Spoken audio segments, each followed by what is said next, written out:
Good morning, everyone. Can everyone please take their seats? We're about to start everything, and we need the aisles to be clear. And everything will make sense in a moment, but please grab your seats. We're going to start in a few minutes, but please get out of the aisles and sit in your seats.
I believe the people that do the best NFT projects over the next 2 years will have disproportionate Bitcoin is financial changing the world, and we want to show you how. Remember the simple days of love, like, ping, pool, times twice the same. And now it feels more like crypto, blockchain, blocks, code, And what better time to celebrate its innovation than at Blockchain World? Come for the confusion, leave with clarity. Blockchain is changing the world. Let's change with it.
Welcome to DCS Blockchain World Abu Dhabi.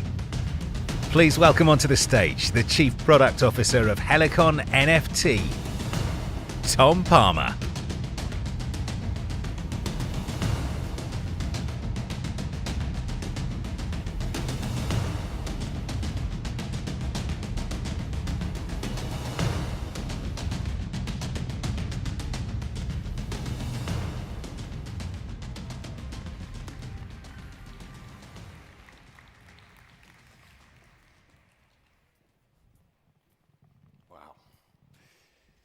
The year is 585 BC.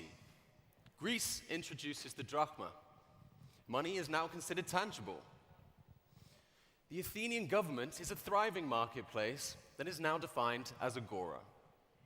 Currency and trade is done using the new drachma. Mount Helicon is home to the 9 muses of artistic creation, thought to be the source of inspiration for all art and design.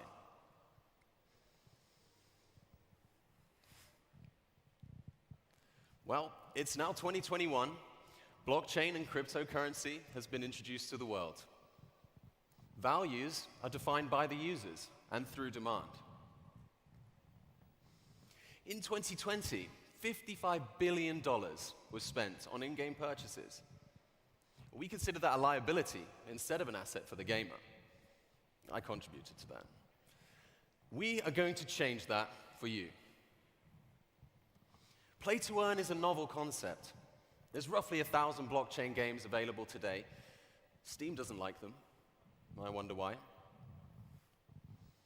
There are over 1 million individual video games, but less than 0.1% of them offer any gamers the chance to transfer their assets. I think you would all agree that's just not fair. So, a quick show of hands. Who here has spent a lot of money on games? Be honest. How much of that money did you actually get back? In homage to ancient Greece, Helicon NFT is working on a number of products, starting with a gaming NFT marketplace that we call Agora, where gamers have ownership and control of their assets, and they can buy and sell them outside of the game. The Helicon Drachma Governance Token, or HDT for short, 100 billion supply with a deflationary mechanism. Yield aggregators that offer passive earning opportunities. You can become a liquidity provider to mine our token through 9 liquidity mining pools. And we empower the liquidity providers here at Helicon NFT through a master NFT function. And that's essentially a smart contract feature that allows the holder to earn mining and regular NFT rewards for 24 hours. Regular NFTs are what we call the in-game assets that can be bought and sold on the marketplace. And a gaming add-on system.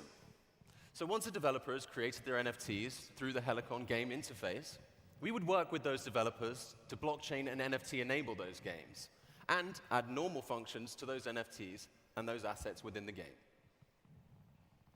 And our own game, Helicon Titan.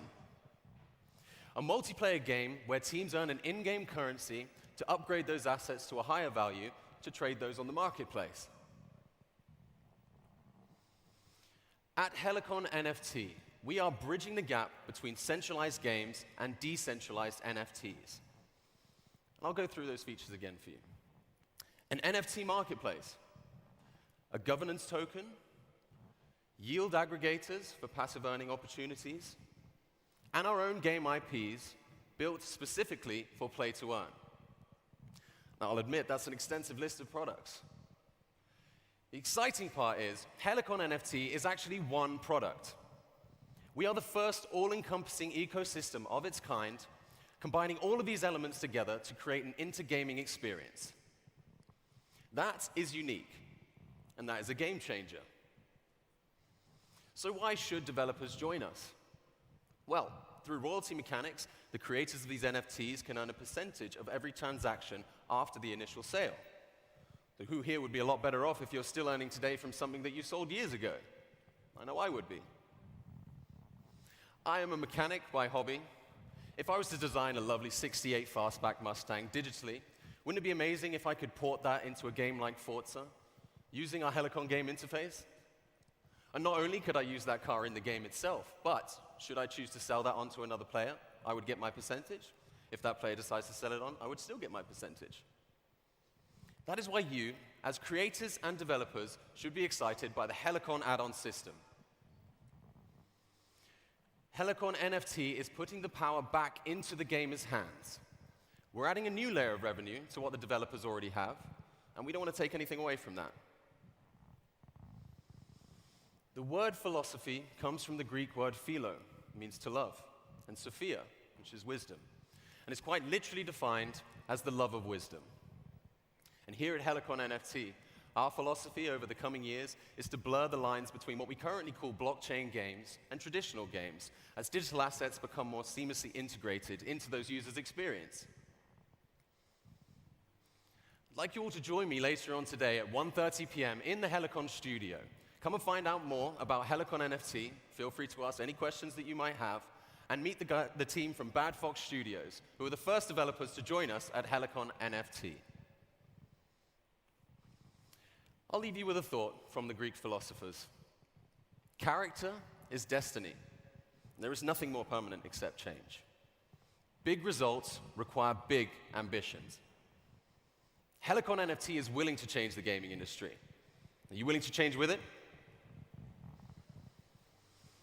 I'm going to take this opportunity right now as well to say a massive happy birthday to my mum, Beverly. She's here in the crowd with us today, so if you see her, show her some love. She's earned it. Thank you. Thank you so much for your time today and for listening to me. Please enjoy the next few days here at Blockchain World DCS. Thank you.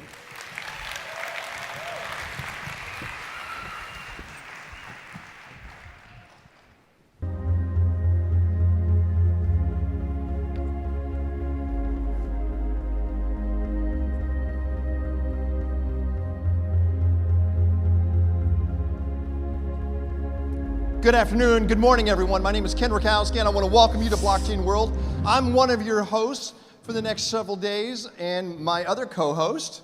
My name is Peter Hopwood, and together, me and Ken are going to be navigating our way through, helping you navigate your way through today, tomorrow, for this blockchain beautiful bonanza. And I have to say, Ken, what a way to begin a Wednesday morning right here in Abu Dhabi. And again, a warm welcome to everybody that's here. But here's the thing, you know where we are right here in Abu Dhabi in the UAE, but we would love to know where you are. Those of you that are joining us from around the world, love to know where you are. So simply in the chat, in the stream, let us know where you are. If it's the morning, afternoon, any time of the day at all, let us know so we know who's with us for this wonderful event here in Abu Dhabi.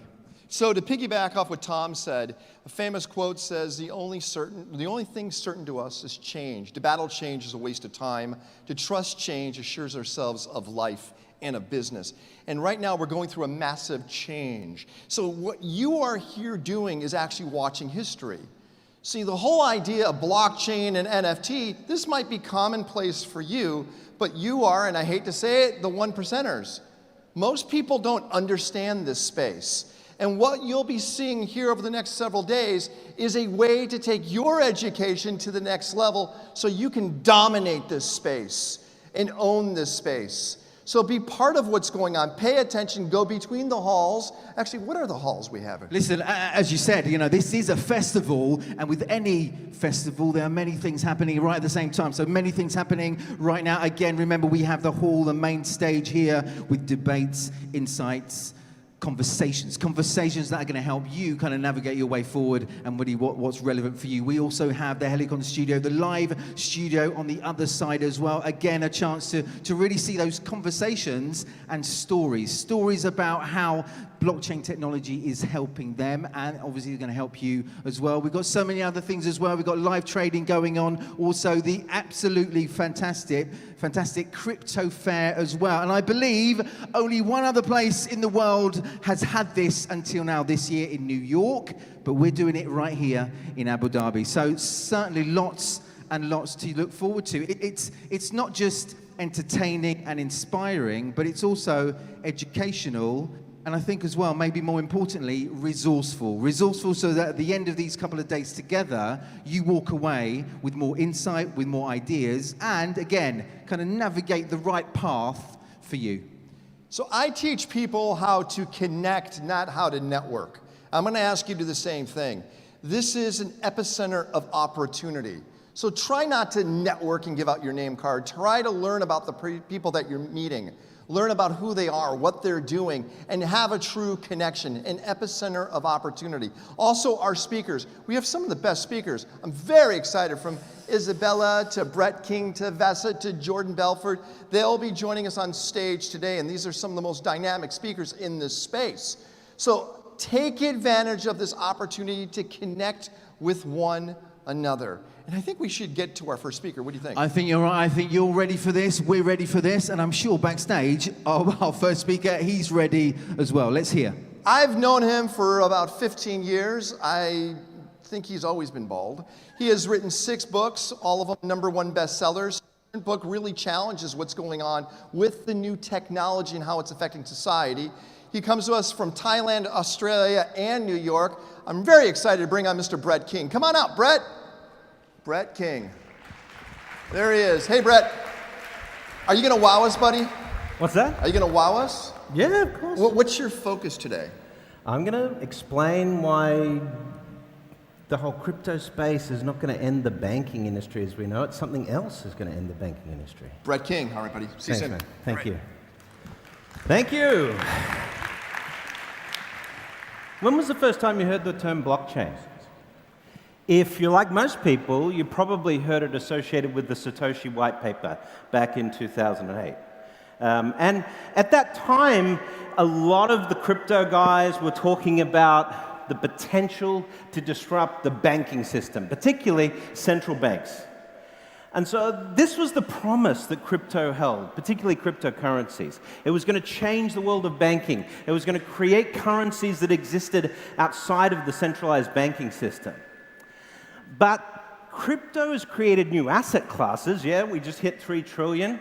Yeah, it's been discounted a little bit lately, but it hasn't really disrupted the central banking model.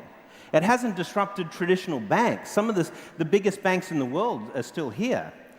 But there is something that's disrupting the banking space right now. And this is the fintech industry. In Q1, we had the largest ever quarter of fintech funding, 28 billion. Followed by Q2, 31 billion, and then 35 billion for the third quarter. That's almost the same amount as the total amount of funding in the fintech space that happened in 2020. So fintech is super hot right now. And crypto's a subset of this, obviously, but the big dollars are going into bank replacement organizations, technology companies that are replacing banks. We call these today neo-banks or challenger banks. The largest challenger bank in the world hails out of China. Of course it does, because everything in respect to digital technologies coming out of China now is incredible. $70 billion market cap, 200 million customers in just the space of 6 years. No traditional bank has ever grown as fast as this. Not only that, but their average cost of acquisition for a new customer is just 75 cents per customer. Their operational cost under $2. Roughly half of their customer base today, this is the first bank account they've ever had. So this is the largest challenger bank in the world. Started by the guys from Tencent back in 2015, and today, 200 million customers. That's twice the number of retail customers that JP Morgan Chase has. This is phenomenal. You could not create a bank like this in the days gone by because you'd have to use branches, you'd have to go sign a piece of paper, all of those sort of things. This is what banking is becoming. Another great example is the largest non-Chinese digital bank in the world, Challenger Bank, new bank. They just IPO'd. They raised $750 million in June. They were at 40 million customers last year, and they're at 48 million customers this year. 20% growth is unheard of in a regulated industry like the banking space. But more than that, Their cost of acquisition is amongst the lowest in the world in respect to retail banking. Over half of their customers already use Nubank as their primary bank account, and their credit card delinquency and non-performing loan ratios is well below the industry average. They're operationally much more efficient than the other banks that they compete with in Latin America. Today, just last week actually, they IPO'd in the United States at a $50 billion valuation. Why is that significant? Because that makes them the largest bank in the Brazilian market. Itaú, who's the largest traditional bank in that market, has a market cap of 39 billion and 55 million customers. But they're not growing at 20% a year, like Nubank. These new digital competitors are doing things that traditional banks could not do, especially when it comes to taking market share and growth. Revolut, you might have heard of, in the European space, recently making their entrance into the US market. 16 million customers. They raised $800 million in July of 2021. NYDIG, a crypto firm you guys might have heard of, doing crypto custody for traditional banks, they just closed a $1 billion round. It was announced yesterday. These new entrants into the market have one differentiator that's clear from all of their traditional incumbent competitors, and that is their ability to scale based on digital technology. And that's what they share, these challenger banks share with the likes of the social media networks, the big tech companies, the ability to grow rapidly at scale using the tech. 38% of all salaries in the United Kingdom today are paid or deposited into challenger banks. This is evidence of changing market share. This is not a future state. Nubank is already the largest bank in the Brazilian market. Soon, they'll be the largest bank across the entire Latin American segment. WeBank is the largest digital bank in the world, but they're already in the top 10 banks in China, one of the largest markets in the world. In the UK, we see almost 40% market share for direct deposit on salary accounts. This is significant. N26 is another example. They raised $900 million. They have 7 million customers in the German market. They are the second largest bank in the German market today. These guys have all come out of nowhere. Since 2013, 2014, these challenger banks or neobanks have come onto the scene and they've acquired not just customers, but market share. This is the shift that's taking place globally. Chime, another example in the United States, 750 million raise in August, 20 million customers there. Years ago, it would have taken you, even if we just go back to the 2000s, when the dot-com era was still happening, it still would have taken you 10 or 20 years to think about raising a customer base of 20 million customers. The only way banks like HSBC and Citibank in the past could do that was acquiring another bank. They couldn't grow this quickly organically. The biggest banks in the world by the end of this decade will all be digital-first, technology-first players. So the disruptors for the banking space aren't necessarily the crypto players. We'll talk about that in a moment, but certainly they're digital-first. Now, some competitors trying to replicate what the digital pure plays have done. For example, DBS Bank, who's quite a successful bank in Singapore, made an entry into the Indian market by investing $200 million in launching a new digital-only bank, DigiBank. And they've acquired 5 million customers. But compared to the pure plays, the challenges that we've seen, these corporate-led digital pure plays more successful than their contemporaries, but not as successful as the startups. We see NAB acquired 86400, a challenger in the Australian market. We're going to see these acquisitions taking place over the next couple of years as we see these traditional banks realizing they're losing market share, realizing they can't replicate what these challengers are doing, and trying to acquire those technologies. But it really comes down to culture. That's the big difference. The first $1 trillion bank is not going to be ICBC, JP Morgan Chase. It's not going to be one of these traditional players. It's going to be one of these technology-oriented players. It may not actually be a neobank or challenger at all. It may be a mobile wallet play. We're going to get into that in a moment. Chase tried to launch their own challenger bank in the United States and failed. They've invested now $750 million in launching a challenger in the UK market called Chase. But they sit on top of fintech. They're working with 10x technologies. They're working with Thought Machine, an AI-based core system. They're trying to do what the fintechs are doing, trying to copy that. But we're not talking about big customer numbers for these traditional players generally that are trying to replicate what the digital players do, because they don't have that top-down digital culture that's really key. But the big change, the thing that's really going to disrupt banking, is actually not these challenger banks at all. It's the way our use of money, the way payments, and the way value stores are evolving. So when we talk about Bitcoin, or we talk about crypto generally, cryptocurrencies and so forth, we are talking about new stores of value. We are talking about new payments mechanisms. That was really the promise of the Satoshi white paper back in 2008. But if you look at the biggest change in respect to day-to-day banking and payments, it's coming from mobile wallets. Alipay, Tencent WeChat Pay, Paytm in India, Gojek in Indonesia, these super apps. This is where people's behavior is changing around money.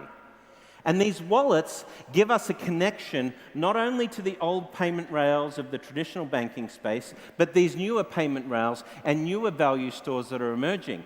You need a wallet for crypto. You need a wallet for NFT. You need a wallet to buy a coffee at Costa Coffee. This is where these worlds are merging together. And so when we look at the impact of mobile wallets, these are the sort of numbers we're talking about. In 2020, Alipay and Tencent WeChat Pay, the two largest mobile operators in terms of mobile wallets in China, did $52 trillion of mobile payments volume. That's 3 times China's GDP. That's twice all of the plastic card payments in the world. We're talking debit cards, credit cards, gift cards, all the plastic cards in the world you can imagine, 35 trillion in total mobile payments. In the US, just 7 trillion of plastic card payments, only 300 billion of mobile payments. China, meanwhile, 52 trillion. This is where the future of day-to-day discretionary banking and payments is coming. It's coming out of China with mobile wallets. It's coming out of emerging markets. In the KSA, we have STC Pay. In India, we have Paytm. In South Korea, Kakao, Gcash in the Philippines. This mobile wallet ecosystem that's growing around the world already has left the plastic card market behind. And banks are still issuing plastic cards to their customers. They don't get it, right? The 21st century requires a digital services layer underpinned by digital identity and digital payment mechanisms. But of course, when we talk about China, we're obviously going to be coming up against people that say, what about facial recognition? Is it safe? What about civil rights? Well, you might have heard of the largest shopping day in China. It's called Singles Day. It was invented by Alibaba and Taobao as a sort of response to the Cyber Monday or the Black Friday type shopping events that you see in the United States. November 11th of this year, they did 85 billion of sales in one day in China for Singles Day. Now, on top of that, how did the mobile payments network fare? Well, Alipay was handling 460,000 transactions per second. Why is that significant? Visa can handle, theoretically, 32,000 transactions per second, but it's never got to that limit. So this is already doing 10 times the transaction volume in any one point in time than the card networks of the world. The fraud rates. Because of biometrics that are built into these mobile wallets, the fraud rates that Alipay have are fractional, just 0.0006 basis points of fraud. This is really critical when you're dealing with NFTs, crypto, and so forth. We need secure wallets that can't be exposed, that can't be compromised by hackers. Mobile wallet security is going to be essential for the future of this sector. How does this fraud rate compare with what we're used to seeing in places like the United States? Well, card-not-present fraud, which is when you use a card to pay for stuff online, card-not-present fraud in the United States is 11.2 basis points, 10,000 times higher. Your credit card and your debit card is 10,000 times less safer than using a Chinese mobile wallet. You don't hear about this in the US. You know, mobile wallets aren't a big thing. Yes, they've got Apple Pay and Google Pay and so forth, but you know, it's these incumbents that are sort of keeping this behavioral shift from happening in markets like the United States. The real shift, though, is the fact that these wallets that we're going to be using in the future don't work like a traditional bank account. They're smart, they're intelligent. They are starting to build in features around our behavior when it comes to money. And so when you look at mobile wallets like Apple Pay, with their Apple Card that's supported by Goldman Sachs in that market, you can see the focus is on helping you understand where you've spent your money. Categorization, showing you a geotag of where you bought your coffee as an example. This type of visualization and awareness of your spend increases the control you have over your money. We are going to see mobile wallets evolve with artificial intelligence, so we can ask them questions, for example, like, hey, Siri, can I afford to go out for dinner with my friends on the weekend? Well, if you invested in NFT, the answer is probably yes, but the point is, these wallets are getting smarter, and that's the divergence that we're seeing from the traditional banking system. Plastic cards are dumb. They really don't tell you anything, except for maybe the transaction succeeded or failed. The mobile wallets we're talking about that will be embedded in our life in the future, these are intelligent. They'll give us access to credit when and where we need it. They'll help us actively save money over time so we can become more financially healthy. This is the type of technology we're really seeing in development now. And for the rest of the world, particularly on the African continent, for the unbanked in the Gulf region, for the unbanked in Indonesia and places like this, their first bank account won't be something that they got from a bank branch. It'll be something they downloaded to their phone or is just embedded in the operating system. And when we talk about the metaverse and we talk about being immersed in this new augmented reality and virtual reality worlds, are you going to swipe a plastic card on a virtual POS machine in the metaverse? No way. You're going to use a smart mobile wallet that's digital in nature, that sits in the cloud, that can bridge these two worlds between the physical and the virtual. The traditional bank account issued by traditional banks can't do that, unless they, of course, adopt this wallet technology. But banks are still issuing plastic cards. And if you're in the US, they're still giving checkbooks. Like, don't even ask me to explain why that's still a thing. And of course, the contextuality of financial services is critical here. As we go real time, those products we used to get from the bank, like a credit card, like a savings account, like an investment account, as these get digitized, they get embedded in our world, so they have higher utility. So a good example of this is buy now, pay later, contextual credit. You don't need to go and get a credit card before you buy a Peloton bike or even before you buy a new Tesla or something like this. These credit options will be available to you in the moment when you want to make that purchase. And this will be through smart wallets embedded in your world, not those traditional bank accounts that we've thought of. In this world, you don't really need a credit card. Let me give you a better example. Let's say you go to Carrefour, to do your grocery shopping. I know some of you might have had this happen in the past. You fill up your grocery cart, you go to the checkout, and you give them the card, and the cashier swipes it, or they do the chip and pin, and the cashier gives you this look. I'm very sorry, sir, your card's been declined. Now, I know some of you haven't had that experience, right? But some of us have. But you're in the grocery store, what do? You try to buy your groceries, and then you're thinking, what, is my mortgage come out? Oh, no, it's a Saturday. I didn't get my salary yet, because banks don't work on Saturdays, of course, right? So what's your solution? Well, if you're a banker, the banker's going to say, yes, you've got to come down to the branch, you apply for a credit card. If you're not too risky, we might send you a piece of plastic. And this is the way you'll solve that problem. But technologists in the digital space say, none of that is necessary. We know where you go grocery shopping. We know what you spend on groceries. We know you just walked into the grocery store and you don't have enough cash to buy your groceries today. So let's solve that problem for you. Let me give you access to cash to buy your groceries. That's a smart wallet helping you with access to the utility of banking in real time when and where you need it, not giving you access to a bank with its products and services. It's embedded utility of banking. The ability to safely store money, the ability to safely move money, and the ability to access credit. That's what these smart mobile wallets will do. The next technology we're going to be using for this is smart glasses. This is Facebook's Project Aria. We're going to see in 2022 both Facebook and Apple announcing smart glass technology.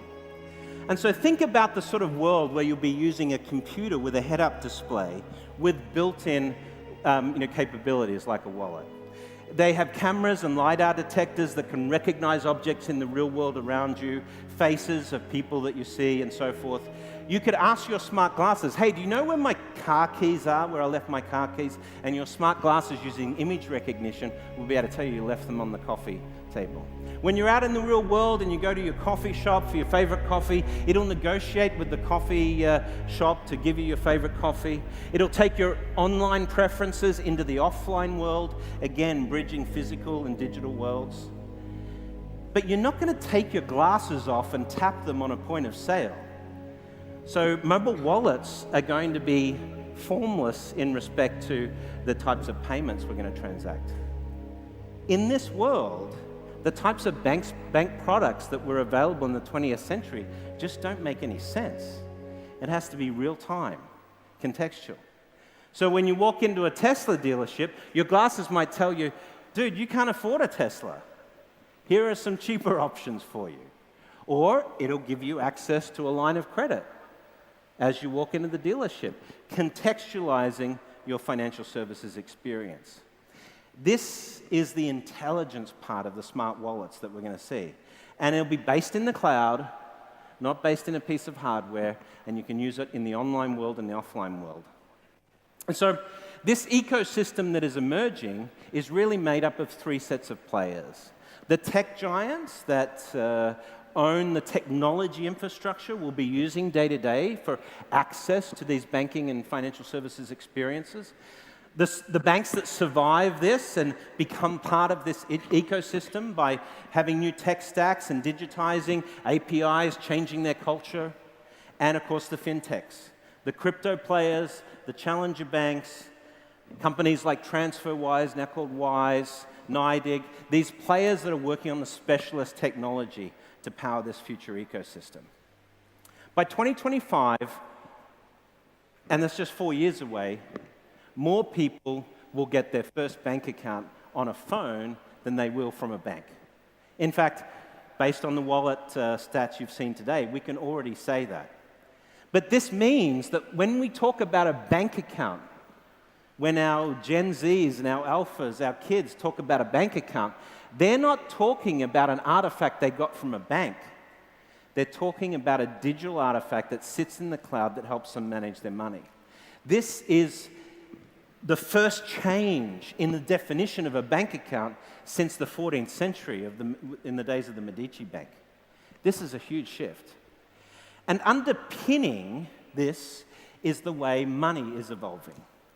So the most successful central bank digital currency program in the world today also comes out of China. This has been obviously spurred on by the success of cryptocurrencies. Why did China ban the Bitcoin mining in the Chinese market? Well, part of it is Bitcoin was a competitor to their CBDC. The other part of it was it had energy implications for their market. But already in a dozen cities around China and in 8 cities outside of China, CBDCs are being trialed. In Hong Kong, they just announced real-time payments infrastructure in Hong Kong will incorporate the CBDC. Alipay and Tencent WeChat Pay, they support the Chinese central bank digital currency. When they wanted to pay stimulus payments to Chinese people affected by the pandemic, they used mobile wallets and CBDCs in places like Macau. And if you're visiting the Beijing Olympics next year, you're going to be using a Chinese mobile wallet with China's CBDC. This is the first real-world implementation of a government-led cryptocurrency to compete with the decentralized world of crypto. The real issue here is the United States, who pertains to be the most sophisticated and most advanced banking system in the world. When it comes to mobile wallets, when it comes to CBDC, they're 10 years behind China right now. So this is the key. If you want to disrupt banking, if you want to disrupt asset classes, investment, payments, the key is growth. And all of these organizations we've talked about, the challenger banks and so forth, they've cracked the secret formula of digital scaling, the ability to acquire customers at digital scale. And that's what is going to be driving the shift away from traditional bank artifacts to smart mobile wallets over this next decade. And that's the future of what we used to call banking. Check out my new book, The Rise of Techno-Socialism, just launched in November, on November 21st. Thank you very much for your time. Don't go away. Got a question. Wait. So what's interesting about Brett, like I said, I've known him for about 15 years. He focused on the banking space for the first half of that, if not more. Correct. And turning into a futurist, you're using all the knowledge of what you learned from the banking and finance industry to kind of predict where things are going. I think this super app thing is so much bigger than I think you really had time to talk about. Right. So when we look at Kareem and we look at Grab and Gojek, they become dominant forces in those countries, right? Well, the critical thing is, if you look at the super apps, they're part of the evolution of the services layer. 21st century is all going to be about digital services. Access to education, access to healthcare, access to food delivery services, groceries, et cetera, et cetera. And to have a digital services layer, you need digital identity and you need digital payments. And so the super apps become an excellent mechanism for sort of creating the momentum behind these digital wallets. And then the gamification of the super apps. So if I wanted a ride or a food delivery service, eventually, if it starts to look at my lifestyle, it might open up new layers for the way we live. So all of a sudden, something like Kareem could be much more sophisticated as I get older, the more I earn. So what happens then with governments and super apps? Well, this is where governments have to sort of think, do they want the super app sort of driving this digital layer or digital infrastructure, or are they going to come in and get ahead of the game? Like Didi. Yeah, exactly.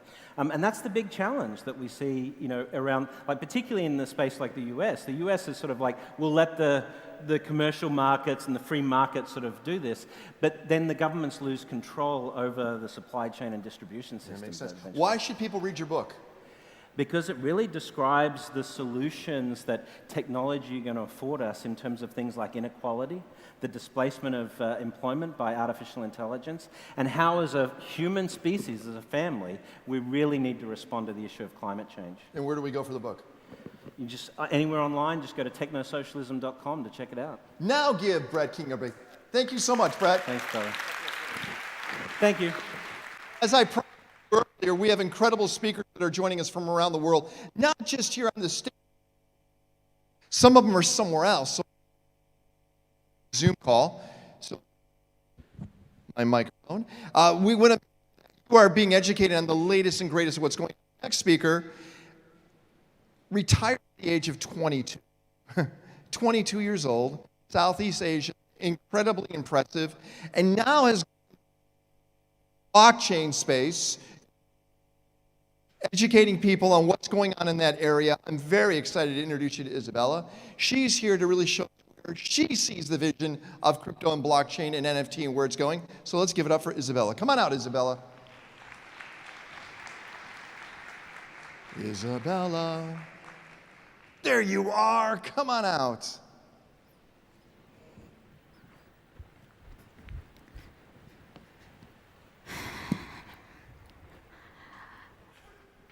Data, the new oil. Blockchain is data, and blockchain is for everyone. Let's give ourselves a round of applause, please. Growing up, my life was very hard. I come from a single-parent home with very little means to live. I was 9 in the year 2003 when we had without electricity for 1 whole year. I remember looking forward to that one meal we had per day. That kind of thing is not uncommon in Southeast Asia, sadly. And my mother, when she finally had the financial means to send me to school, she told me, Darlene, I know you skipped since you were 7 years old. I promised you that I will send you to school. And you waited for so long. Now we do have the money. I decided I'm not going to send you to school anymore. Whoa. I stayed in grade 1 for a long time when I should have been in grade 2. I had to find a way to educate myself.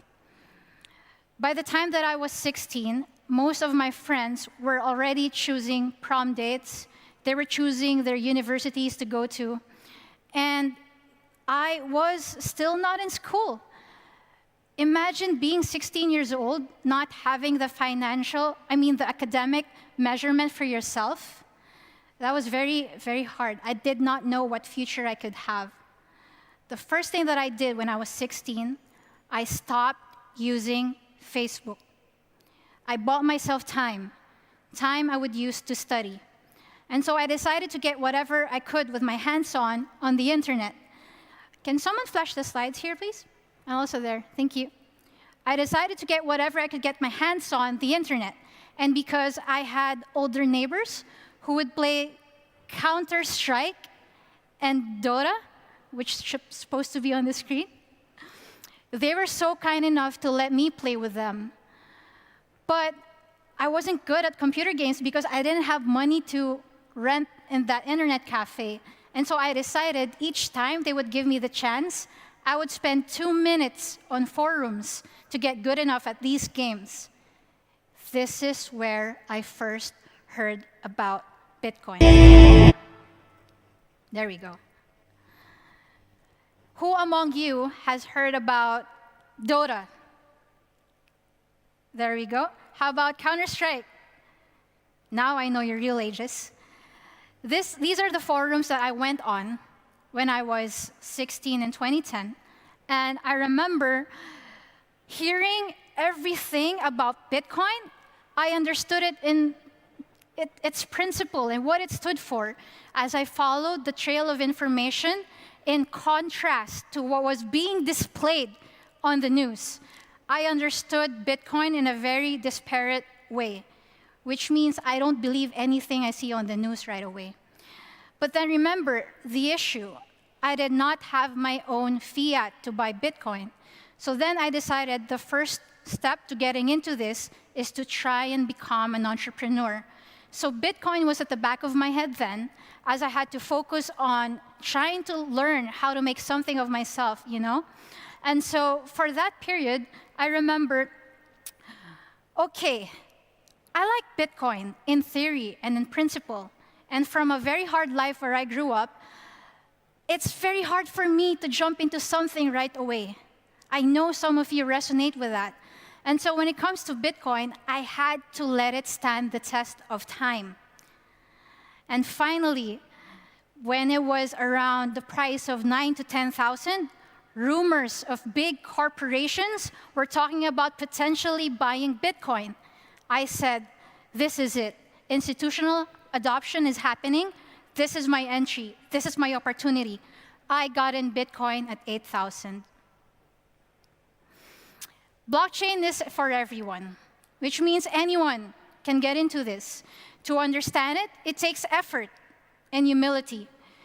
To invest in it with a portion of your life's work, your hard-earned money, that takes a lot of boldness.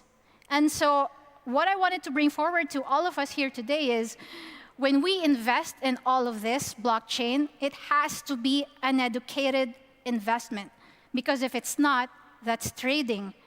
And trading in most regions where we are right now, it's haram. I don't like to trade. But if you follow the right investments, this has a scientific, a technological, a market analysis. This is what's good when you invest. And so when you create also blockchain systems for your industry, for your corporation, to create that kind of software for your company, that takes foresight. It takes boldness. And that's what we're here to talk about today. A round of applause, please. Okay, that's right. Borrowing from His Excellency, Mr. Gabriel Labed, Ambassador of Barbados to the UAE, said in 2018, for those in this room that are now starting off and don't yet know what's going on in this community or this field, to stop looking at these digital asset classes as just currencies. We need to look at these as the akin to the underlying layers of communication, information, and technology. To me, that's everything we see, hear, feel 10 years from now. That's how big this discussion that we are having for 3 days today. I love education. Raise your hand, please, if you also love education. I really want to see you. I love education. I like learning things before people find out about them. And following the fundamentals, I did very well for myself, almost accidentally. It's fun because people around me, like an 8-year-old who bought Bitcoin at 54,000, crazy. And also a 13-year-old who has AVAX, and my driver in the UAE who has Chainlink. My advisors who now follow my suggestions, they have the NFT game DeFi Kingdoms. It's very fun. This is what's happening now. But don't be overwhelmed. This is like learning a new language. You don't have to understand it overnight. Take care of your health and take your time with the education part, because a good investment is not going away overnight. So you have time. So when you go to a new country, what do? You pick up the basic language. So I want to point you to the right direction today. You can take a screenshot real quick. This is sort of the dictionary for programmers, developers, what's important in this field that no one talks about this way, you know? That's why I'm here. This language, I would skip for now, trading, because it doesn't tell you where the innovation is going. To me, that's good for maybe 4 hours or 4 years, to me at least. And this is how I spent my COVID pandemic. In 2020, I would read Reddit comments 8 to 10 hours per day. I took everything with a grain of salt. And with some research, I drew my own conclusion based on my principles and my beliefs that I read from scriptures. You can do that too. You can go down the rabbit hole. But honestly, there's a more efficient way to do this now. I have a routine. A smartphone routine is what I call it. I read the news on Twitter, on Reddit. I just time myself for 5 minutes, 4 times a day. Blockchain doesn't have to take over your health. There's a lot of information overload, and there's also a lot of misinformation out there. We're human beings, and if you put yourself through too much information, you're not going to be able to absorb it anyway. I never talked about Bitcoin until last year, end of December. Imagine knowing something so good for such a long time and holding it in. Nobody knew I had it. Nobody even knew I knew about it. And what I say here is, when the student is ready, the teacher will appear. I only mention this to my close friends and family when they actually ask me. I don't impose my opinion until I wait until they're ready. So the fastest way, I mentioned this to my family and my friends. This isn't official, okay? Who recognized this logo? It's AirDrop for the iPhone, right? Imagine 10 years ago, the developer told you on a white paper or an executive summary, a language, a narrative, a paragraph, and told you, this is 3 cents right now. You haven't seen it yet, but once the laptop comes, once the iPhone 13 comes, it's going to be worth a lot, this technology. And so my family got it. They understood it, that these currencies are not just charts, they're not just prices, there are utilities behind it. And so I saw 5 levels of learnings from my closer friends and family. This is not official, okay? I'm just sharing with you what I learned. What I'm seeing right now, the biggest gate to learning blockchain is through NFTs. And I'm very glad to be here. Thank you, Helicon. Another round of applause for Helicon, please. I'm seeing this as the biggest gate because, at least for my friends, they are more likely to adapt to trends and culture than they are to adapt and contemplate economy and the inflation. And when it comes to the common thing that I see, again, the second point, if people don't even understand Bitcoin, it's hard for them to understand DeFi. And so what is Web 3.0 is what it does is you are in Web 3.0, it's pro-user. Web 2.0, it's pro-corporation. This is the difference. And so right now, what we're seeing is blockchain from a standpoint of DeFi, it provides people like me with the financial instruments without having to be ripped off by really big banks. There, I said it. So now, what I wanted to share with you is what I'm looking at today. First, I have to tell you the process in which I learned blockchain. The first thing I understood was Bitcoin. And through someone I learned from Reddit, he goes by the name, developer name SF. You know who you are, thank you very much. He taught me about decentralized apps, API, integration, token economics. The most important thing about blockchain. The third thing that I learned is DeFi, and then NFTs, and then interoperability. What I'm looking at today is quantum computing, which I had learned on my own, but I'm now getting some really smart friends to help me. What is quantum computing? Potentially, it will disturb blockchain, and no one's talking about it. This is why I wanted to be here today, because I feel like something like this is so powerful, only multi-billion-dollar companies will own it. Only nation states will own a technology like this. So let me tell you 2 things about Bitcoin before I get into evaluating digital assets. Bitcoin is, as a utility, it's a very good, scarce store of value. 2 things.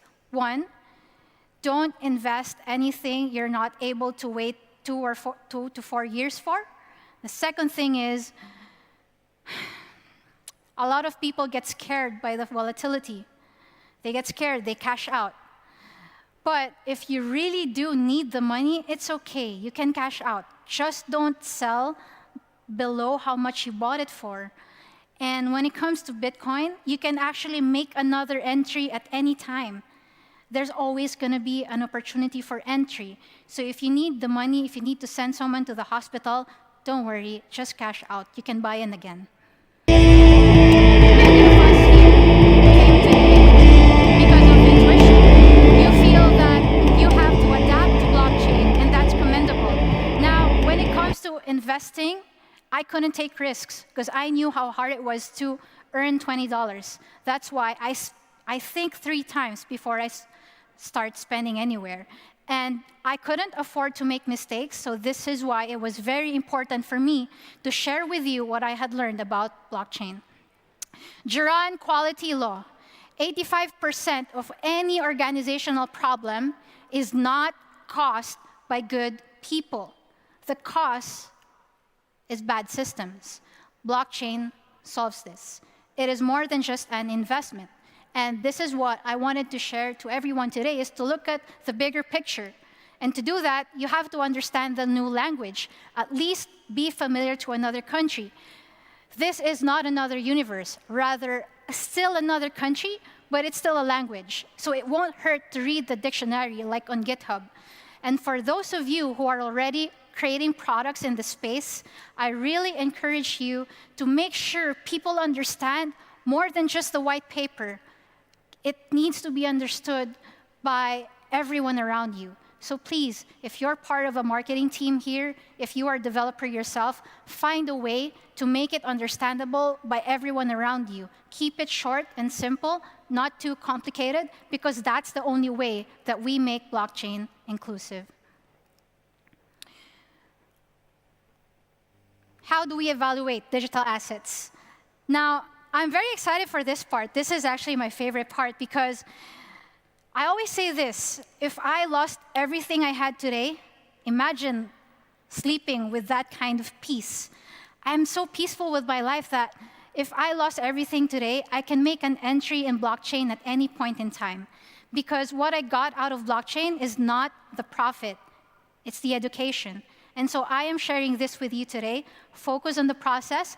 And this is information that you can trust because I told you, I am giving you the same information I would to my own friends and family. First thing on my checklist is reputation. If the reputation is bad, I will not touch a currency at all. So for example, if my friend tells me, Darlene, what do you think about this coin? How good do you think it is, Isabella? I just go on Twitter and search it. I go on Reddit and search it. Discord, that's how you know. So it's very simple. It's like checking on someone new. The second thing is the technical working product. It's very important to read the white paper, and if you see information there that's not familiar, just go on Google or GitHub. Get familiar at least.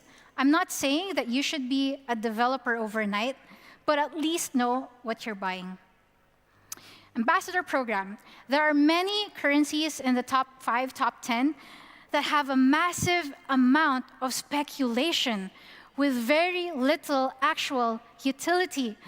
I'm not going to say which one it is, but if you know, you know. So I'll be careful. But what is an ambassador program? It's like marketing. People get paid to make a currency popular. People get paid to shill. And people keep making things popular when they shouldn't be popular at all because they're so bad. And you have really good technology that are way undervalued. But because your ambassador program is behind, they're also behind on their price. And so, for example, I have a project that I really love. I love everything they're doing. They already have NFTs. The blockchain is already live, but they're just below 30 cents because they don't have an ambassador program or structure the way that works with the top 5. Third checklist, partnerships and integration. Long story short, this is a game of how many developers are going to build on our ecosystem. That's the game that's being played in blockchain. And so when you have something like BNB integrating with Harmony, that's good, because that means most people will get to build on both platforms. And what happened was it took Polygon 6 to 7 weeks for the coin price to reflect the integration we had with Aave. So these are the things, okay? This is the 4th checklist. Number 5, actual metric of usage within the blockchain. This is why NFT, play-to-earn games are so sustainable, because people are actually using the blockchain every day. It makes the blockchain entertaining and fun. Everybody gets to use the blockchain regularly. That's what NFT games are very, very good for. Number 5, community engagement, where innovation happens in plain sight. You can't buy into a stock for $20 and talk to the CEO. That doesn't happen. But in blockchain, you can buy with $20, 100 dirhams, you can go on Discord, and you can hear from the whole team behind it. Imagine what that does for someone like me who wouldn't have access to a venture capitalist opportunity in the first place. Making 50x in venture capitalizing is not uncommon, but that doesn't happen to people like me. where I would still have to have a degree, I would have to climb through social networks, but in blockchain, it's all about the project.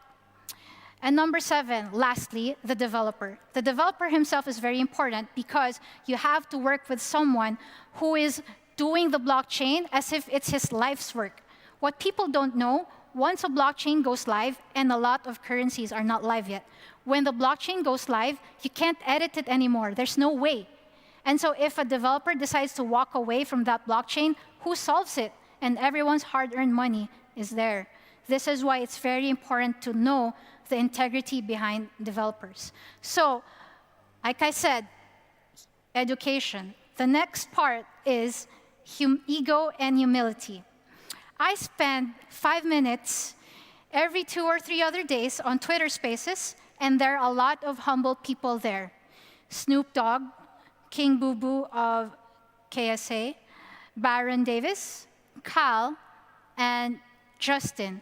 He said, Web 3.0 is a multiplayer game, and money is made better with friends.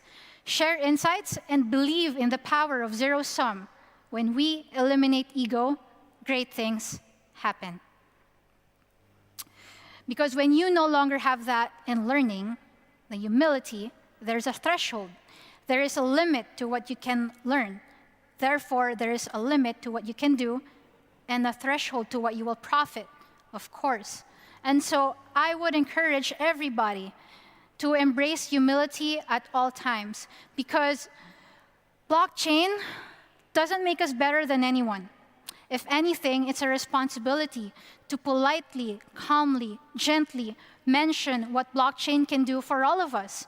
Let's leave ego out the door. For those in our family, in our workplaces, strangers who don't yet understand blockchain, it's like our responsibility for us to simplify it to them, because that's what humanity should be about. We can't be leaving people behind. And if we're able to say that in a very polite way, eventually people understand. Blockchain is rare. There's no industry that's here today that's changing every minute, which means there is an opportunity every minute. The effect that blockchain has in your business, your communities, your country, your families, the person next to you, in this person's payments, routine, business, gaming, all this in the metaverse. It affects everyone. That's what blockchain is meant for. And if we truly understood this, we simplify it. And so I encourage all of us here today to simplify it and do what I'm doing too. I simplify it for everyone around me, my driver, the person who cuts my hair, the server at my favorite restaurant. I tip people in Litecoin, and you can do it too. Pay it back to those around you, because this affects all of us. And all of us here in this room, if we pay it forward by simplifying it, there's like a domino effect of education and humility. Most of all, blockchain enables us to have compliance, structure, and accountability. We want that balance and equal opportunities in our society. Let's take no part in endangering one another. Instead, for humanity to operate in a more efficient way. Less of our resources wasted on lost productivity and time wasting faulty systems. Freedom for people to make something of themselves. This is the message of blockchain. Previously, a person like me couldn't enter into big things like this, you know? But now you have someone from Southeast Asia, I just press buttons, and now I'm able to 50x and be my own VC without having to have a degree, do the bureaucracy, and climb through social networks. It was an absolute honor to be up here today. In this room, there are people from around the world and all walks of life. But in the world of blockchain, there's no privilege, no advantage one holds over the another. Blockchain is a great equalizer. No matter who you are, where you come from, whatever your level of education, you have the same chance as the person sitting to your left and the person sitting to your right. I no longer look at my lack of education as a disadvantage, but rather a gift. To those who think they are hopeless and don't know people, this is our chance. I want to leave you with the word meek. The meek and humble shall inherit the earth, a brighter future. And with Web 3.0, we can all strive for humility, leave ego and greed out the door. I encourage authorities, agencies, organizations to not look at blockchain contributors as a threat. Instead, as partners to collaborate with, to find problems to solve together. The future is here. It doesn't have to be scary. We are here to work with one another. Blockchain is for everyone. Thank you. Wait, don't. I always like to ask a question before we give our speaker an applause. You made fun of me earlier. You said, okay, boomer. Okay, and I'm not a boomer, pretty close. But is there a difference between generations and how they view blockchain? Yes, 100%. So give us some examples. For example, you have a nephew who plays Roblox and Minecraft. You tell him, you know what? Your Roblox cash can be used to buy the groceries. That's what blockchain is. He's like, really? What if I buy a house there? But if you ask like a boomer, someone older than you, they'll be like, that's a scam. Boomers, I'm sorry, and I know I'm close to a lot of boomers, so it's like this, traditional thinkers, you see something, you believe in it. It takes time. You have to see it before you believe it. That's how boomers think. And they think it's a scam. But when they see it happening, that's the time that they believe. So you think that the older generation has a harder time to adopt and to understand it? It takes them years to adapt, mostly. Yeah. But there are very good boomers, my mentors, in fact. They're very good people. When you speak to them in a very calm way, and you ask them questions that lead to them inquiring about this, they form the right conclusion anyway. Isabella, thank you so much. Now, thank you, Ken. One applause. Thank you very much. So before we bring on our next speaker, one of my functions is I invented the podcast in 1996. I'm the father of the podcast. And I have interviewed about almost 25,000 people over the course of 30 years, 25,000. And I've found certain unique aspects of all the incredible leaders of the world, the Elon Musk, the Oprah Winfreys, the game changers of the planet.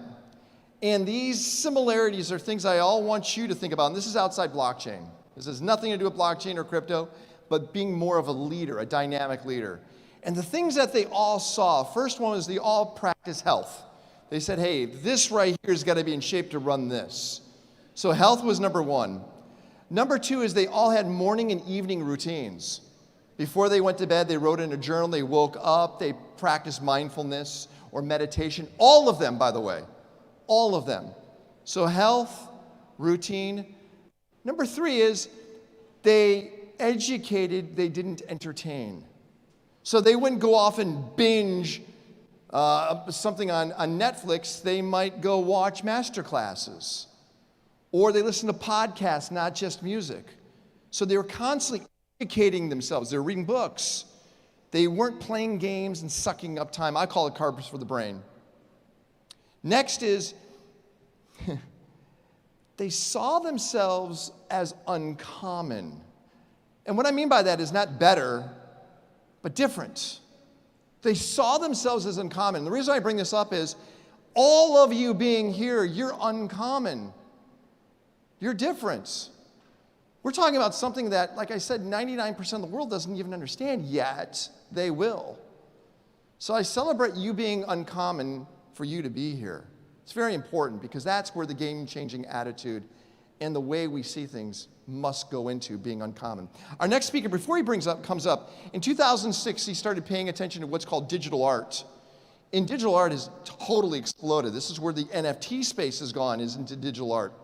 And before Vesa comes up here, I want you to see a video that he put together, then I'll tell you a little more about Vesa. So let's play that video.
something that, if you look at it, is multiple pieces of art into a digital format.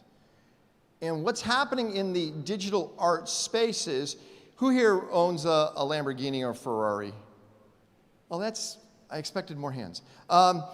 Your Ferrari, your Lamborghini, your Bentley might be cool, but if it's wrapped with art from a famous artist, you've just elevated your game. And that's where artists are going. They're looking at their work now as a feature that can enhance the value of existing things. So I want you to think about NFTs a little differently. And I'm very, very excited to bring up one of the top digital artists. He comes to us from Finland, and he gets it. And he's our next speaker. Let's give it up for Vesa. Come on, Vesa. Thank you so much. All right, everybody. Before I go into what it is that I do a little deeper, I want to talk about this artwork called Refresh that you just saw.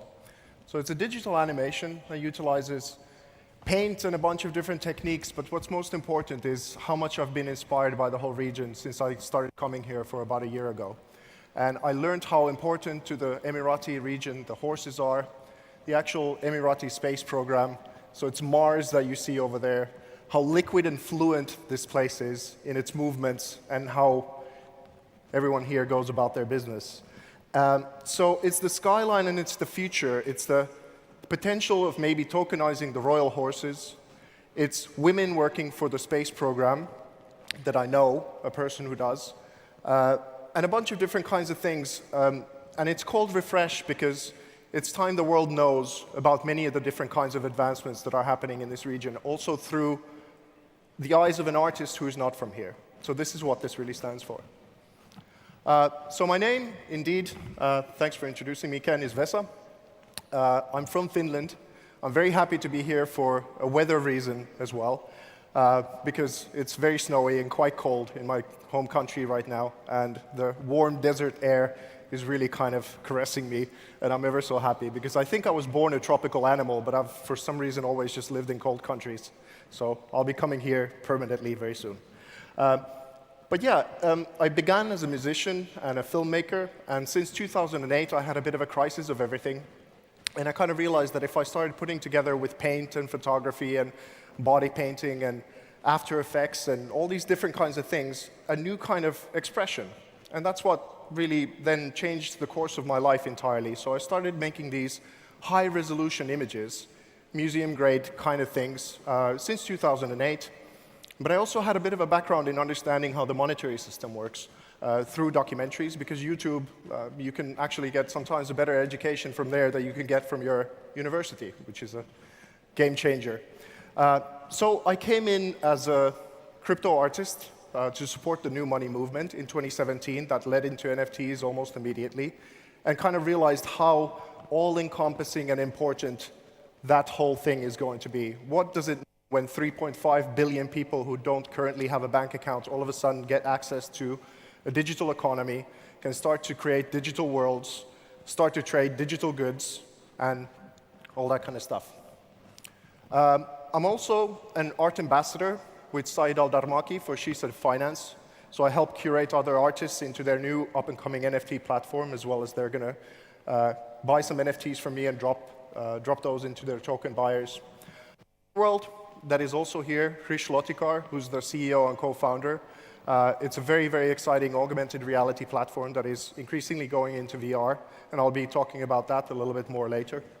But I thoroughly recommend that you go and talk to Hrish.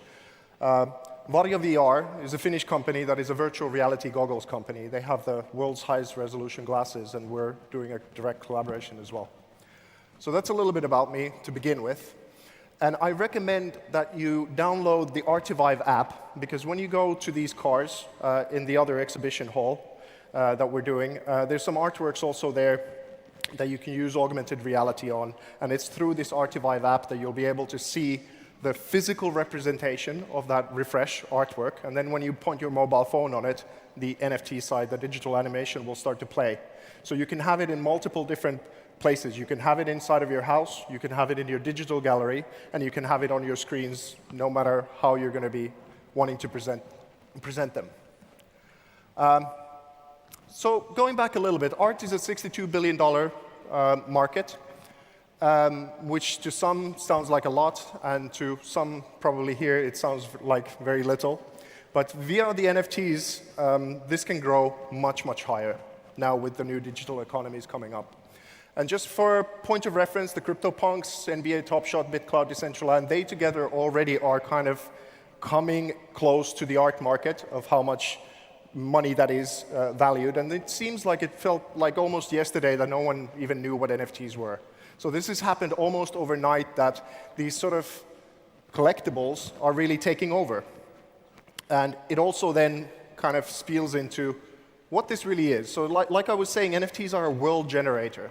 If you can own digital land, like let's say the Earth's resources in many times over are in a kind of crisis, and we've been utilizing them quite a bit. And Elon Musk is going to Mars, and maybe the Emirati space program is taking us to Mars and getting those space resources. But let's be real, that's quite a long way away for the normal people, for them to be able to kind of benefit from that in any kind of tangible way whatsoever.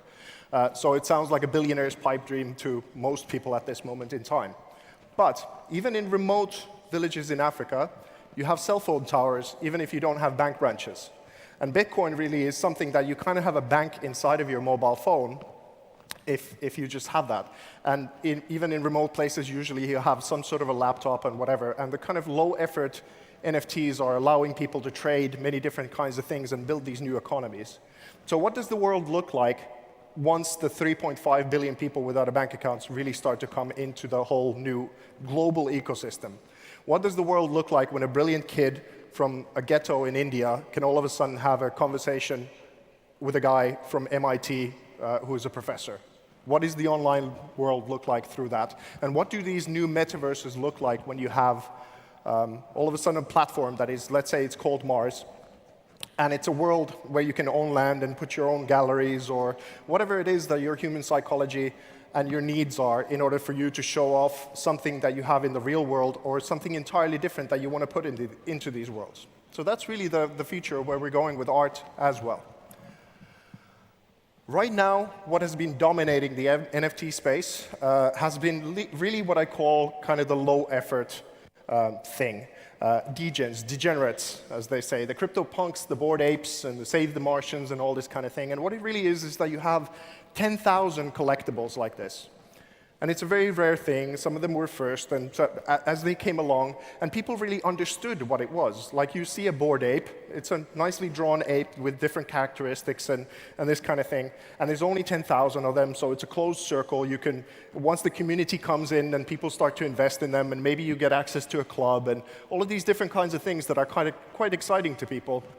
But what's really been a problem for, let's say, the cutting edge of fine art has been that thus far in this space, you haven't really had that much art expertise. So people haven't been able to analyze what is inside of the frame, the artist's career, how much their output is, like, and all these kinds of things. But now the galleries have woken up, and the Christie's and the Sotheby's, and the fine art potential is actually, I think, a lot higher than it is for these low-effort NFTs. And this is what I'm here to talk about. A little bit, I have to talk about my own work. I hope it's not too pitchy, but because if you're on the cutting edge of something, you often don't really have that many other examples where you can point to things. And I'm also, of course, super excited about these different kinds of new ventures. But this is the high-effort NFT. For example, I collaborated with a Bollywood actress called Veena Malik, and these 6 images that we made together took me 2 years. And we reached about 300 million people and changed 2 cultures in their perception in the process of this. And this was already 2013 with digital art. And this was quite an important and pivotal moment in my career, and it also provided a template on how to work with celebrities and different kinds of influencers in this world, and kind of bring about philosophical ideas and the shifts of culture and point to them even before they're in sort of mass awareness. And because they're high-resolution works, this is my studio in Helsinki, Finland. This is what you can do when you build things right from the ground up, and you really focus on the fundamentals of things. So all the couches, benches, tables, the floor, and whatever, they're all made out of the same high-resolution files. So this couch, for example, is there as the 6-meter artwork on the wall otherwise. And another thing that I'm very excited to tell you about is a guy called Lorenzo, this Italian guy who's building his father's vision that we've been building for 30 years, is a digital gallery that is the world's highest resolution screen. And they're building the first one in Dubai now, and the first one was at show at GITEX, and this is my artwork with them. Essentially, it's a 360 digital room, and from the ceiling, you get to make 1,200 smells. Everything from the smell of blood to a tropical jungle, you can make the atmosphere be there. You can change the temperature of the room to become tropical or cold, steam and all different kinds of things. They call it multisensorial art experience, and they're building much more than that.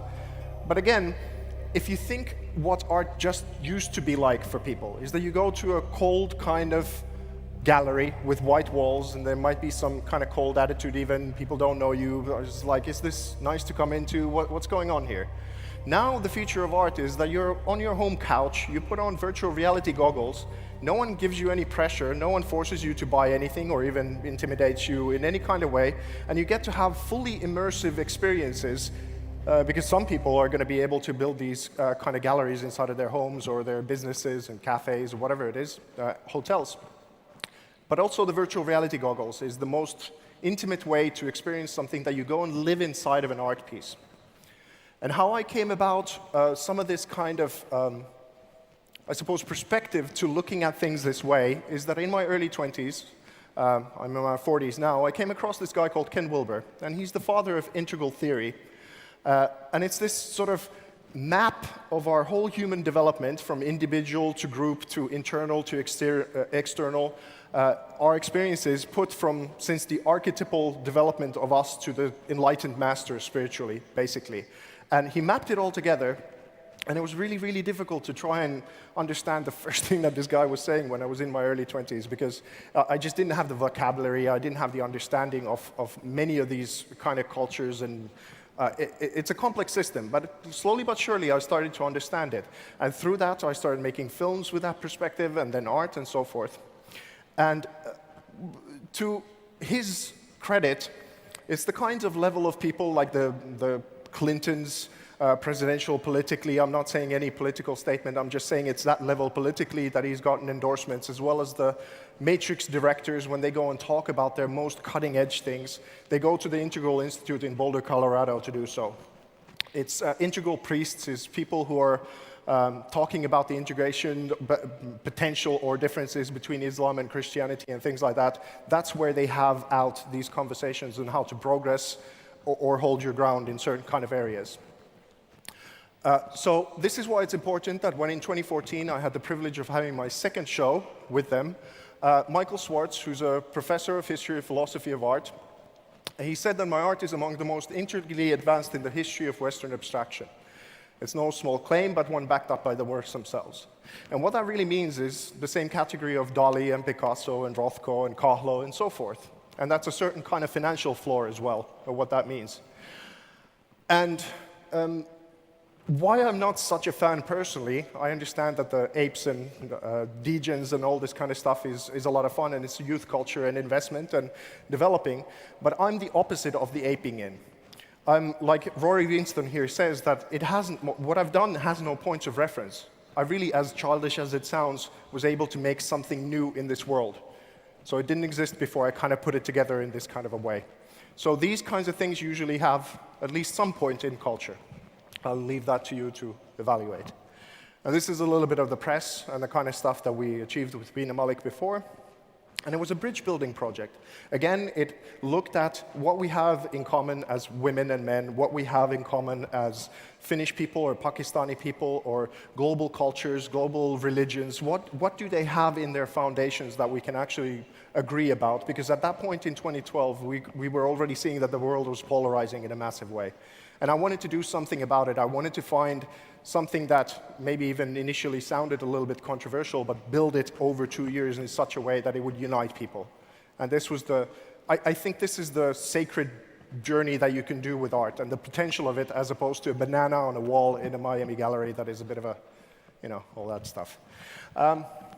Carrying on, but because I came into the space in 2017, I was able to be introduced quite quickly because of the things that I'd done before to Charlie Lee, the Litecoin founder, and I worked directly with him for the Litecoin Foundation, and Charles Hoskinson, the Cardano founder. He's a collector of mine.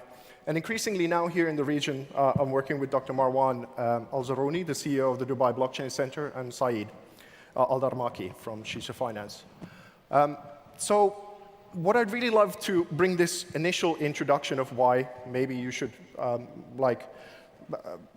pay some attention to what I'm saying here is that the artist is a closed circle, much like the DJs are.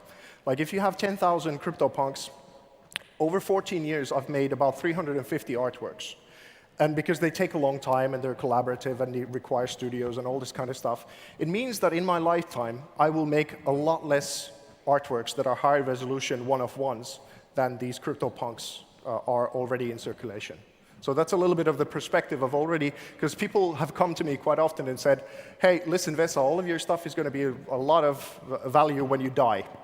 And it's not something that is entirely comfortable to hear, but it's because people don't think it through of the output of how long it takes to whatever it is and what the amount of works that you actually will have ever. So this is a little bit about the process. This is Mimi in my studio in Helsinki. And instead of painting someone's portraiture on a canvas, you actually capture the real person and their essence and their story. And increasingly, it can be virtual reality capture, like in the latest project, we had 8 GoPro cameras and depth cameras and all that kind of stuff. And this is what the output is starting to look like. And in the old gallery world, they didn't really care about this because you didn't have digital scarcity with NFTs. But now, it's coming on with a vengeance. And about 50 years of digital creativity is now being able to be tokenized ever since the inception of its history to all the different kinds of things in sports and whatever. It's a limitless field. So we just wrapped up a production with a lady called Brittany Kaiser, and she's the Cambridge Analytica whistleblower. And here, the stats with her are pretty incredible, because when she came out with her information, what Facebook was doing and Cambridge Analytica together, these multiple companies that had to do with the Brexit campaign and Trump campaign and so forth, Facebook lost $120 billion in market value in a day when she kind of opened up about this stuff. And there's now about 5 million articles written about her in relation to owning your own data and what it really means, like Isabella was saying, that data is the new oil. So it's exciting to, again, go into this very, very incredibly tense situation and dig out the gold from there to make some art about it and then make them into these futuristic sort of new expressions that people can invest in. And this is a little bit about the moment of where we were capturing this. So we had GoPro cameras, we had a new kind of depth camera, 2 video cameras, and then as well as stills running at the same time, trying to capture this new, actually a Greek mythology, Medusa kind of moment of when data is being extracted out of you, and that's one of the artworks that is coming up. But many people ask, after they buy a digital artwork, where's this all going? Where am I going to show it? What am I going to do with it? I'm just going to show it on the phone or something like that? That seems a little silly to me. But if you've seen the Ready Player One movie, what it really shows you is how expansive and interoperable these worlds are going to be. And your digital assets, if you've bought any gaming assets or something like that, NFTs are empowering that to such a degree that now the transformation with COVID into these realms is just exponential. So you can build galleries like this. So this is what we've been building with Superworld for a full year. And this is the first ever video showing of this Luxor Temple gallery made into my personal art gallery. So they're jumping from augmented reality to also going full VR. And kind of, if you think of the point of origin from white walls into something that you put on your VR glasses, and then you go and live inside and get immersed into this world that is a thousands upon thousands of years old temple in Egypt that has a certain kind of build because it's been built into the image of man. And it has a certain kind of philosophy embedded into the whole building. And then how the artworks themselves play with this old ancient concept and how that can now be one of the most futuristic ways of actually showcasing art with the history of its tradition in mind.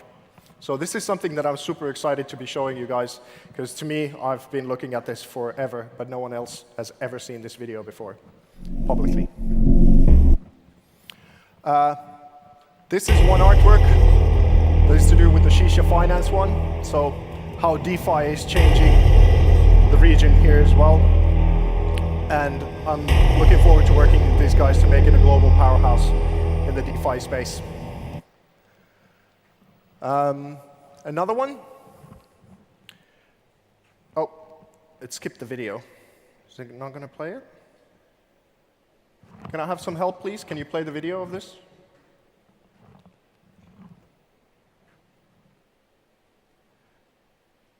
OK. Well, this is a virtual reality piece. It actually becomes alive in a very different kind of way when you go close to it, and the whole 12 million voxels of them are moving at the same time, but unfortunately, due to technical difficulties, I can't show you this. But this is done with the Vario VR, the VR company, in collaboration with them together. But now on to the thing that Ken was mentioning, and one of the most important things that I'm doing in the region, because we have 55 cars in this project already with Dr. Marwan. But like he was saying, if you have a Lamborghini, it's $1 million Lamborghini, let's say. It's a really expensive one. You drive it out the shop, it's immediately 700,000 in value, or even less. So how do you invert the value pyramid of a luxury item? It doesn't have to be a car. It can be anything. It can be, I don't know, your watch. You can attach a motion artwork into something that is your wristwatch, if that's your collectible game, or things like that. So what we started looking at was Dr. Marwan's own personal car from 2017, a Model S Tesla. And we wrapped it into a unique digital piece of art that is an NFT. And what you saw there was the physical car. But then I started evolving the concept a little bit with him, and we thought, wouldn't it be cool if you had a virtual reality asset of this car? And we might even be able to generate a world in which those who collect the physical car are going to be able to either game, or maybe first just a garage or something, that becomes a club, kind of like what the Bored Apes Yacht Club is, but for super high-end artistic VR assets that are a whole bundle together. So this is something that I think is a very, very cool thing. And it's made in the true spirit of DeFi, so Compound Defiance is the name of it, and you might be able to recognize the Ethereum logo at the center of it, so it's all over that car, to kind of pay tribute to this movement that is happening. Like I said, the project lead is Dr. Marwan Al-Zarouni, and he's a tremendous mind, and I'm so honored to be working with him on this. And here's some of the cars. They go from 50s Americana cars to these kind of things that look like missiles or tanks or whatever. And we're talking with a guy who has a Russian decommissioned tank that we might turn into one as well. And I'm not going to say anything more about this at this hour, but that's coming up. Game assets.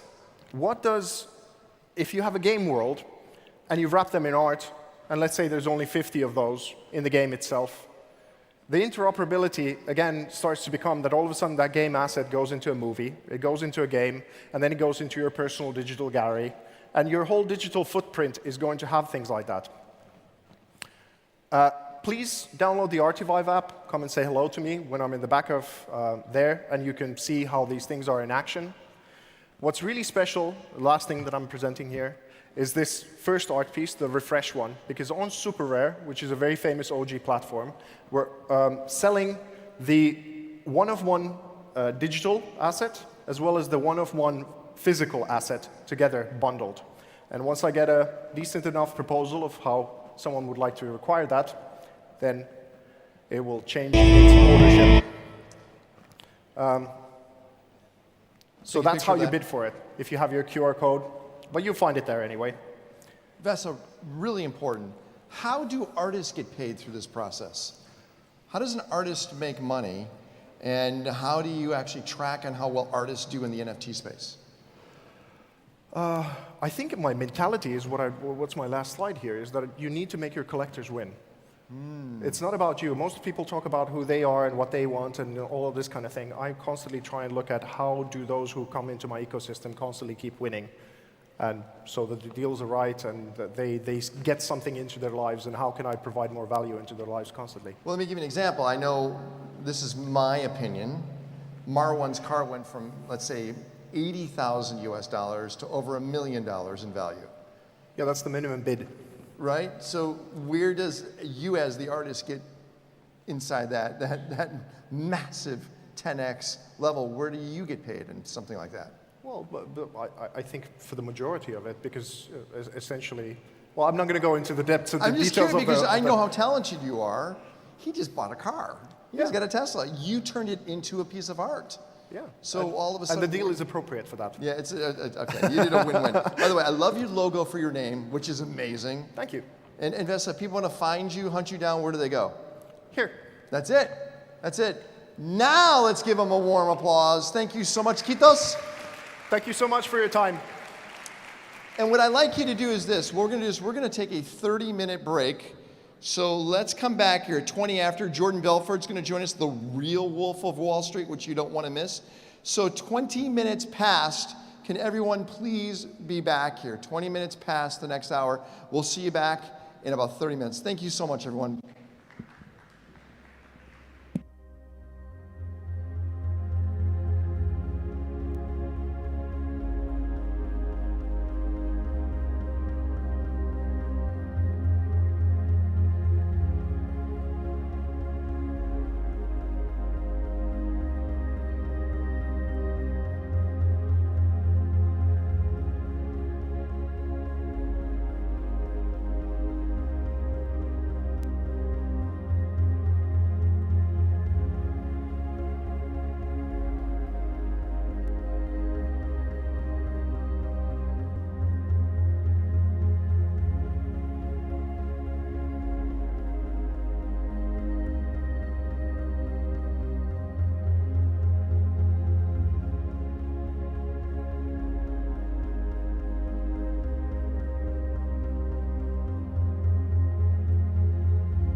Welcome back, everyone. Please grab your seats. Our next series of speakers are about to hit the stage. So if you can, come on inside or grab your friends that are out in the hallway and have them come inside. Like you know, we have some incredible speakers this afternoon. You don't want to miss any one of them.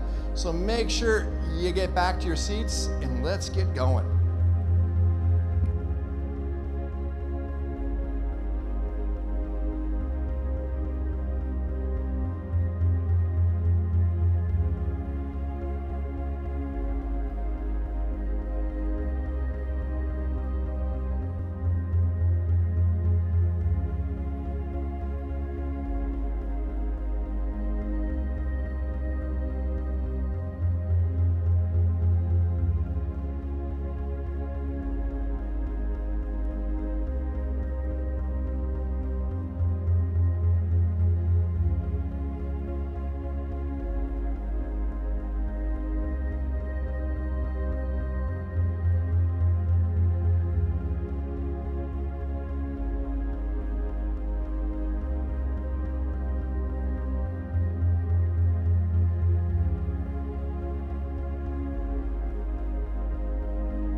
All right, everybody, let's get back to the event. I know you're all carved up. First thing you do, you go have lunch and I don't know about you guys, do you go right to the dessert area or do you hit the protein first? Because some of those desserts look really good. Hey, again, my name is Ken Rakowski. I'm your host for part of this afternoon and then tomorrow. I'm here because back in 2009, I started mining crypto. I started really getting into it. And I started talking about it on my radio show. My radio show was #9 in America, Business Rockstars. And people were laughing at me back then. Why are you talking about Bitcoin? That's like kind of a scammy thing. 2010, 2011. And then when Ethereum came out, when it was under $1, I was telling my listeners, you gotta go check out this Ethereum thing. It wasn't the easiest thing to buy initially. Because remember, really, exchanges didn't exist back then. And the same thing. After my radio show, I would talk about Ethereum, and I would sit down with my team, and my team would say, why are you talking about this stuff, this digital stuff, this digital currency? It's not gonna make it. And then, of course, you're proven wrong as time goes on. Because if you did buy Ethereum back then, or any form of crypto when it was low, you guys celebrate the highs. You celebrate where things are. Regardless if you're thinking it's 47 or 48,000. Hey, if you bought it back then, it was under $100. That's where I was at. Because I believed in it. I believed in the premise. And I think everything we're hearing throughout this whole event is around not just seeing, but believing. Believing that you know that this is what's next. It has to happen. Because the current infrastructure is broken. It is, it's just broken. You know, when you go back to 20 years ago, we were doing basically the same thing. 20 years in the future, we won't. 10 years in the future, we won't. 5 years in the future, because this is gonna work. So we have to change, and what we're learning is where the change is going. So let's take social media.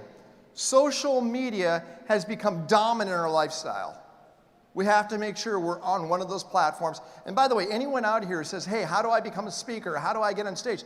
Your social media following matters. Now, a lot of that's become automated. An amazing company, actually Mark Cuban invested into last year.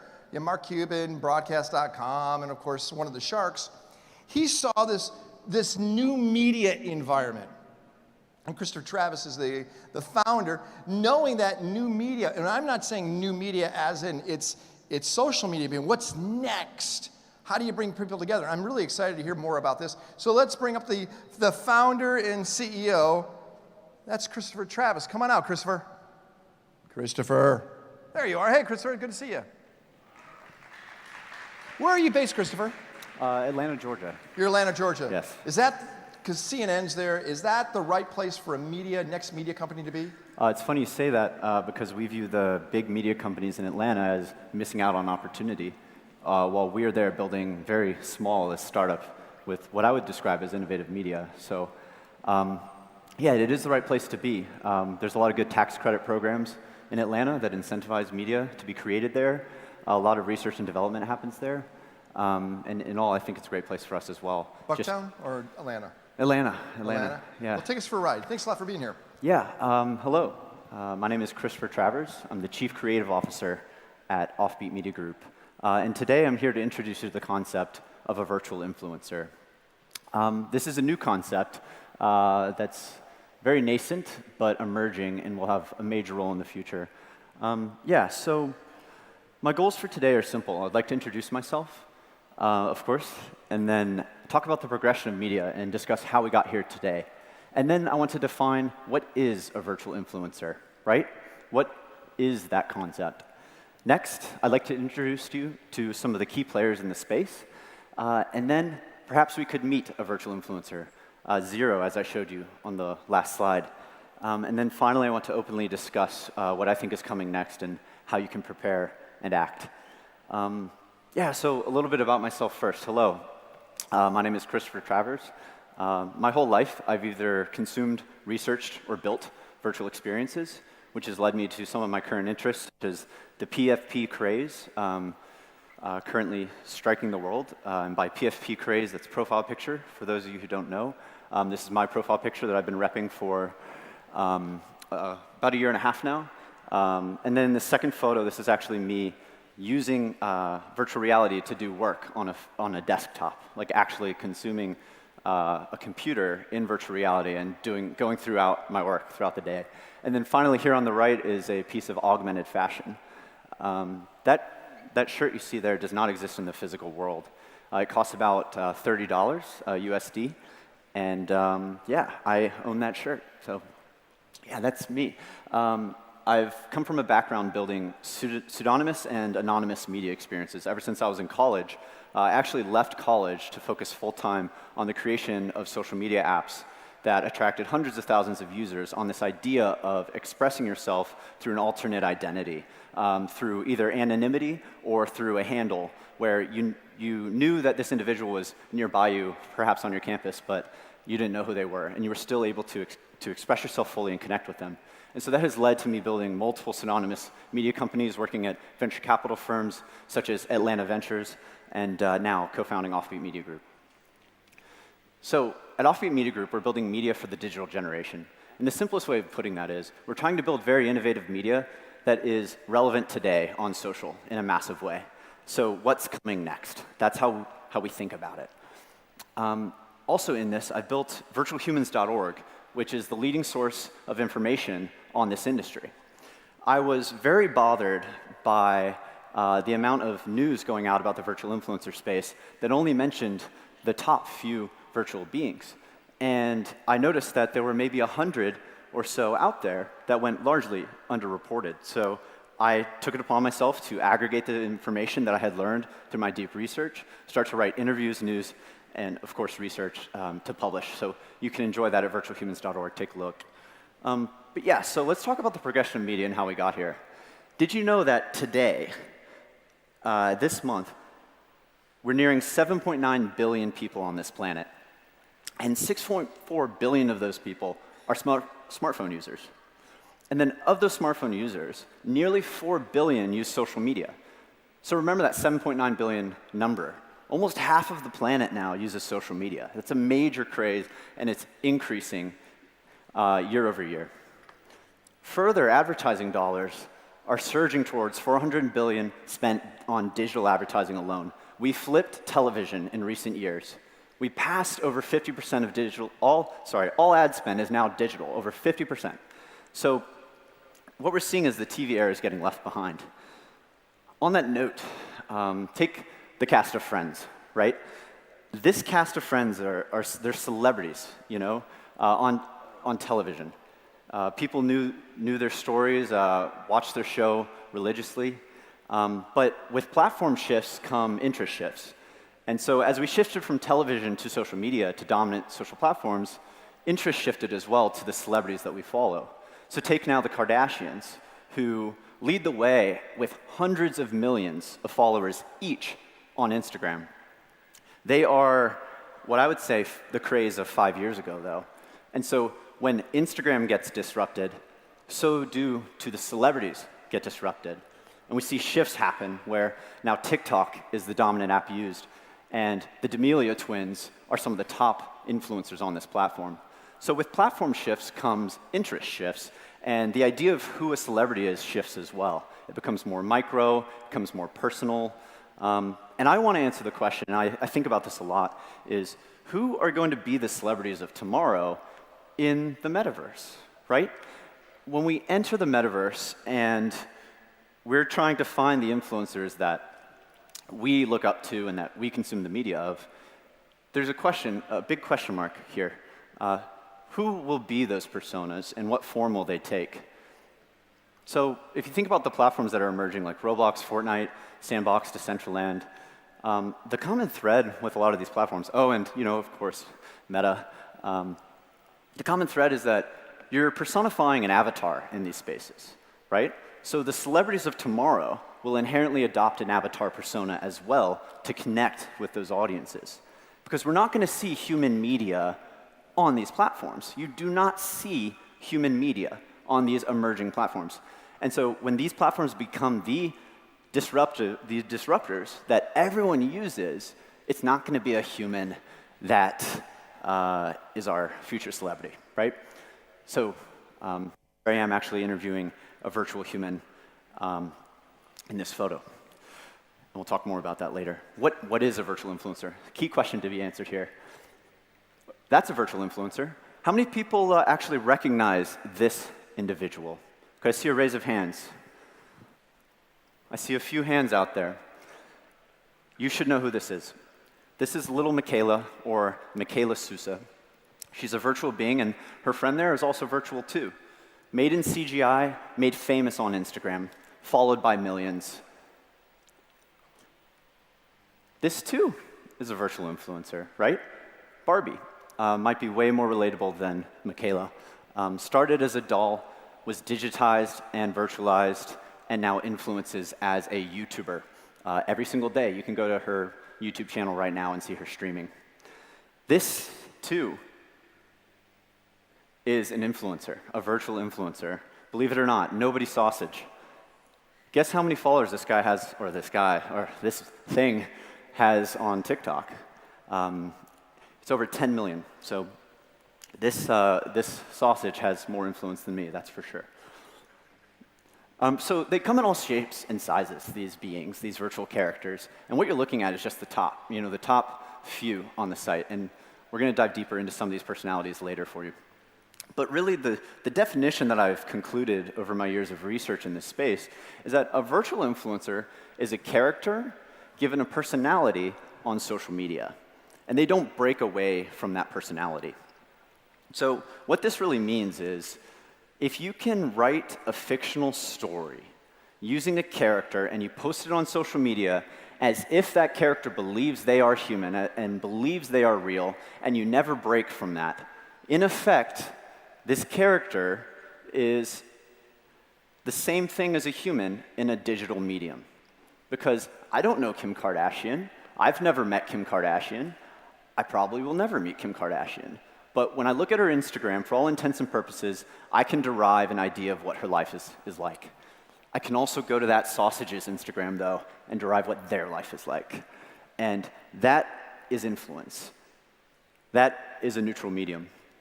But what do all these virtual influencers have in common? Like, why are they writing stories? What are they building towards? What's coming next? You have to think about what is coming next is this idea that a being, a robot perhaps, could adopt the same mindset of a human someday.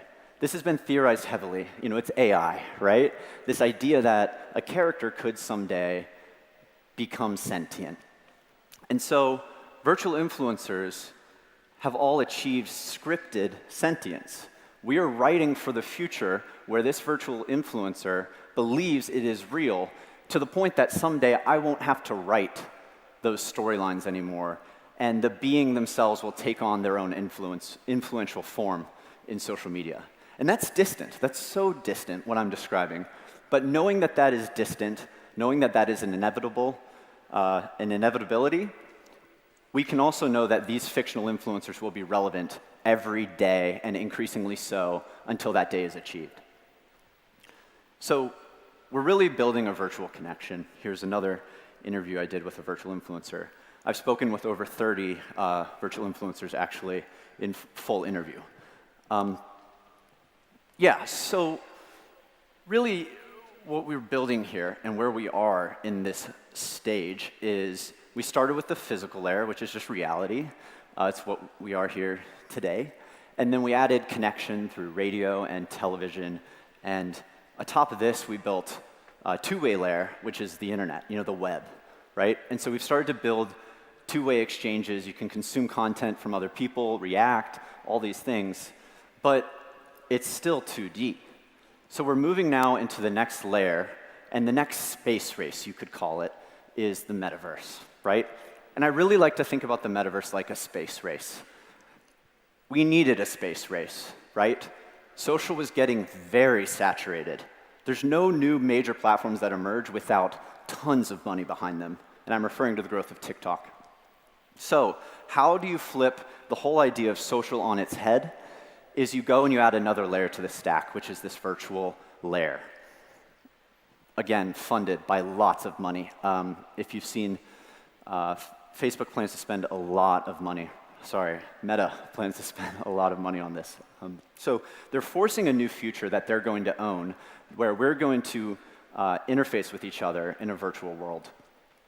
And then next after that is going to come, okay, now that we're interfacing with each other, who else can we interface with? How can we make interfacing even easier? And then once that's achieved, where we're talking to friends who you could say don't exist in the physical world, but we actually really have faith in them and belief in them, where do you go from there, right? I think it starts to look like biohacking, perhaps, right? Figuring out ways where you don't actually have to leave your house, where Uber Eats and Instacart really dominate the world, right? So let's talk about some of the key players in this space.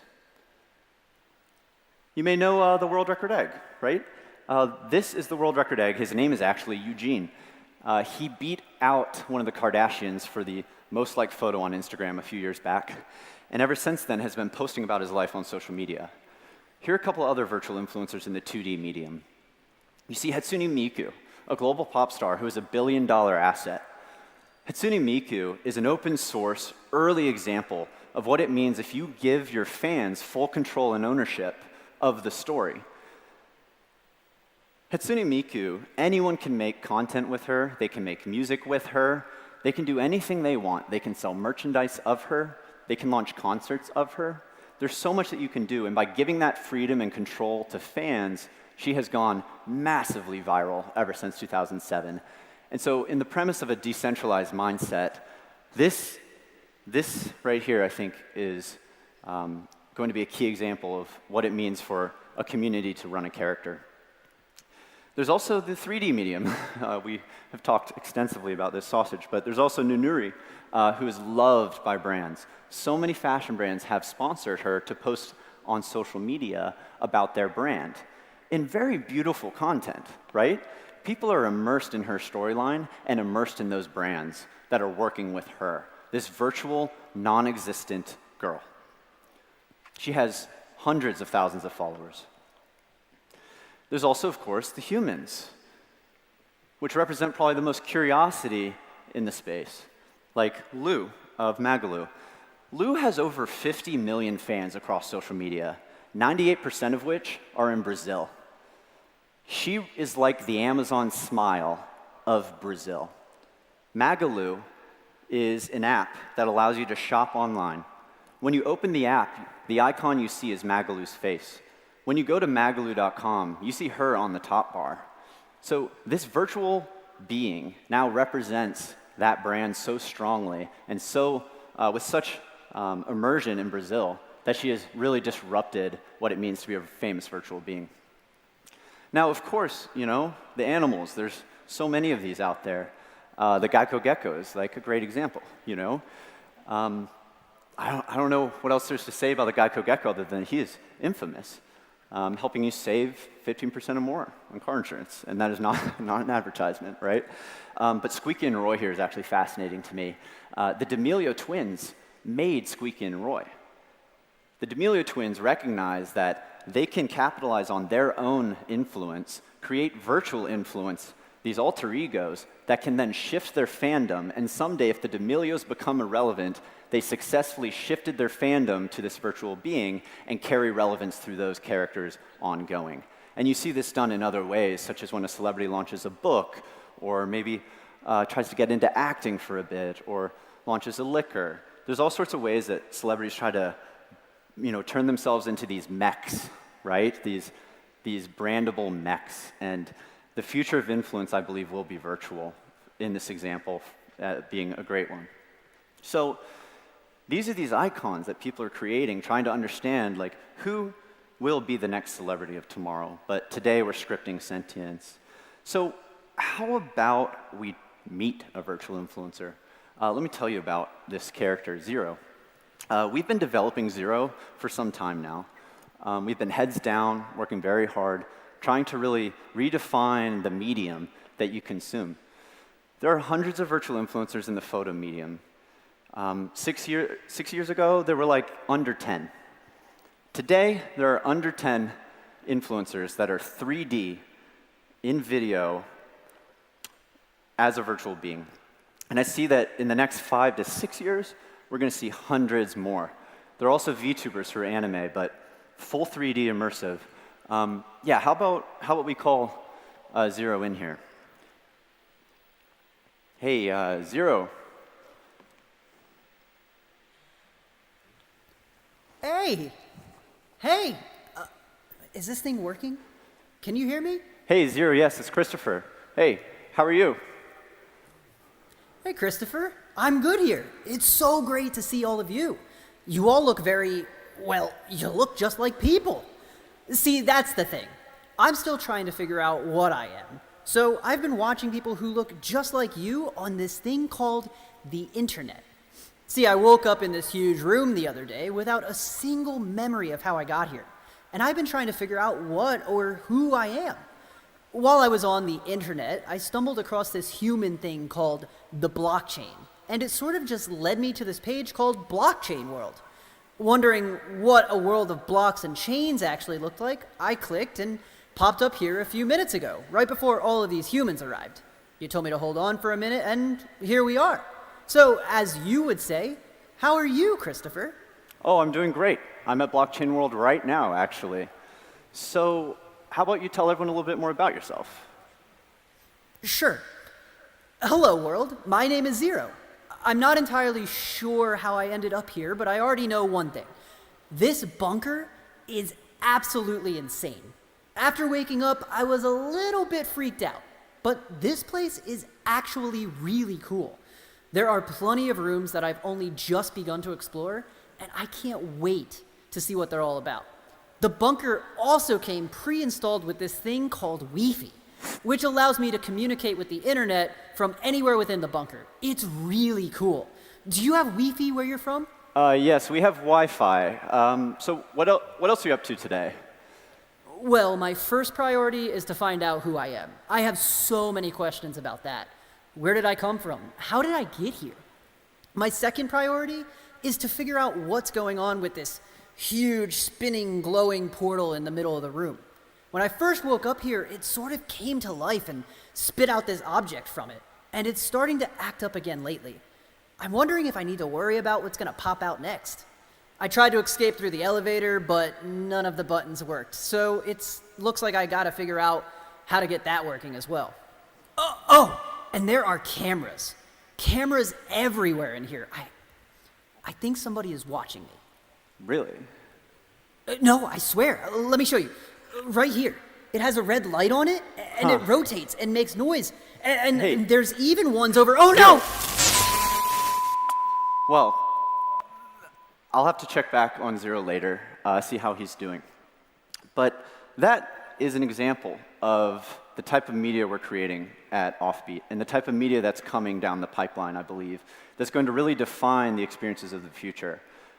Virtual-driven humans or animated humans that captivate you in the same way that a human being might, actually offloading the pressure of a human ego, you could say, onto a team of creatives or an individual who maintains their anonymity and can become a celebrity without the social pressure of being a forward-facing figure.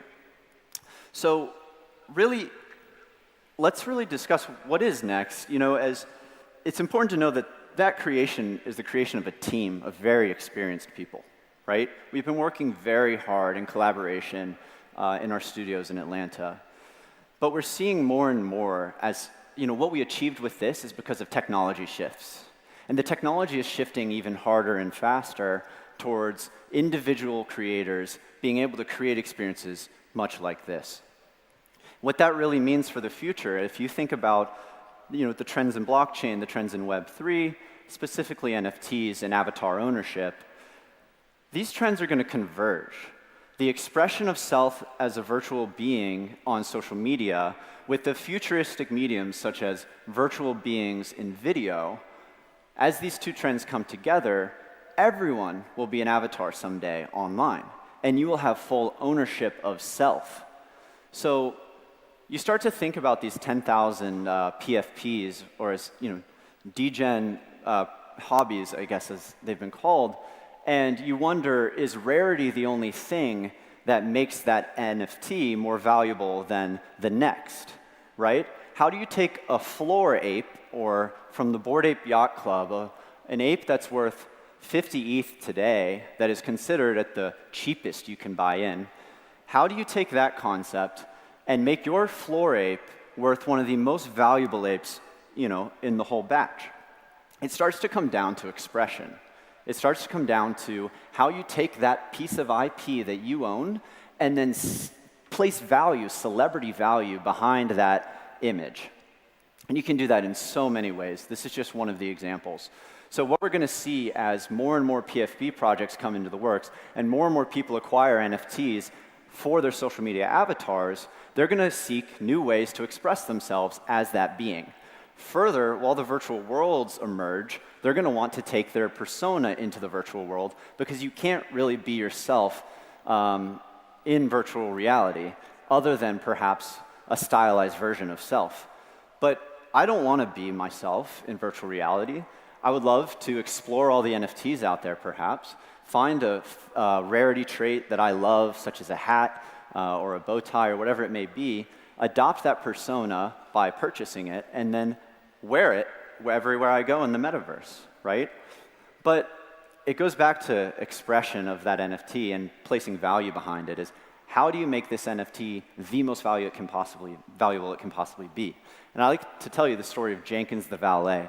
How many people have heard of Jenkins the Valet here? Okay, well, Jenkins the Valet is a Bored Ape, which is an NFT that someone has purchased from the Bored Ape Yacht Club. There are only 10,000 of them. Hopefully you're familiar with the Bored Ape Yacht Club, but they effectively own this persona. There's nothing intrinsically special about this Bored Ape, but they made it special by adopting a pseudonymous name to that Bored Ape. I don't know the number of the Bored Ape, but it's like Bored Ape 1052, for example. But he doesn't go by Bored Ape 1052. He now goes by Jenkins the Valet, and he has put lots of effort, whoever he or she may be, into creating Jenkins the Valet into this lovable personality who has a storyline, who has stakes that raise, who has emotion. And by converting a typical image into a human storyline, he has increased the value of that Bored Ape significantly, even launching his own NFT projects that people are buying into. So the trend is adoption of persona online and becoming pseudonymous and accepting ego death on social media. Instagram told us to be egocentric. How can we now be humble? And so I believe in the metaverse we're going to see way more expression of self through avatars, which is going to take the pressure off of showcasing your personal items, wealth in the physical world, and instead our virtual assets are going to be the most valuable things we own. Our virtual goods will be the most valuable things we own. So that's why the NFT craze is so fascinating, because you can buy into virtual goods today that have value, and you can hold those, utilize those in new ways in the metaverse, and whatever it may be. So the future for us is building more zeros, building one. Who could one be, right? Interfacing 0 and 1 in storylines, intermixing narratives, launching on more social platforms, pursuing more fans, giving fans ownership of the storylines, and giving fans an identity in the metaverse as well. So we're really trying to push the edge. I believe we're doing it today, doing it well, still pushing it further. But if you'd like to know more about virtual influencers, go to virtualhumans.org or connect with me on LinkedIn. I post a lot about this stuff right there, like multiple times a week if you'd like to learn more. Also tomorrow at 11:30, I'll be in the Helicon studio having a fireside chat, followed by an open Q&A for an hour. So if you'd like to learn more about this, come by the Helicon studio tomorrow, and I'll be there to answer your questions. Christopher, can I ask you a question? Sure. Talk about Hello Kitty. Oh, yeah. Because theoretically, Hello Kitty started this. We didn't know the persona. We learned about, we don't know who the creators were. We kind of do later on. But Hello Kitty was kind of the first iteration of this, wasn't it? Yes, early on, certainly. Actually, I would love to talk about even Gabba Girl. Are you familiar with the Gabba Girl? No. Gabba Girl was a mannequin that someone dragged around in the 30s around New York and would go on dates with this soap mannequin.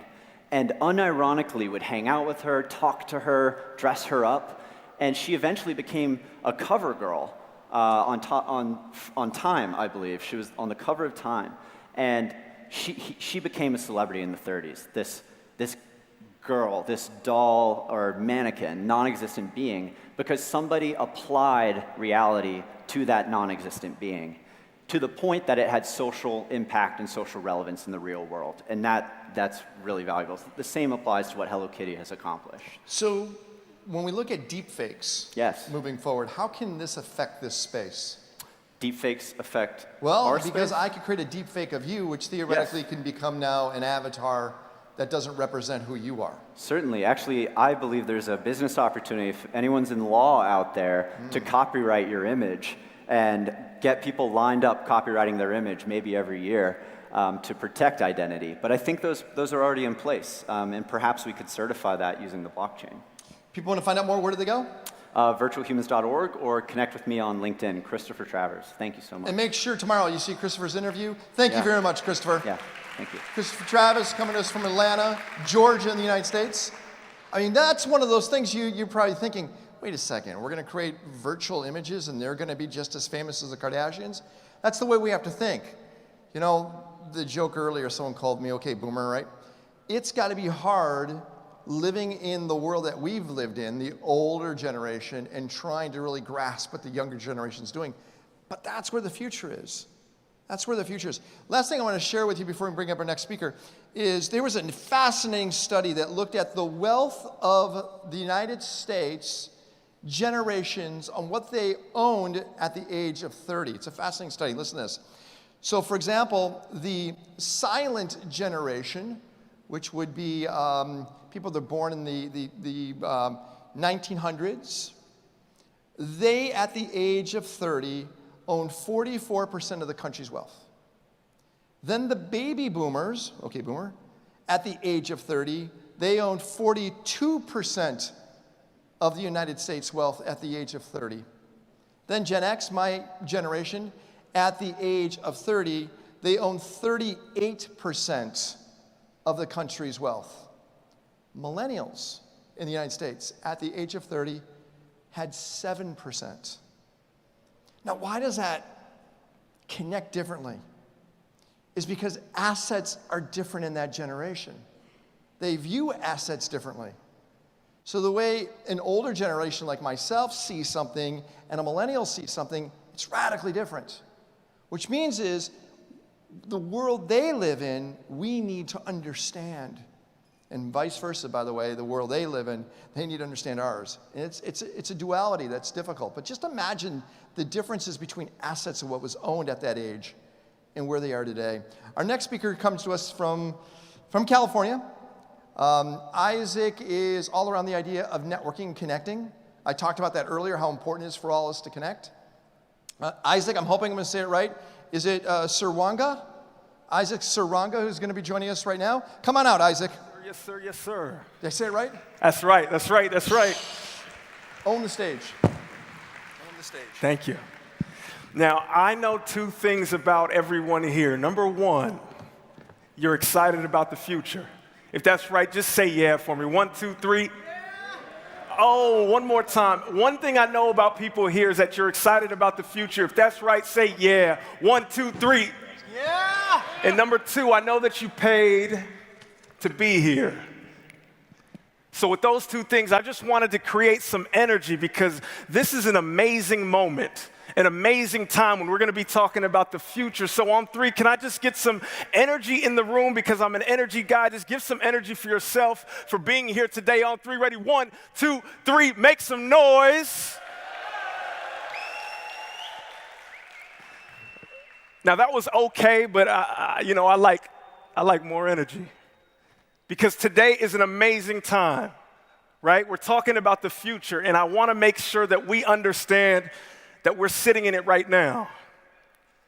I'm not going to be talking to you about cryptocurrency. I'm not going to be talking to you about NFTs. I'm not going to be talking to you about blockchain. I'm going to be talking to you today about the power of you. So one more time, just give me some energy for being here today. On three, just give yourself some energy. Ready? 1, 2, 3 for being here today. Can I hear something?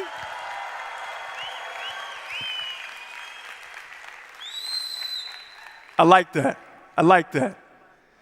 So I traveled 8,000 miles to be here right now to talk to you all about the power of you. It was interesting, on my travel, on my flight, and I'd like to really be in the moment wherever I am.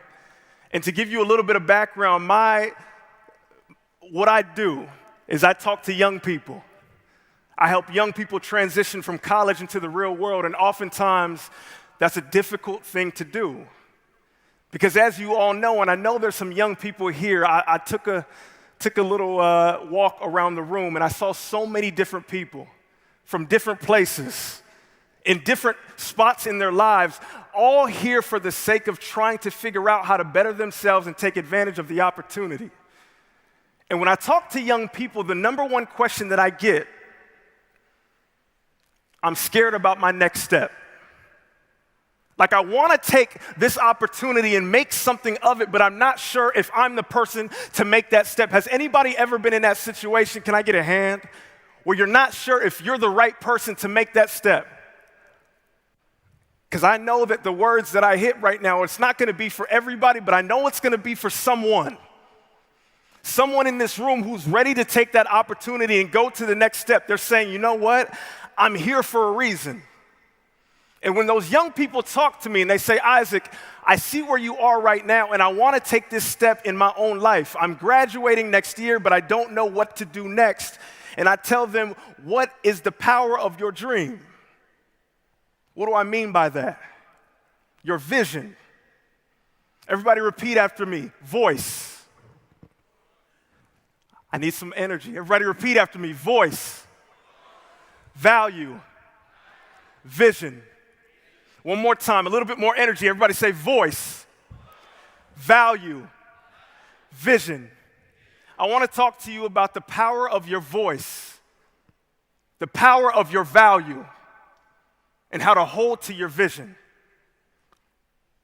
When I get to speak to young people, it's interesting because there's this thing called imposter syndrome. Imposter syndrome says I walk into a room and I know who I am, but sometimes I'm not sure if I'm the person to stand up and say exactly what I'm supposed to say. Like, I have ideas. Like, I have value. There's something about me that can absolutely add value to this room, but for whatever reason, I'm not sure if my voice is the voice to be projected in this room. And I connect with young people because I say, I was there at one moment. I graduated from Princeton University in 2013 unemployed. I thought to myself, man, what did I do wrong? Right? Like, what did I do wrong? Like, what happened? And it's so interesting because when young people talk to me, they say, I understand that my voice is valuable, but how do I stand confidently and talk to the world in the right way? How do I stand confidently and talk to the world in the right way? And when I talk to them, I say, listen to me clearly. The number one thing that you have to understand is that your voice is valuable. Regardless of where you are and what you've been through, the past doesn't really matter, but you have to be present in the moment. Your voice is valuable. I'm not talking to everybody, but I'm talking to one person in the room. If you're ready to take that step, if you're ready to take advantage of the opportunity in the moment that the opportunity presents itself, you have to know that your voice is powerful. This takes time. And oftentimes, for many of us, we have to overcome so many things to understand how valuable our voice is. I'll tell you, as an immigrant myself, from an immigrant family, the youngest of 7, my mom never went to college. So when she saw her younger son graduate from Princeton University, she had so much pride inside her. And to this day, it drives me with everything that I do.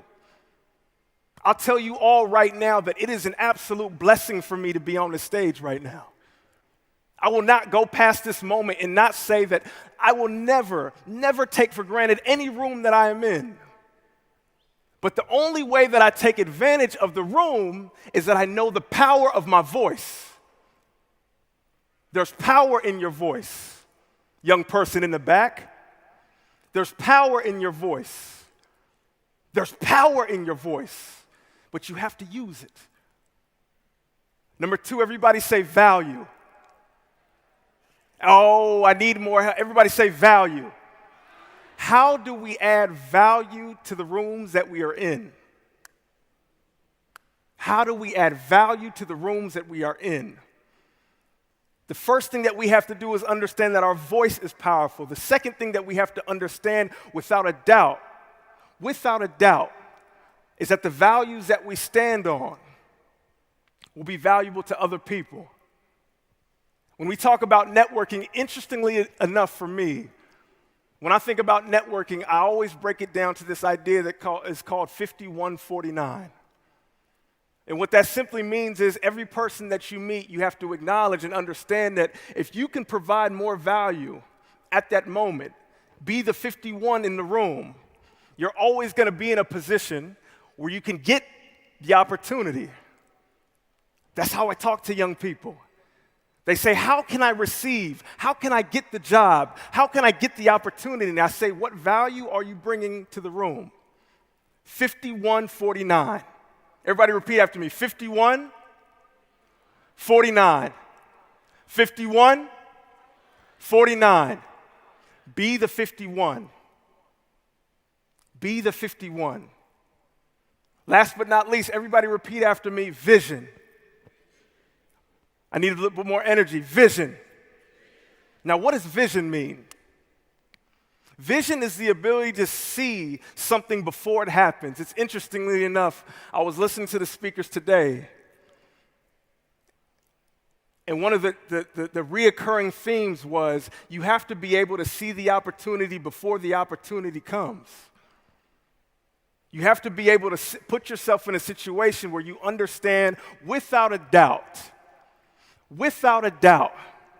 that opportunity will be there regardless of if you are prepared or not. And when you do that over and over again,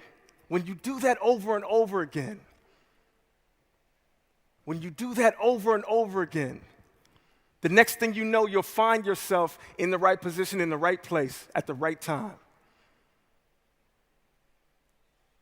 Voice, value, vision. It's common sense, but it's not common practice. Each and every one of us has an opportunity to do something amazing. Each and every one of us has an opportunity to absolutely influence the people around us in the right way. When I say 5149, all I'm saying is this. Networking is a game of providing value to the people that are around you. And when we do that, we allow ourselves to go forward in the right way. If that makes sense, say yeah. If that makes sense, say, oh yeah. I want to finish with this. And I'll say this again because a message won't always hit everybody, but it'll hit someone.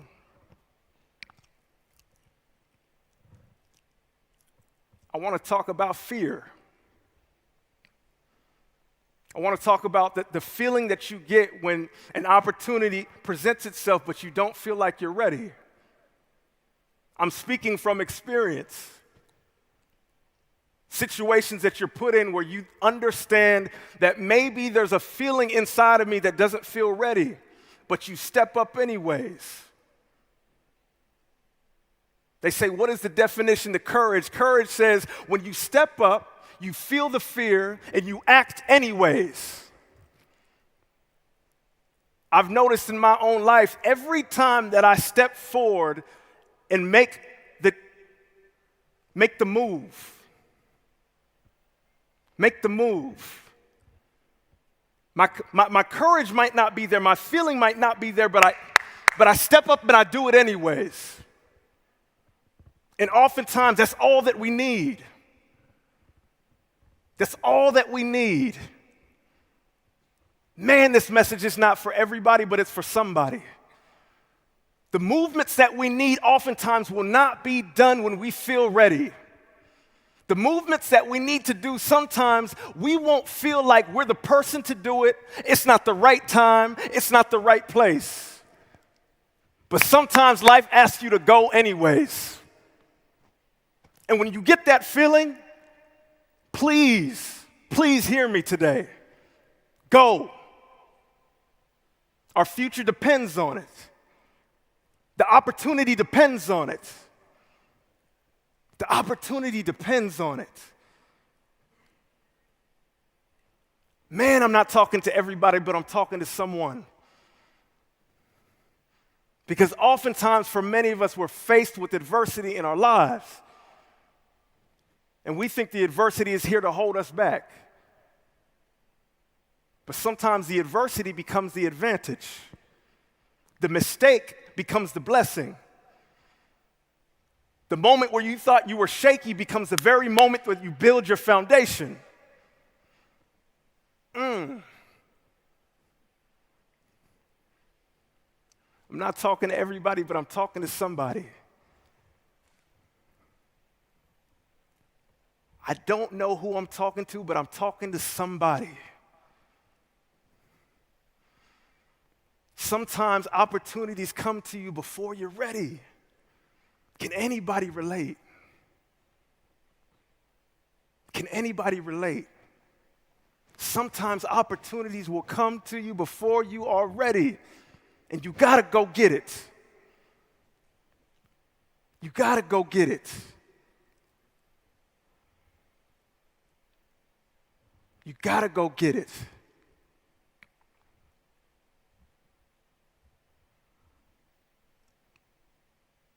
The power of your voice,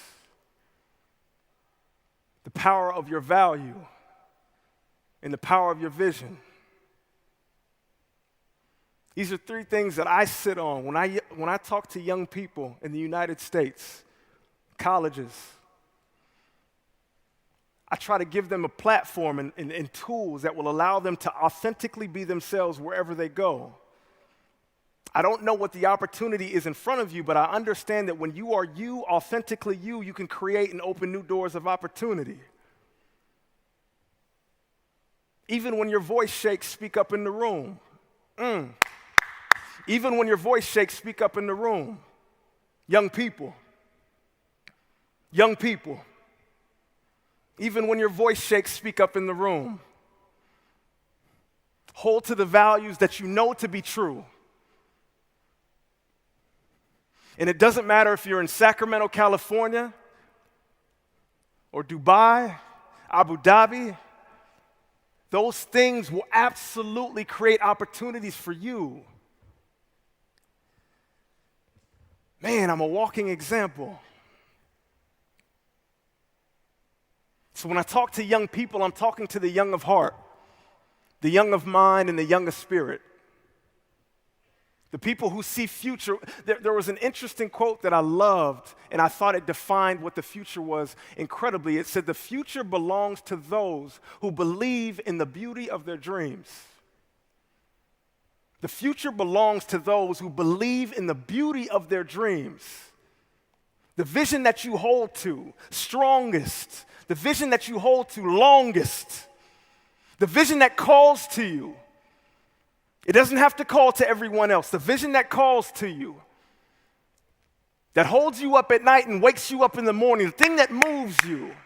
If you ever ask, what moves Isaac? I want to inspire the young people of a generation. I want to create young leaders that understand that their voice matters in the room, that the values that they have are important, that treating other people kindly and fair is also a business tactic. That holding to your vision is not just a cliche thing to say, but a thing to live by. What does it mean to hold to your vision? It means to stay true to the very thing that you are seeing, regardless of what the external circumstances are saying to you. Regardless of what the adversity hits, I'm telling you to turn your adversity into your advantage. Your dream is your dream. Your dream is your dream. I'm not talking to everyone, I'm just talking to someone in the room. Someone who has a vision. Someone who knows it's their time. Someone who knows it's their time. I'm just an encouraging word right now. I'm just an encouraging word right now. You got it. You got it. I see you. I feel your heart and you feel mine. I see you. You have the plan. Do not stop. Keep going. Keep going. If you are going to quit, keep going. If someone told you you weren't good enough, keep going. If you didn't know if you were good enough, keep going. That's who I'm talking to today. That's who I'm talking to today. I just want to give you some energy. I just want to give you some energy on that dream. Because oftentimes for many of us, we stop, we don't get the word. We don't get the encouragement. We don't get the push. We don't get the vision. We don't have someone behind us saying, I see you, keep going. Keep going. Keep going. He's repeating himself. Yes, he is. Keep going. Because oftentimes that's all that we need. I feel absolutely blessed and honored and privileged to be amongst you today. I know this room is special. Believe me. Believe me. And if I had one message for you to remember, young people or young person in the crowd who maybe just made it here, who's maybe going through some turmoil, who's trying to figure it out, your dream is still alive. Your voice is powerful in the room. Stay true to your values. Hold to your vision. Hold to your vision. Talk to me. Somebody talk to me. If you hear me, can I get a yeah? Oh, I need somebody to give me some energy back. Can I get a yeah? Oh, I need something more. Can I get a yeah? Can I get some claps and a yeah, please? Come on now.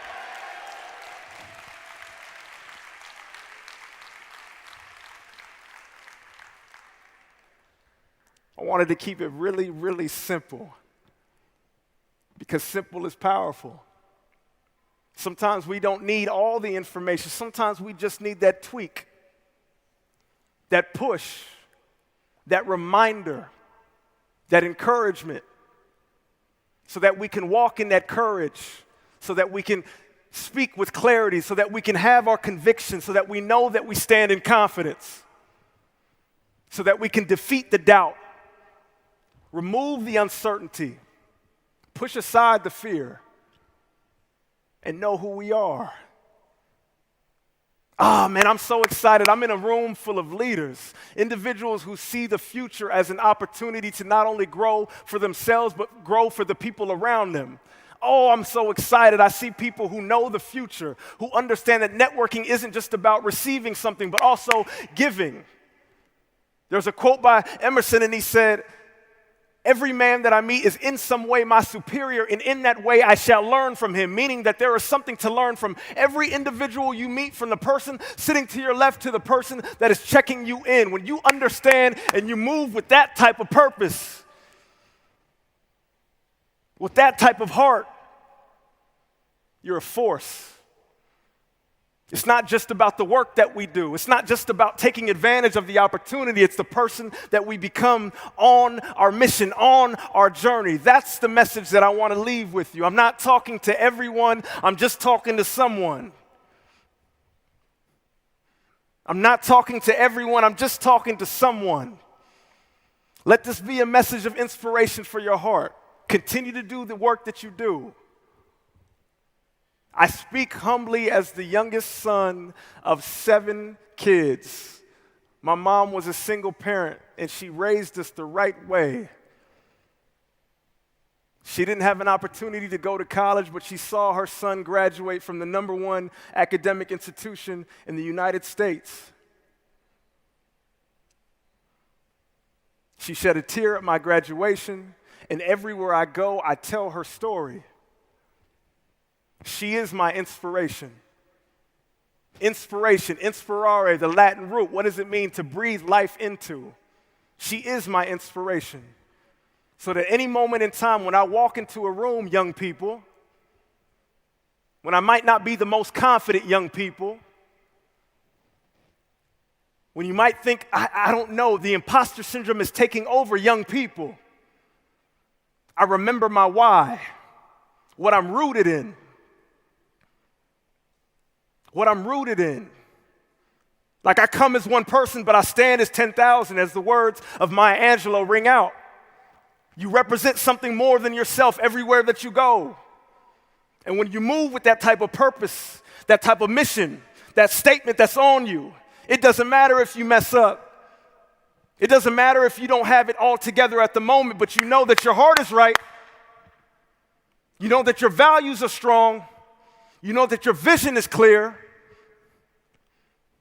Oh, young people, I'm talking to you. It's not for everybody, but it's for someone. Remember the people who have laid the foundation for you to be exactly where you are. Every room that you walk in, never forget their names. Mama, Robina Sarwanga, I see you.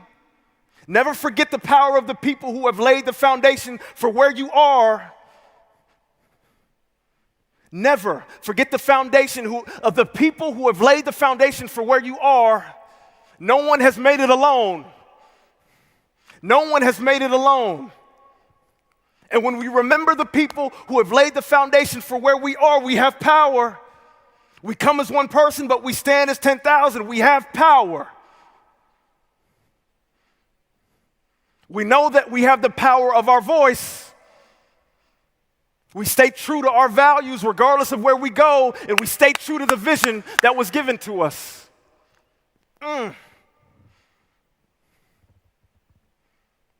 I'm not talking to everybody, but I'm talking to somebody. Young people, I'm trying to get to your heart. You got something. This is an incredible opportunity.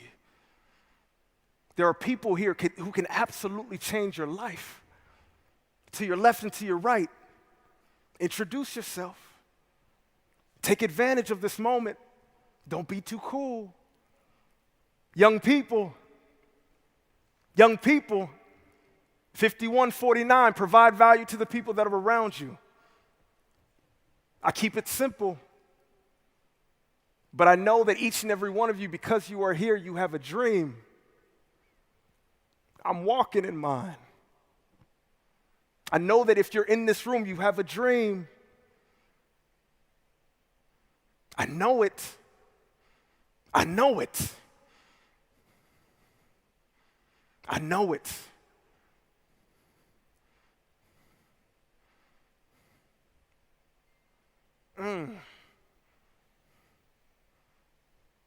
Beautiful people.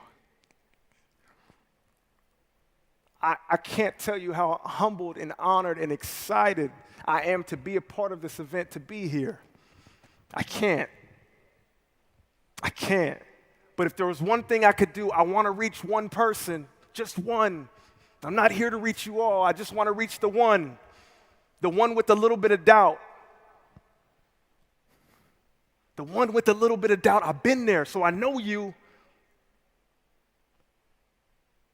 And if you remember what Isaac said today, he said, man, there's power in my voice. I should use it more.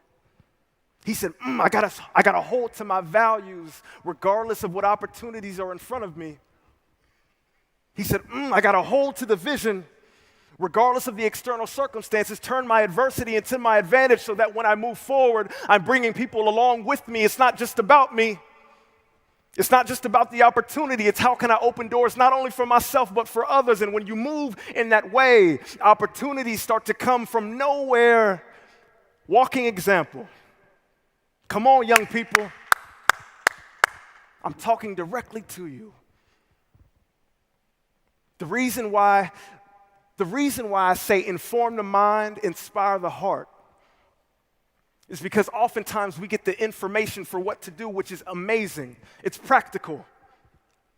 And it might work for some of us. Information, inform the mind. But inspire the heart means you have to put emotion behind it. Inform the mind means you have something, but inspire the heart means there's emotion behind it. What's your why? What are you doing it for? Who are the people that you're helping along with you? And when you do that, you become a force.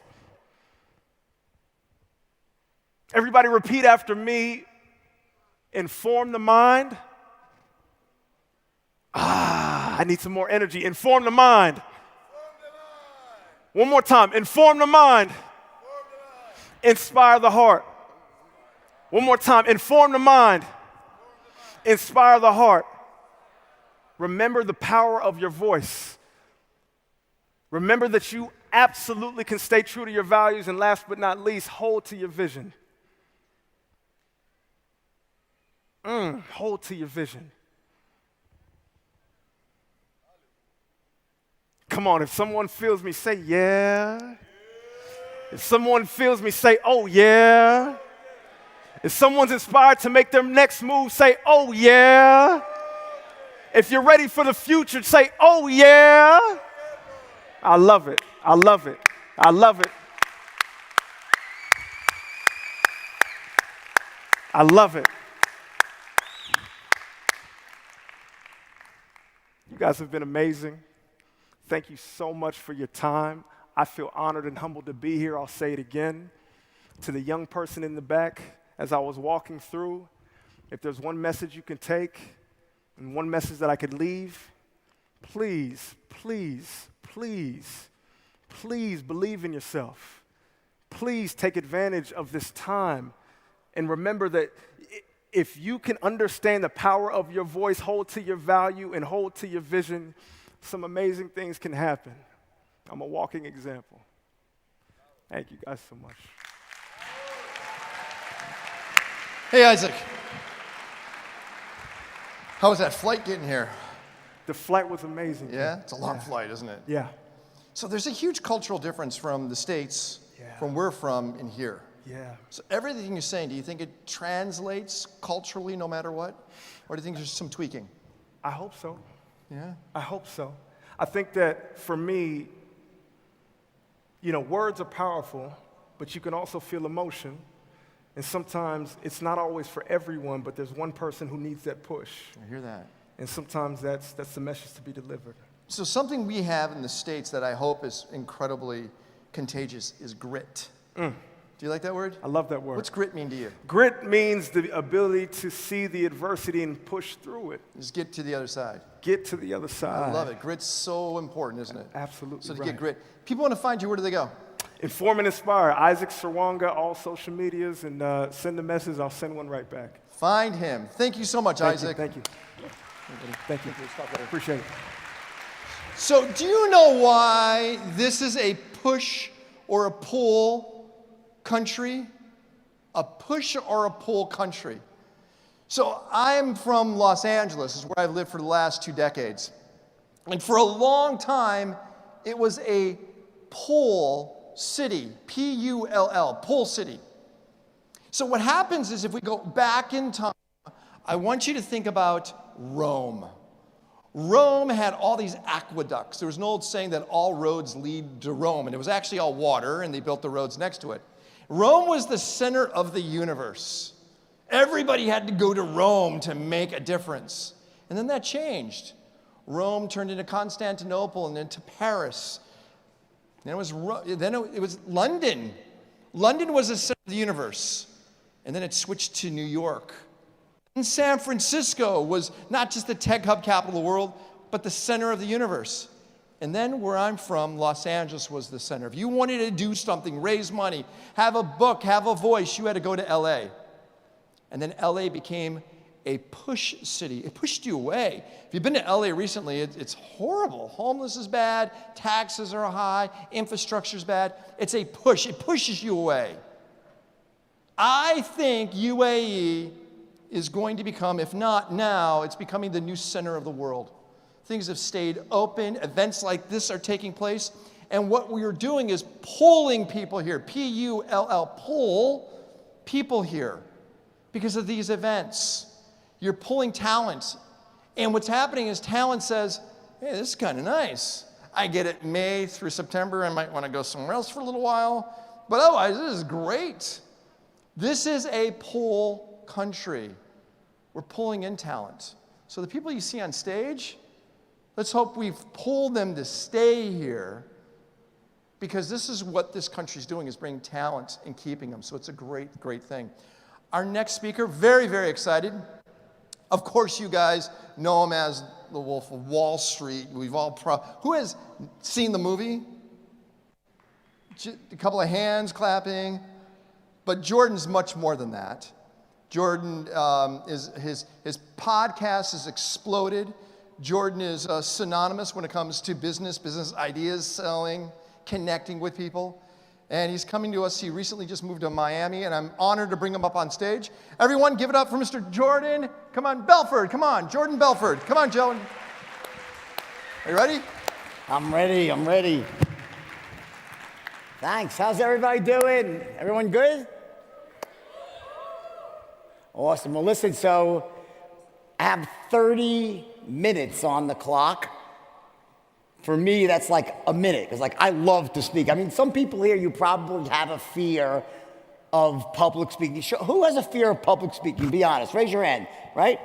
Well, I have a fear of not public speaking. I'm at my happiest when I'm on stage talking to lots of people. The bigger the crowd, the better. Oh, it's a great crowd. I'm glad you guys are here. I'm also glad that despite the COVID stuff in the world, we're all getting back out there and living our lives. So good for everybody here. So give yourself a round of applause, right? So the speech that they asked me to give today was called, from bearish to bullish on blockchain and Bitcoin, right? Meaning that I used to hate it, and now I love it and think it's got a huge future and going higher.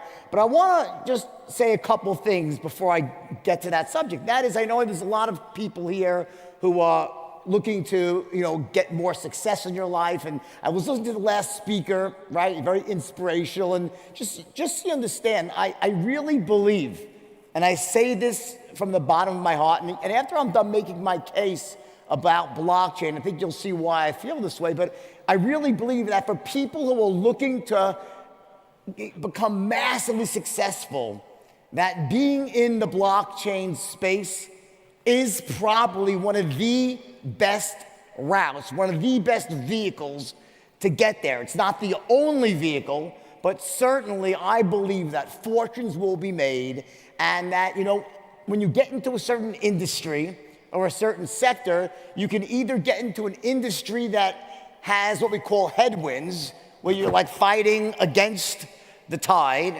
or it gives you tailwinds. Everything is going in your direction. You're in an expanding market. Kind of, the general wave is going in the same direction that you're swimming. And I will tell you, in my experience in life, I'd much rather be in an industry where I have tailwinds than when you have headwinds. It's like the last guy you want to be is the person, selling horse and buggies in 1900 when they just invented the automobile. And in some level, where we are right now with blockchain is very much like that. You don't really see it happen that often in human history when an entire industry is being created. And in this case, the financial industry is being recreated in a way that allows people, no matter where they are in the world, to participate in a banking system. I think sometimes you forget here, most of you here, you're from the UAE, right? Or surrounding areas, right? The UAE is an incredibly well-run country. It really is. I just, you don't know how lucky you are to live here. I speak all over the world, all over. I go to the poorest countries. I've done charity work in the jungles of Africa. I've been to the height of Singapore, the top of the system, Wall Street, all over the world, London. I've been to the best and to the worst. I've been to Beijing, every place you can imagine. And I will tell you that you sometimes take it for granted that you live in a country that has like a first world banking system. One thing you have to realize is that most of the world is not like that. They don't have a stable currency. They don't have a well-functioning banking system that they can count on. I'll give you an example. My wife is from Argentina. She's Argentinian.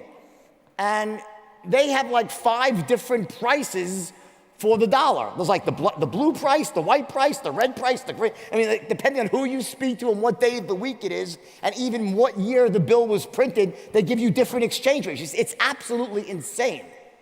And countries all over the world are like that.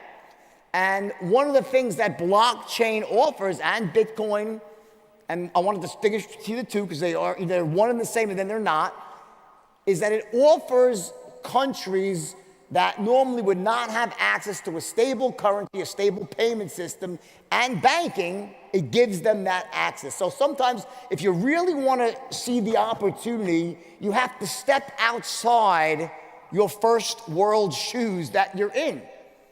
You're in a place where you look at it, everything runs really, really well. You have a very stable currency. You have a well-functioning government that does what it's supposed to. That is the exception to the rule in most parts of the world. So that's the first case I want to make in terms of why am I a proponent of blockchain, why I now believe in Bitcoin. Part of the reason is that it takes a bit of an understanding that the world is not the way where the country that you grew up in maybe, and the way you know things. It's very different in other parts of the world.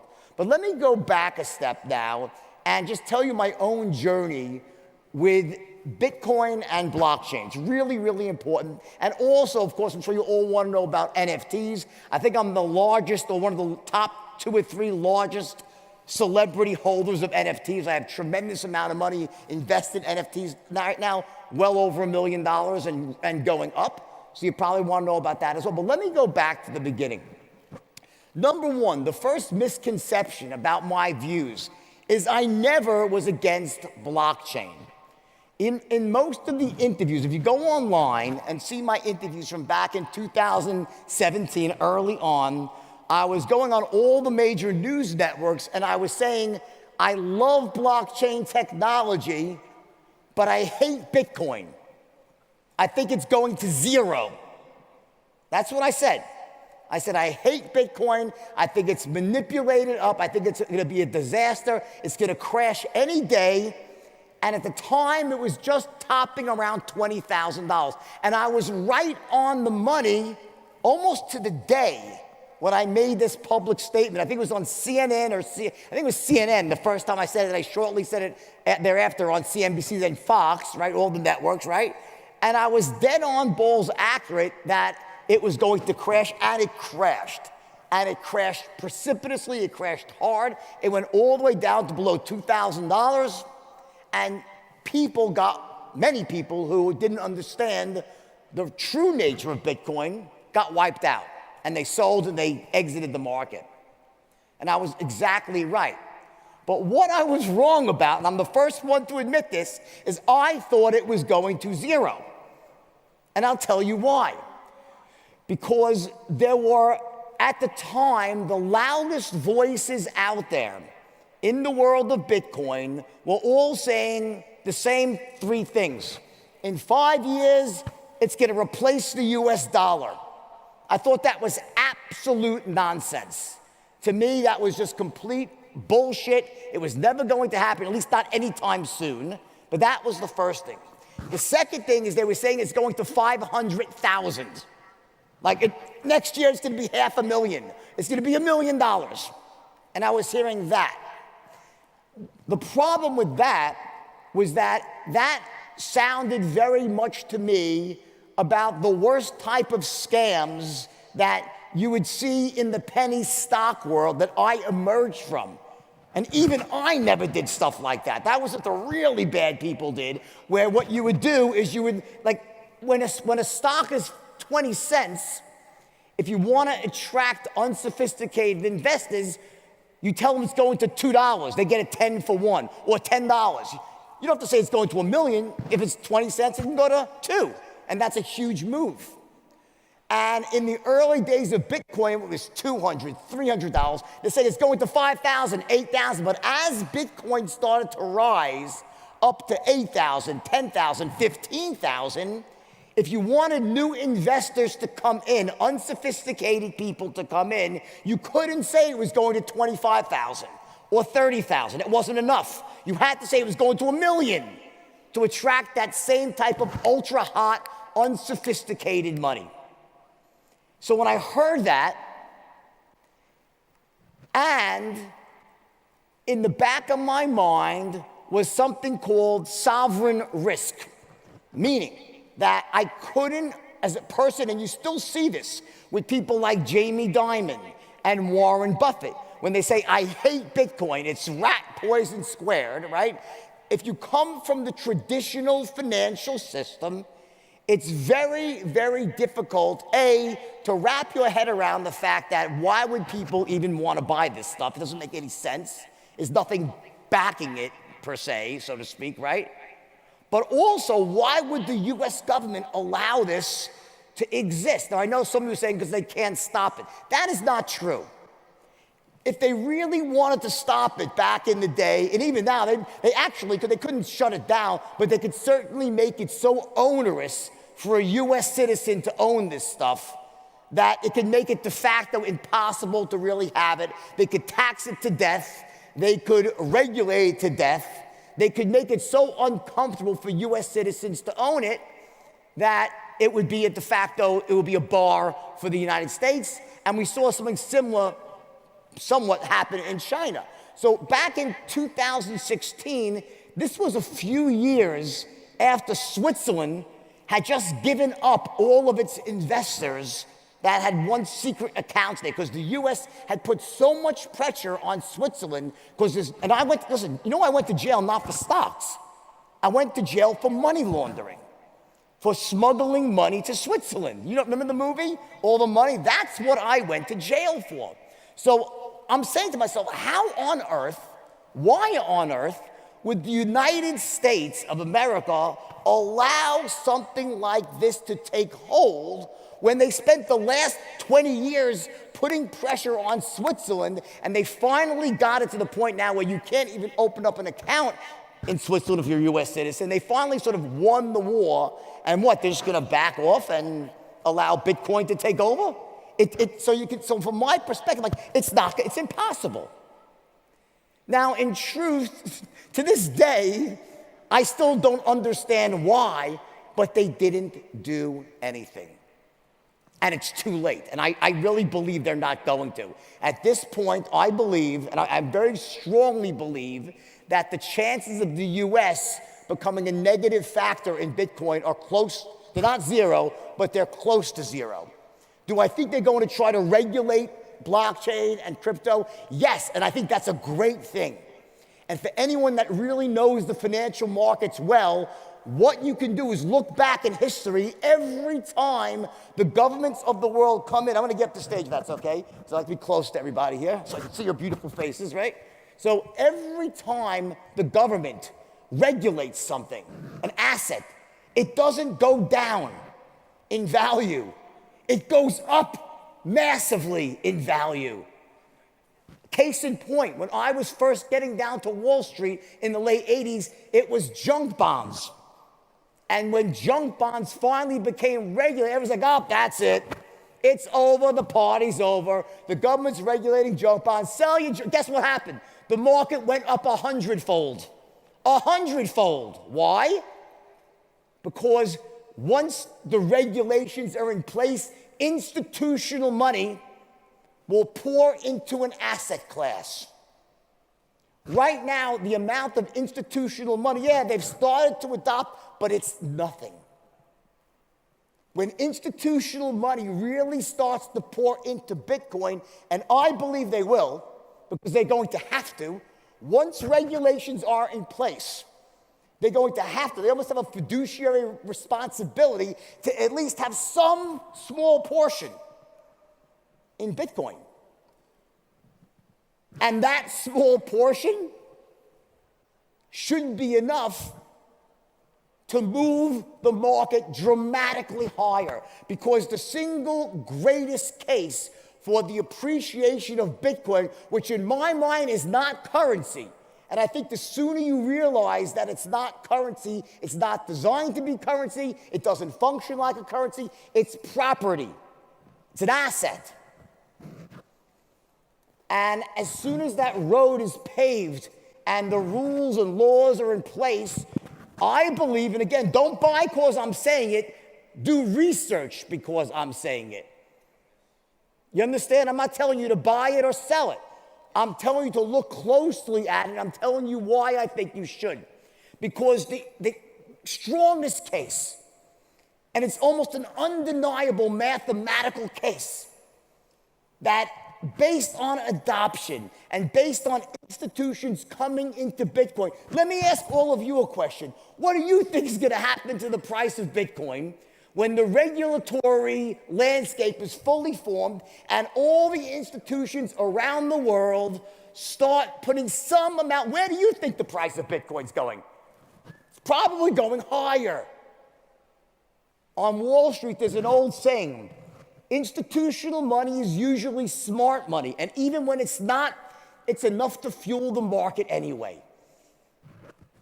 None of these things existed in 2017 when I said I thought Bitcoin was going to zero, and I thought it was going to zero because it had all the earmarkings of a penny stock scam, from my perspective, from what the people yelling it's going to 1 million, from people saying it's going to replace the dollar, an outrageous claim. That's not possible. It's not meant to replace the dollar. Now, are there other things, by the way, that will replace the dollar or significantly augment the dollar? Yes, there is something called stable coins. Stable coins are actually bullish for the US dollar, because what are stable coins all pegged to? The dollar. The stable coins are all pegged to the dollar. So the reliance of the blockchain market, the blockchain infrastructure using stable coins, is a bullish case for the US dollar. And that shouldn't scare the US government. But again, none of this really existed back when I was very negative. And I thought for sure that they would come in, the US, and just slash and burn the whole thing down, and that would be that. But something very funny happened. Bitcoin bottomed out at a market cap of $3 billion. $3 billion. And not only did it not go away, but in this next leg up, a very different type of person started looking at Bitcoin. Large institutional players started dipping their toes in the water. Very smart people started getting involved. And with the advent of Ethereum, which represented the more functional, the smart contract side of the blockchain, suddenly this whole system of decentralized finance and all of these things began springing up in its own ecosystem, the punctuation mark of which is NFTs. So if you want to know why I'm bullish now, that's why. That's why I'm bullish now, because I believe, and again, this is just my belief, I believe that we're at the point right now where sovereign risk is minimal. And we've even seen the resiliency of Bitcoin and blockchain itself with China. The hash rate, the amount of transactions happening, is already returned basically to where it was before China shut down all the mining.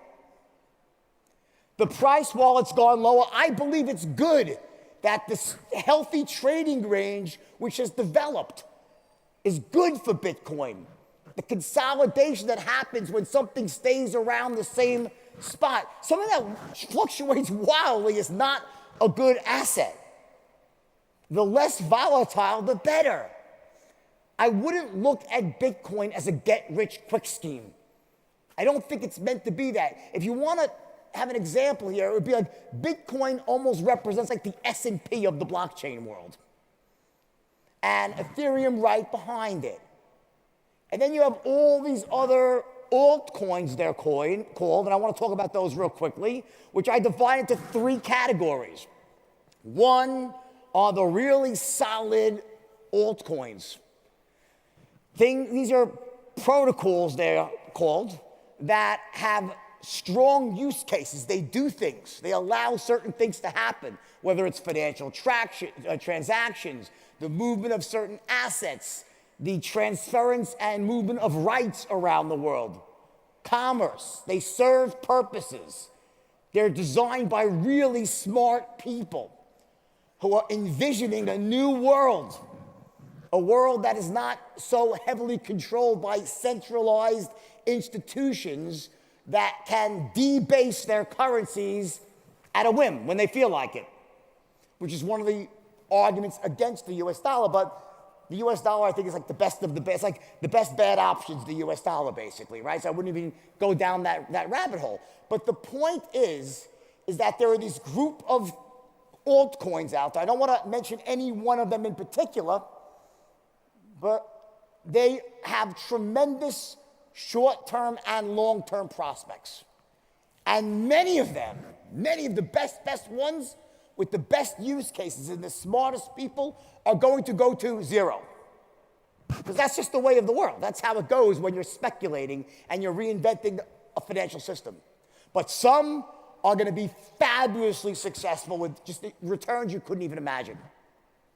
Then you have what are called the joke coins. Things like Dogecoin, Shiba Inu. Right? I don't hate, people think I hate those. I don't hate those at all. They're just kind of jokes. I never buy them because it's pure speculation.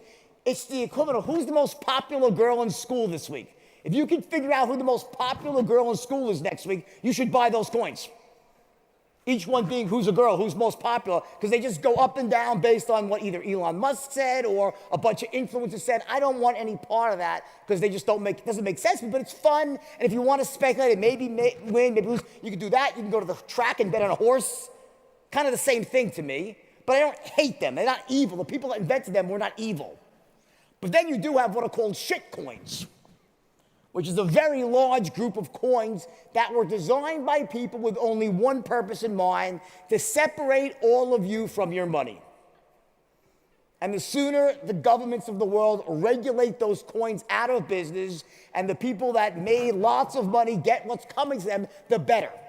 Because they give Bitcoin, Ethereum, and the legitimate altcoins a bad fucking name, and it drives me crazy. Excuse my language, but it drives me crazy. It causes people to lose money, and it gives the legit players, and a lot of these legit players, they're close friends of mine. I've really gotten myself entrenched in the world of decentralized finance and NFTs, and I gotta tell you, there's some really brilliant people working on this stuff right now, and they're playing a very long game, and that long game is based on a word you probably heard, called the metaverse. What is the metaverse? What is the matrix, right? What is the metaverse, right? So the best way for me to explain the metaverse is two ways. Number one is from the creator perspective. The metaverse is something that creators like to call Web 3, meaning it's a way for individuals to take back power on the internet. The way Web 2 was formed was the things like platforms, Google, Facebook, really Facebook, LinkedIn, these big platforms, Instagram, TikTok, where centralized companies control the flow of information and get fabulously rich while the people that create the information and create the content make the crumbs, very little. Web 3 is more about a decentralized internet where these large centralized platforms play a dramatically reduced role, and the individual creators themselves can make what they deserve to make because they're the ones creating the engagement, because they're creating the content, and so forth. That's one aspect of it. The other aspect is more of this 3D immersive experience, where imagine if we all were wearing these glasses, but they weren't weird glasses like Google tried a bunch of years ago, but they look no different than the glasses this man is wearing right here. He's got a nice pair of glasses on, but imagine if those look like normal glasses, but he was seeing an enhanced view of the world around him. Anything that he would want to see, a much richer experience of moving through the world. And I think that's what the metaverse will ultimately be. And we'll be able to experience a richer world. We'll all feel more connected without always being in front of each other. I hope that never takes the place of us being in front of each other, because I'll tell you, after 2 years of giving virtual speeches, I want to kill myself, all right? Because I'll love this, to be in front of you all. There is no replacement for that. But still, a better, more immersive experience. The metaverse is about that. And if you imagine the metaverse itself is like the highways and byways, it's like almost like laying down the railroad track back in the 1800s, right? When all the railroad track was being laid. No one really knew what was going to spring up in all these towns that would come at the railroad stops. But we knew something would, and people built industries and opened up companies all throughout the world because of the track. In fact, if anyone here is from any Australians here, right? So one of the big things about Australia, it's really weird to me from the United States, and I spent a lot of time in Australia, I love it, but you have a concentration of people on the East Coast and a concentration along the West Coast, and basically nothing in between, for the most part. Why? Because they never had a centralized rail system that actually created spokes. And it was like you had to change track because they didn't fit. The West couldn't talk to the East, so nothing sprung up in the middle. You have a lot of what they call the outback there, right? And it's pretty, wild there, some of the stuff that's been there. It's cool. But the point is imagine like the metaverse being the railroad track. What's going to spring up there? I don't know everything that will, but they'll be designated as real or not by being NFTs. NFTs are the digital authentication of anything. It could, right now we hear it with artwork mostly, and sometimes you scratch your head, you say, why is that ugly piece of shit artwork selling for 500 grand? I bought a CryptoPunk. I paid 450,000 US dollars in Ethereum. It's on my Twitter profile. I showed my wife the day after. I said, honey, I just bought this CryptoPunk. What do you think I paid for it? She looks and she goes, $12. I said, well, I'll tell you two things, honey. A, you can kiss your career as an NFT appraiser goodbye. That's number one. And number two, you're wrong, all right? She almost killed me when she found out, although someone offered me $1 million a week later. Why? Well, partly because when I buy something, I guess it gives it more cachet because I'm a brand, but also scarcity and money is pouring into NFTs because Facebook made that big announcement about Meta. Well, I'm not always a big Zuckerberg fan, but he's not stupid. He's not stupid. I think we'd all agree on that. So what role Facebook/Meta ultimately plays, none of us know. But NFTs are not going anywhere, and I can promise you one thing. The use cases are going to go far beyond what you see. With artwork, the communities that spring up around artwork, the utility that comes with NFTs. So if I were you, I'd pay very, very close attention to this space as well. Question you're going to ask, which ones do I buy?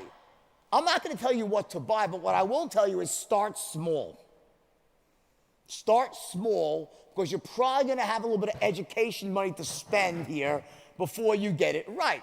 But start off small with money you can afford to lose, but start. Get your wallet open, start getting into the space. I would strongly urge you to just learn about the space, get comfortable operating within the space, and very quickly, very soon after that, your eyes will be opened for all the opportunities that are coming very quickly. The people I know that are really engaged in this stuff at the highest level, they're talking about months and a year or two, not 10 years out. So it's not technology that's 10 years, they're talking now, next 6 months. I'm hearing really, really bold predictions from people that I trust. So my journey from being a bear to a bull was really more about Bitcoin. And if you want to know where I think Bitcoin's going right now, I think it's going higher. But I think it might go lower first too, and I hope it goes lower. Like, for me, I pray, I wake up in the morning and pray that Bitcoin goes to 10,000. You know why?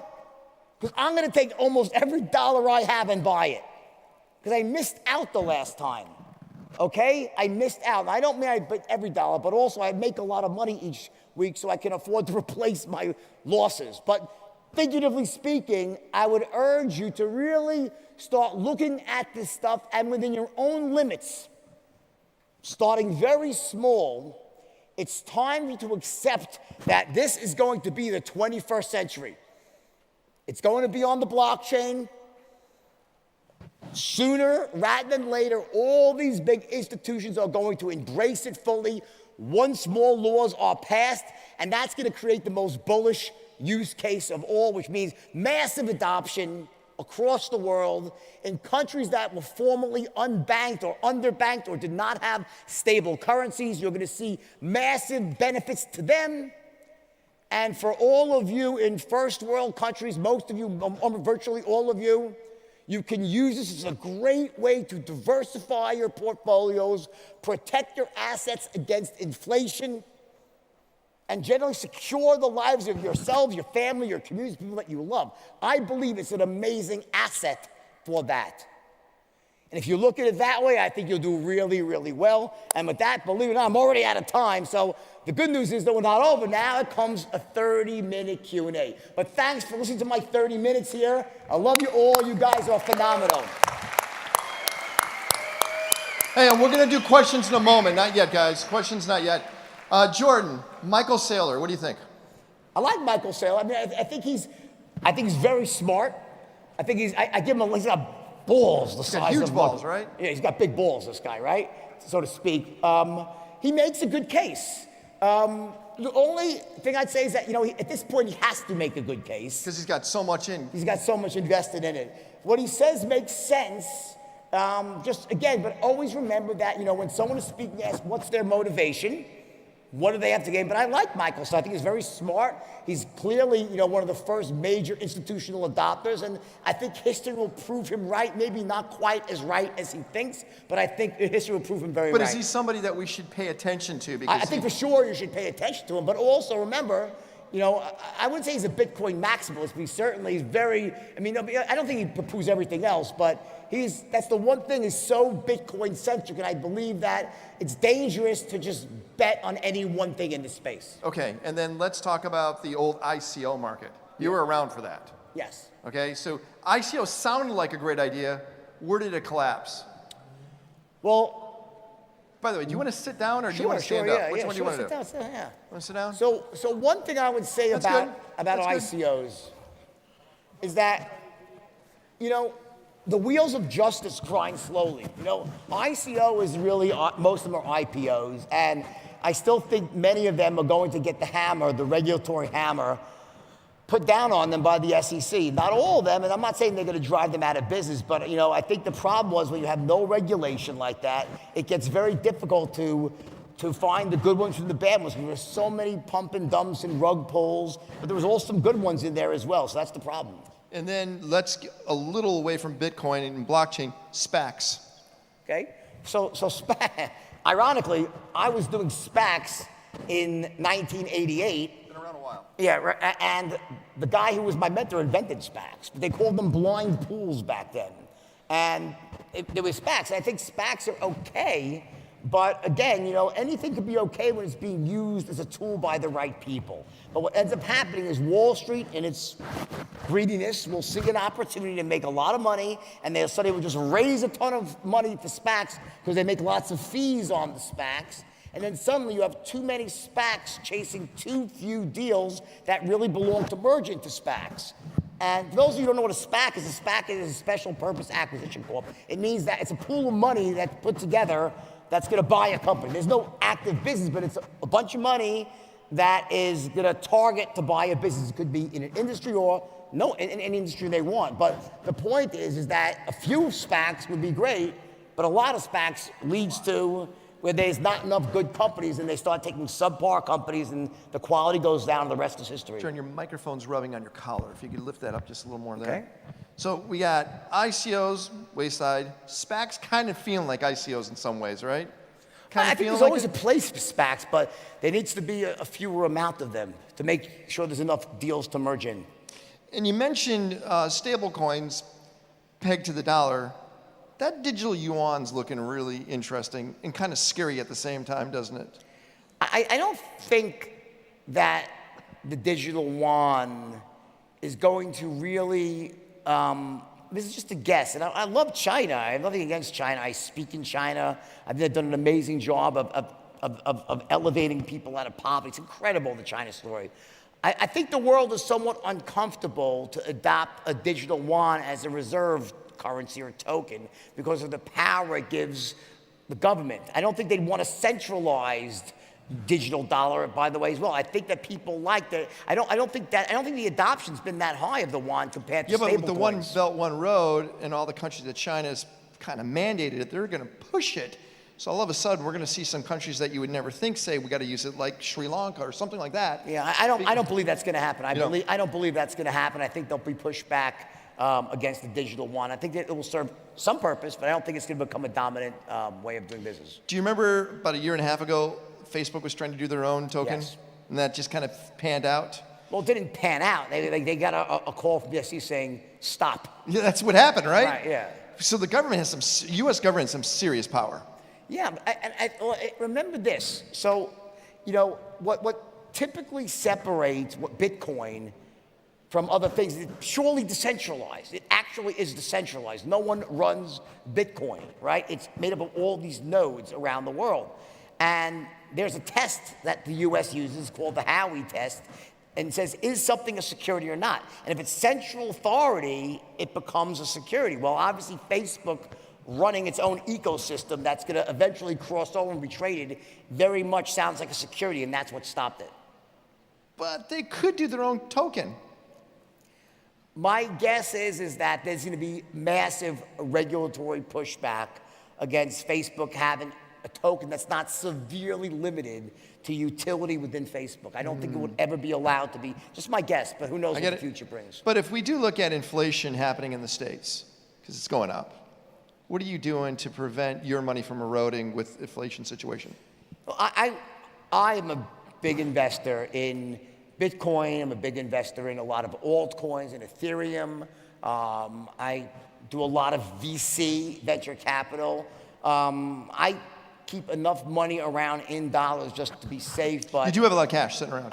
Well, of course I do, because I have to, because I have a lot of expenses. How about gold? Are you doing any precious metals? No, I think that if you want to look at, the simplest way to look at Bitcoin is gold 2.0, and I think there's no reason to own gold. I think Bitcoin is far better than gold for a lot of reasons. So if you look at your portfolio, what would you break it up into? How much in cash reserve? How much in digital? How much in traditional stocks? What do you think it would be? Just remember this, the way I do it would not work for most of you because I have a very large income.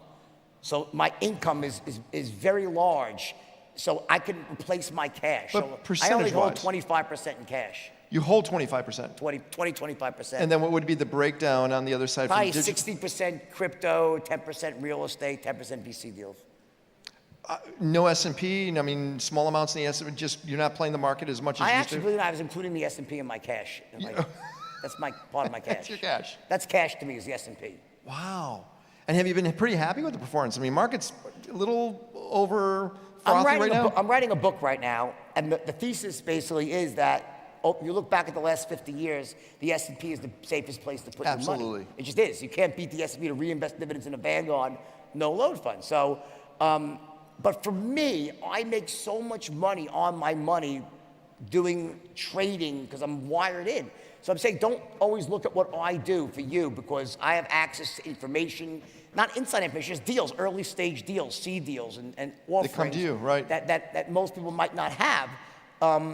But if you look back mathematically, the S&P is the best way. The problem is that it's so boring, and most people don't have the emotional discipline to just buy the S&P. So you need to learn how to play the other games as well, the higher risk games. It's a bit of trading. So you want to have a more diversified approach. Can I get personal? Sure. Not too personal. Of course you can. You go to jail for, is it considered money? It's not money laundering, is that what it would be called? I smuggled money to Switzerland, so it's money laundering. It is money laundering, right? I wasn't like putting it in a washing machine or anything. You're sitting in jail. What are you thinking? I'm thinking that I let everybody down around me who loves me and counts on me the most, and I hurt many people that I didn't even know. And, they were rich people, but still it was wrong. I was, only selling to rich people. It didn't make it right. But I felt like, when you're in jail, you feel like you've lost the game of life. That's how you feel. Now, it's not my nature to allow myself to feel that way, but it's very difficult when you're in jail, surrounded by all the people who have basically lost their freedom, lost all their money. Most of them have lost their families. It's a tough place to be. I was very fortunate in the sense that when I went to jail, my bunkmate was Tommy Chong from Cheech and Chong. No way. Yeah, he was my bunkmate, yeah. A famous actor and writer, and he was writing a book. And he, after a few nights, you know, me telling him stories, he's like, you have to write a book. I'm like, really? I didn't think my life was that crazy, you know, it was my life. And I started writing a book. And that became my redemption for me in my mind. And whenever I needed to understand why, you know, why am I doing this? Why do I want to come back from failure? All I had to do was close my eyes and see the faces of my 2 children. That was it. You know, my children meant everything to me, and I let them down, and I felt like I just owed it to them to show them that their dad could come back and who their father really was. And that was what kept me going in jail, was the faces of my children and writing this book. And I could have never imagined the book would have turned out to what it became, you know, movies and everything. So, but that's how it started. How long were you incarcerated? 22 months. 22 months. That's interesting. One of my friends is a guy named Dennis Levine, if you know Drexel. Yeah, Dennis is. I know. He went to jail right before me, yeah. 22 months also. Yeah. Same amount of time. He's one of my mentors. Yeah. So you're sitting in jail, you get out, and then you go, I'm going to do this. I mean, you've been pondering it. What was it you're going to do? Was it just absorb life for a while, or were you ready to go again? No, so what happened was, in jail, I started writing, but I threw out all the pages. I didn't think my writing was good enough. So when I exited jail, I didn't have a book. So I always knew I'd make money. I was a great salesperson. I knew the rules of business and entrepreneurship. I knew I'd start a business again, right? But I said, you know what, let me try to write. Let me just try to write this book. I felt like I had a story to tell. And that's what I did. I started writing, and by the time I got to the 10th page, I was like, wow, this looks pretty good. And I sent it to an agent, and they like just went crazy over it. And just like that, it was bought by the largest publisher in the world, Random House, and just came, and that was it. And I was on this course, and I finished the book after about a year. They give me a pretty big advance. I had a $500,000 advance, which was big for me back then. And that book just served as the basis for this comeback, which is still in progress. Well, yeah, let's talk about it. So who contacted you from a studio saying, we want to take the book and turn it into a movie? So what happened was, very early on, as I was writing the book, my book agent had slipped the manuscript to a very powerful producer, a woman in Hollywood named Alexandra Milshon. And she saw this early pages, and she's like, oh my God, this is amazing. Oh my, as soon as you're done, I want to get this made into a movie. She actually said, this is perfect for Leo and Marty. Really? She actually said that, yeah. You were already subcasted, basically. I couldn't believe it, right? Why? So then, so when I finished, as soon as I was finished with the book, it was edited now. It wasn't a book yet, but it was edited, manuscript. She slipped it to to Leo DiCaprio, Brad Pitt, Mark Wahlberg, and George Clooney. And the bidding war started between Brad Pitt and Leo, because at the time, Mark Wahlberg wasn't quite as big a star. He became one later on. And George Clooney was too old, I thought. And it came down to Leo and Brad, and both sides said, whatever he pays, I'll pay you 10% more. And the bidding went up and up and up over this long weekend, and finally Leo calls me. He was like, guess who I got to direct? Marty Scorsese wants to direct. And what was I going to say to that? Wait, so Leo was instrumental in getting Scorsese? Yeah, it was Leo. That's incredible. Yeah. So now you're sitting here watching this being developed. Did you go on set? Yeah, well, I worked with Leo for a year straight. Like, we were together every day, spending a ton of time together. So we rewrote the screenplay was written by Terrence Winter, brilliant writer, but I polished every word with Leo. It was an amazing experience. The movie comes out. It's a huge hit. So the movie, it's interesting. So the movie was a huge hit, but what happened was, so it had this huge success in the box office, and then it went on video, and that was that. It kind of died for a few months. And then about 6 months after it's on video, my daughter, who was in college at the time, she's like, Dad, I'm at the University of Michigan football stadium. There's 50,000 people, and they're all pointing at me, and they're singing a song, Jordan Belfort. I'm like, what? She's like, there's a song they made about the movie, about you, called Jordan Belfort. And I'm like, no. And she holds up the phone, and it's this crazy rap song. And something happened. The movie became the ultimate cult sensation. That Halloween, people started dressing up as me and my wife for Halloween. And then and at the end of the year, it came out the most illegally downloaded movies of all time. Number one, Wolf of Wall Street. And it just took on a life of its own and became a cult, right?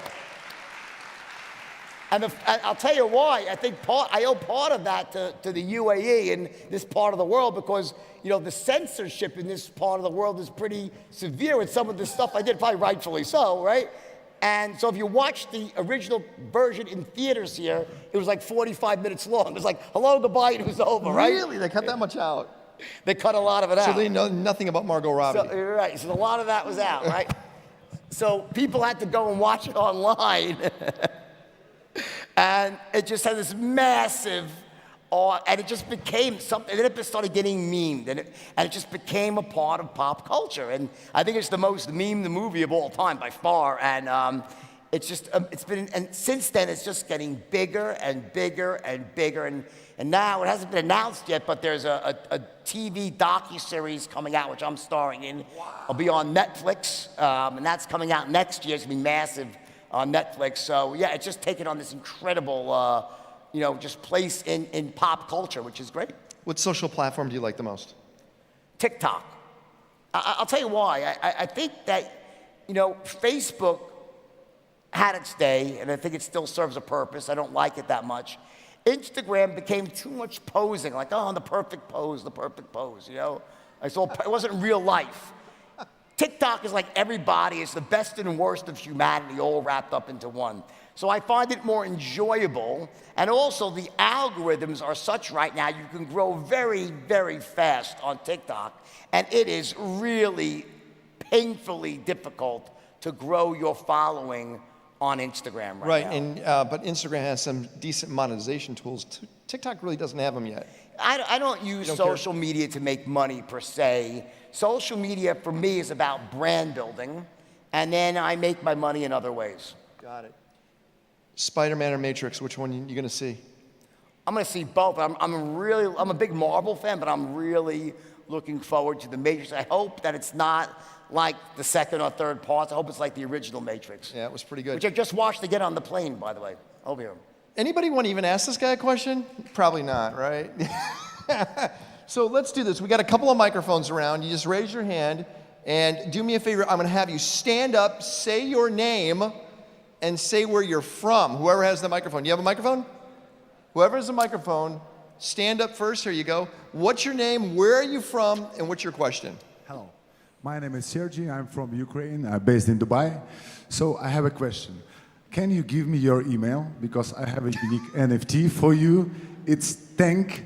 Huge one, unique just for you with your branding and with your naming. Yeah, of course.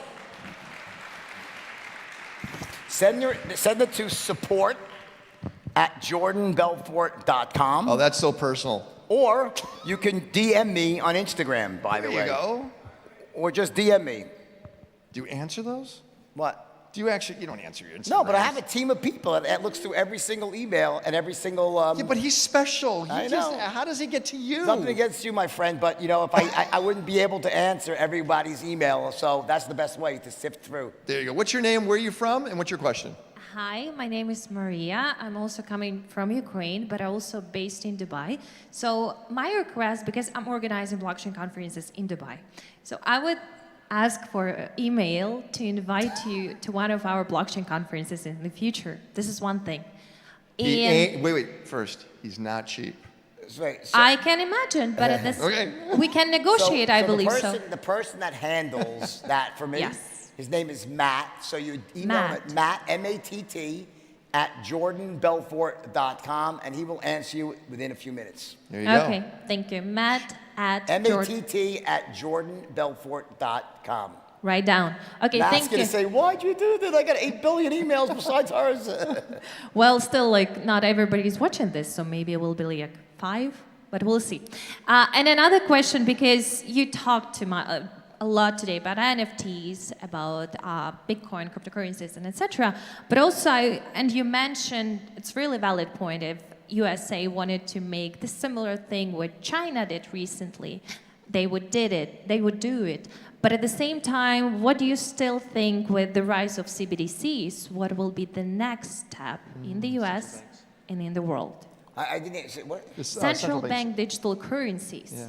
So also, what's your view on this? Because would you save in the future? Would you like to save a lot of your money in central bank digital currencies as well? So I don't think that. Remember, I don't look at Bitcoin et al. As currencies. I looked at them as property. So I don't believe that any of that stuff has any impact on Bitcoin. I mean, I don't think people are going to use their Bitcoin or their altcoins to go pay for a pizza or a cup of coffee or not anymore. Things like that, you know. But so I don't think it's really. I don't think they compete with each other. I think they more would compete with stable coins. But it wouldn't bother me particularly a digital dollar, which I think is inevitable.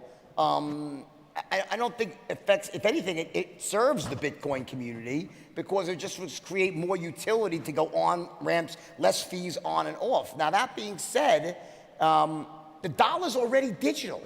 The way it is, and we have, you think about it, like, it's all done online through settlements. It's not blockchain associated is the difference. It's a privatized ledger that only they see, so they can debase it is the bigger issue. So I don't really look at that as a big threat. Let's go to one more question over here. Go ahead. Stand up. What is your name? What's your question? Last question. You don't have a microphone. I need a microphone over here, please. Here you go. Hi. Good afternoon. My question would be about... what is your name? Where are you from? What's I'm your Patrick question? from the Philippines. So I've been sharing blockchain with my family. So my question would be, how would you explain or encourage or motivate the quote-unquote boomer generation about blockchain? You want a boomer on blockchain? Yeah. But they've been interested.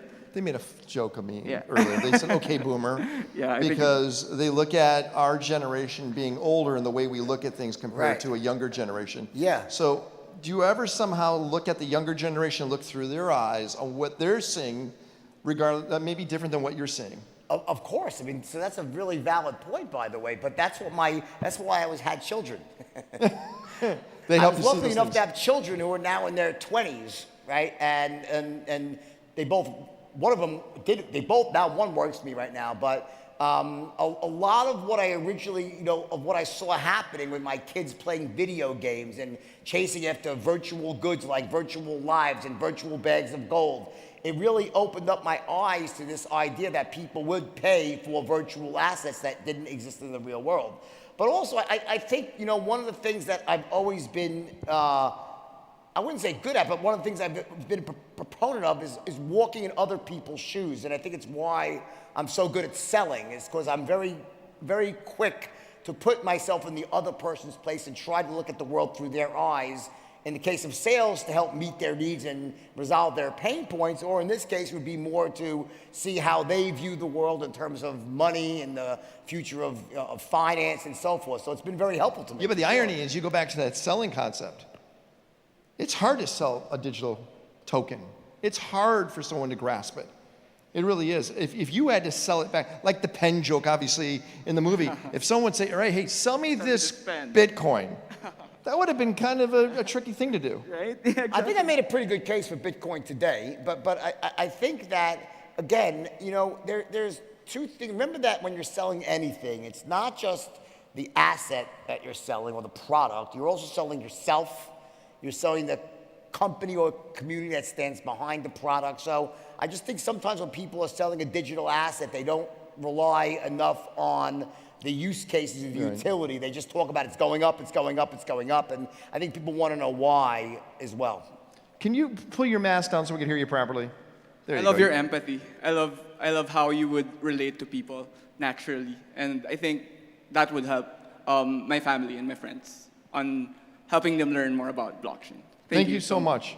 Another question from over here. Go ahead. What is your name and where are you from and what's your question? Hello, Jordan. My name is Anna Tutova. I'm CEO of crypto media group Coins Telegram, and I'm from Ukraine and as well speak at this conference. This must be the Ukrainian section right here. This is Ukraine. Well, you know, I read today Ukraine is one of the top 4 countries in the world for adoption of crypto. Yeah, I guess even maybe top 1 or top 2.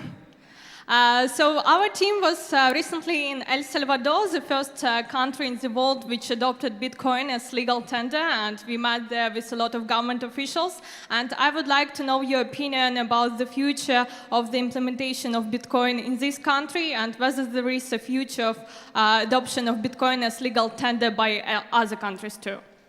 I was intimately involved with what was going on in El Salvador through a very close friend of mine who was the advisor to the government down there. He owns a firm in Texas, and they were really involved with creating the wallet and in helping with implementation. And from what I've heard, that the actual usage there is not very high at all. That's what I've heard from people who really know. Now, again, I have not been down there, so I can't say firsthand, so I always discount what I hear through third parties.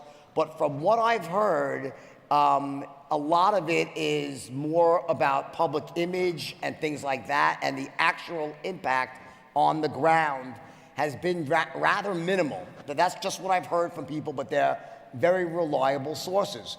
What do I think about Bitcoin as legal tender? I don't personally believe that Bitcoin is well designed as legal tender. I think it is much better off as property.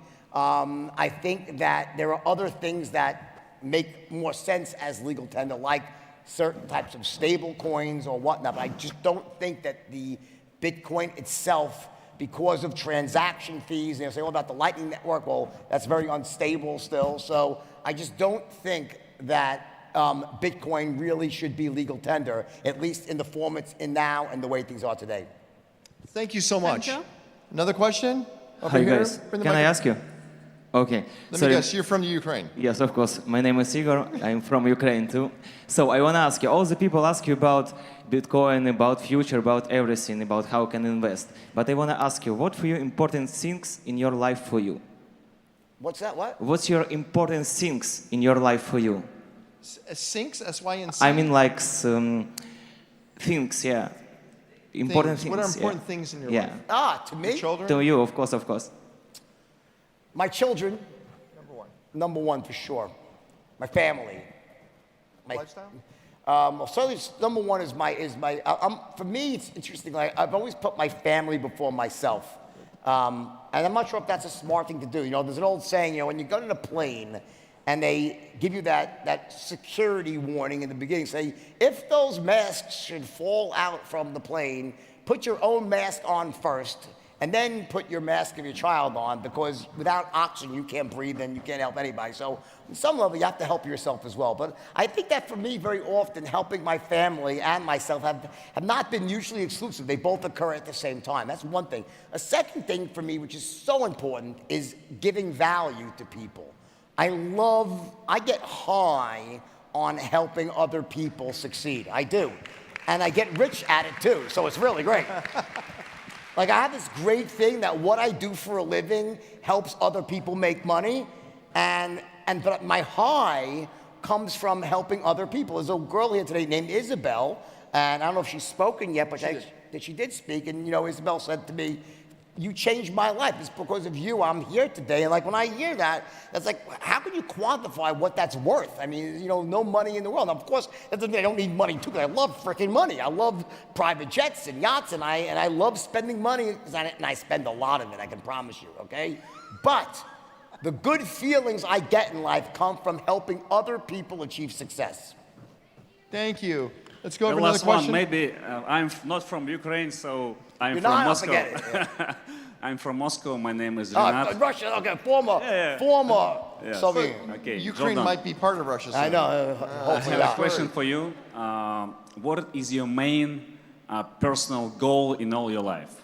Wow. For right now, my main goal, goals to me are all relatively short term. Every goal by definition to me has a date on it. It's got a start date and an end date, which is very different than my vision for the future, which is more of a longer term thing. I don't take any emotional connection in my goals. I don't set goals and then say if I achieve it then I'll feel good, because it's a very difficult way to live, because you might feel good for a second when you achieve it, and all the way up there you're miserable, and then after you're like, what do I do next, right? So it's not really a good way to live. But in terms of one goal I have right now is I am working on what I believe is the biggest project I've had in a long time, besides the Netflix series, is my launch into the metaverse. And I'm really working with some very smart people on my own NFTs, and my own launch into this new, exciting universe, which I believe is going to be the dominant way by which we communicate and transact business, especially progressing over the next 10 years. Thank you so much. Let's go ahead. There was another question over here. Right there? Okay, what is your name? Where are you from? What's your question? Pull your mask down. Pull your mask down. Thank you. Hello. Hi, Jordan. Big fan of your audacity, and thank you so much for moderating the event so absolutely beautifully. I am Riva, and known as Crypto Dragonis on Web3, I guess, and I'm from Singapore. Have been living in the UAE for more than 10 years now. When I look at blockchain, I really am thinking about the kind of impact the blockchain in terms of NFTs or cryptocurrency could be making across communities. When you look at the global population and the number of people who own at least one NFT, the top ranking country is the Philippines. 38% of people from the Philippines own at least one NFT. Second on the list is actually Thailand. We've got about 22%. And third on the list is UAE, 11%. Now, when you look at the US, which is below 5% of people own at least one NFTs, I see a global wealth shift over here, going to countries where a lot of communities are actually utilizing the aspect of what NFTs could bring, or cryptocurrency or blockchain could bring for their communities. Now, my question to you is this. I am one of the founders of Brava NFT. And a percentage of all our proceeds actually go to charity. We are fighting gender-based violence. How does Jordan Belfort see charity and blockchain working together? Do you have any plans to bring something like a project like Brava NFT to the world? So I'm actually have an NFT that's being auctioned off on Super Rare in the beginning of the year. It's a one-of-one. It's a very famous picture that I did with a photographer named David Yarrow. And it sold a couple of years ago. The physical picture sold for $200,000. The estimates on the reserve for this sale are north of $1 million, just for this one piece. Now, 100% of those proceeds are going to charity. Of this initial sale we're doing on Super Rare, 100%. Thanks.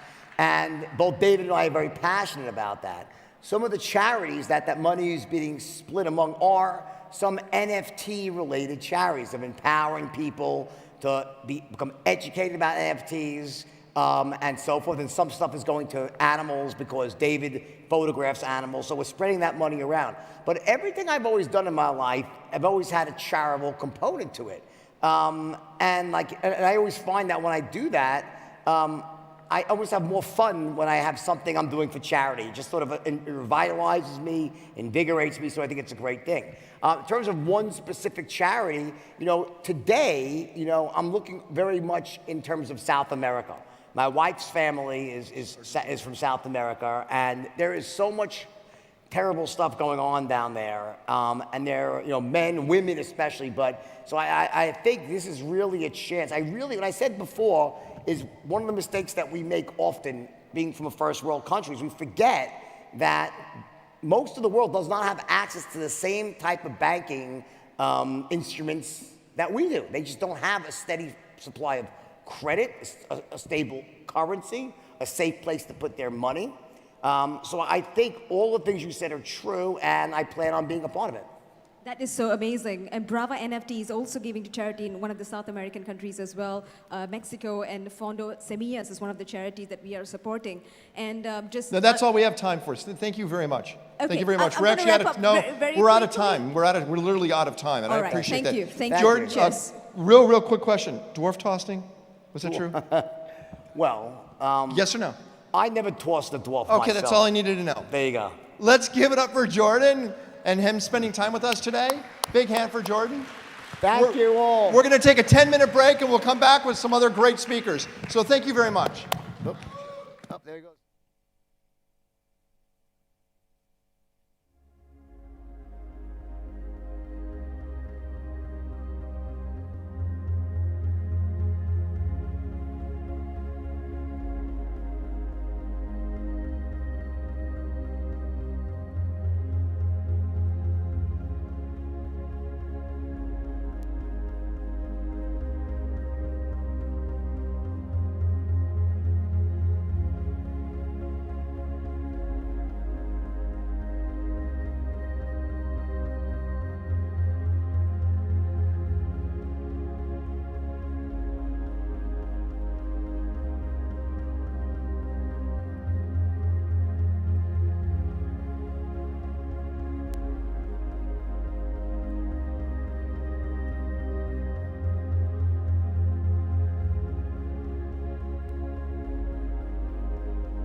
Okay, ladies and gentlemen, what we're going to do, we're going to have those of you who are already on your way, that's fantastic, but we're going to start in just a couple of minutes with our next session right now. Ladies and gentlemen, again, just introduce yourself. My name is Peter Hotwood, and what I'll be doing, I'll be taking the lead right from this moment until we finish our very first day of Blockchain 2021. So again, we've had, if you've enjoyed already what we've had today, this morning, this afternoon, I'm sure, stick around, I'm sure you're going to enjoy what we have for you right now. So the next two gentlemen who are about to hit the stage right now, they are on a mission. They are on a mission, and that mission is very, very simple, and it's connected with exactly why we are here right now. Why are you here? You're here because you're curious.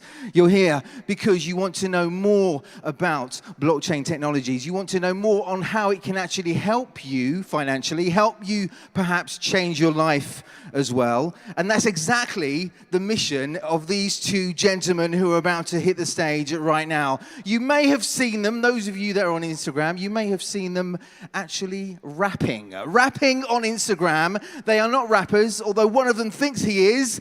I don't know if his career will develop or unfold along those lines. We'll see maybe in a couple of years. They like to rap, but in fact, what they do, they're podcasters. Podcasters who are really helping people understand what blockchain and cryptocurrencies really, how can it help you, how can it make your lives better, and in the future, really for the MENA region and a wider community, building that community forward. Ladies and gentlemen, please welcome to the stage Anas Burton and Danosh Zahedi, otherwise known as the Crypto Sheikhs. Here they come. Yo, yo, yo. Yo, yo, yo. Yo, yo, yo. Blockchain people. Absolutely right. Before I go, I saw your Instagram. I'll stand here in the center. I saw your Instagram. Many people saw your Instagram. You're the one who was rapping. Trying to, yeah. Trying to rap. I'd like to hear what you think of your partner in crime in terms of his rapping. Now, be honest. I think be clearly honest. Let us know. Look, he went off and started spitting those bars straight up. We were on the road on Sheikh Zayed Road. I was like, I hit the beat. We put, Biggie Smalls on. He went on the beat, started spitting those bars. I think he's a brilliant rapper. He knows how to do it on the spot. So let's give it up for him, Mr. Thanks, Big man. D. Thanks. Okay, right. Some of us may have other opinions of your rapping, but I'm sure keep going, and maybe you can swap that career from a podcaster to rapper. Ladies and gentlemen, once again, perchance together for the Crypto Sheikhs. Thank you so much. Thank you all for being here. Yeah, so we have some pretty big shoes to fill after Jordan. I hope you guys enjoyed that session. That was great. And Jordan, thank you so much for making our job so much harder. Yeah, I think the only way we can do better now is if he does a striptease or something. Yeah, unfortunately, that's not going to happen, ladies. Not tonight. So let's get straight to the point. Today we're going to be talking about NFTs, DAOs, and how you build a community both online and offline in the metaverse. Yeah, exactly. So I mean, it's perfect after Jordan Belfort. He's been talking a lot about his exposure in the NFT space, how to get started. I think what we wanted to sort of get you guys on board with is, how to really get deep in the space, how to really understand NFTs, DAOs, and how critical it is to build a community if you ever want to launch a project in the NFT space. All right, let's get cracking.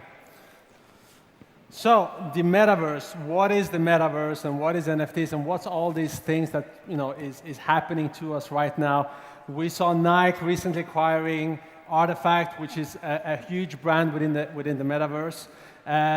We're seeing non-fungible tokens literally, just taking off. Jordan has a punk on his Twitter, as he was telling you about. He owns some Bored Apes. We own some NFTs. And this space is just, growing and growing. And Anas, maybe you can tell us, why is this important? I think the NFT space really represents, I always say this, a new way for people to build businesses, right? It's not just about art. Some people are saying, oh, it could be a fad or whatever. But actually, I think what the NFT represents, and I always say this, it's like a new legal system. The blockchain system, NFTs are just, if you buy a property, right? Normally you get a title deed with that. If you were to buy a property and not get that title deed with it, would that property have any value? Absolutely not, right? You need that title deed to give the property value so you can sell it. NFTs are doing the same thing for art right now, and in our view, it'll be something that'll enable all kinds of assets to be bought in the future. Yeah, and as Jordan mentioned, there's more and more companies getting into the metaverse. As you saw, Facebook changed their name to Meta. Helicon NFT is in the metaverse. And we believe that the future of society and how we spend our time is going to be more and more in the metaverse rather than in the physical world. So that is why I think it's important for everyone to understand what's the implications for you, what's the implications for your business, and how can you take advantage of this once-in-a-lifetime opportunity. So actually, let's talk about non-fungibility. So we hear NFTs all the time, and I don't think anybody here has really defined it. So I think one of the best ways to define anything is to use a visual example. So I guess everyone recognizes the lady on the picture, and if you don't, it's the Mona Lisa. Obviously. So there's two ways of perceiving value. There's subjective value and there's objective value. Now, what's the difference? Subjective value is when I look at that painting, I might think it looks like shit. Anas might think it's the most beautiful painting in the whole world and it's worth millions. That's a subjective value. But then we have something called objective value. So what's objective value? Anas. So, the US dollar. So I happen to have two $100 bills in my pocket. We have $200 bills here, right? If I exchange this $100 bill with Danos right now, they're exchangeable, right? So that $100 bill doesn't buy any more than this $100 bill. What this is fungibility. Two assets that are interchangeable with one another. Now, if I were to take this $100 bill and exchange it, for example, for the Mona Lisa, that's not going to work out so well. That would be a bargain, by the way. Because the Mona Lisa isn't exchangeable with this dollar. It's non-fungible, right? It's got characteristics that make it limited in supply. It's a painting by a very famed painter, Leonardo DiCaprio. Sorry, Da Vinci. No, it was Brad Pitt. Da Vinci. And so that, I just want to sort of cement this idea of non-fungibility. It is a characteristic that makes an asset non-changeable, interchangeable with another asset. Correct. All right, so now you understand what non-fungible means. Now, maybe we can explain what a non-fungible token is. Well, effectively, it's a token. So right now, the NFT market is very much being built on Ethereum and, to some extent, Solana and some other blockchains. Ethereum is like a world computer. It's effectively like a platform. Imagine it whereby, I like to talk about Ethereum in the sense of like a comparison to Apple. Apple has the Apple Store, right? And you can launch an app on the Apple Store. But what's interesting about Ethereum is that it's decentralized. So anyone can build a project on the Ethereum blockchain, right? And what's being built right now are loads of NFTs, because Ethereum enables smart contracts, right? That's what's fundamental right now to the creation of these tokens. What we're doing with NFTs, with non-fungible tokens, is we're taking an asset and we're tokenizing it so that it's digital, a digital representation of that asset. And because it's a token, it can be sent in the form of a cryptocurrency to anybody on the blockchain. All right, so let's talk about the importance of online communities for NFTs in particular. Not just NFTs, but the metaverse as well. If you run an NFT project, or if you want to be successful with NFTs, or you have a metaverse project, you have to be on Twitter, at least for the moment. And it might be that this changes in the future. Wait, I'm going to stop you right there. All of you in this room, if you're not on Twitter, you are not taking the right step in the crypto space. You are not adequately embedded in what's happening in the crypto space. If you want to build a successful company in the crypto space, no matter what, you 100% need to be on Twitter. You also now need to be on Discord. Twitter is crypto Twitter is very, very close to, it sort of captures how the markets are moving on a daily basis. But the critical part is what we're going to be talking about later on, community building. In this new world that we're entering, the Web3 world that Jordan Belfort was talking about, the Web3 world is very much a world for the creator economy, right? And the creator economy is built on community building and the right communities. If you have a community, you can sell your products, whatever it is, directly to your community and do very well. Yeah, so I know a lot of people are not comfortable with Twitter. A lot of people haven't even used Discord. And to be honest, it isn't the most user-friendly interfaces, but you have to get used to it if you want to be part of that online community. What I will say as well, if you're doing any research, so Jordan Belfort earlier talked about making your first step into the NFT space. Buy a small project or something like that. Don't just buy any project without doing some research. How do you do your research? Twitter. Jump on Twitter, look at the project. Does it have a Discord? Are people talking about it? Does it have a big enough community around it? These are the key characteristics that give any NFT significant value, because it's through this large community that you get large numbers of buyers of those NFTs. And when you have large numbers of buyers, you have an increase in demand for a limited amount of supply. And that leads to an upward movement in the price of that NFT. All right. So, Anas, do you want to tell us a little bit about Cool Cats? So both of us, we are a big fan of the Cool Cats. Some of you, I don't know if you know about them, they're a so-called blue chip NFT project along the lines of the Bored Ape Yacht Club, the Crypto Punks. The Cool Cats, their success is very much built on community building. They started from the ground up. So Elon, I forgot his full name, but on Twitter it's Elon something.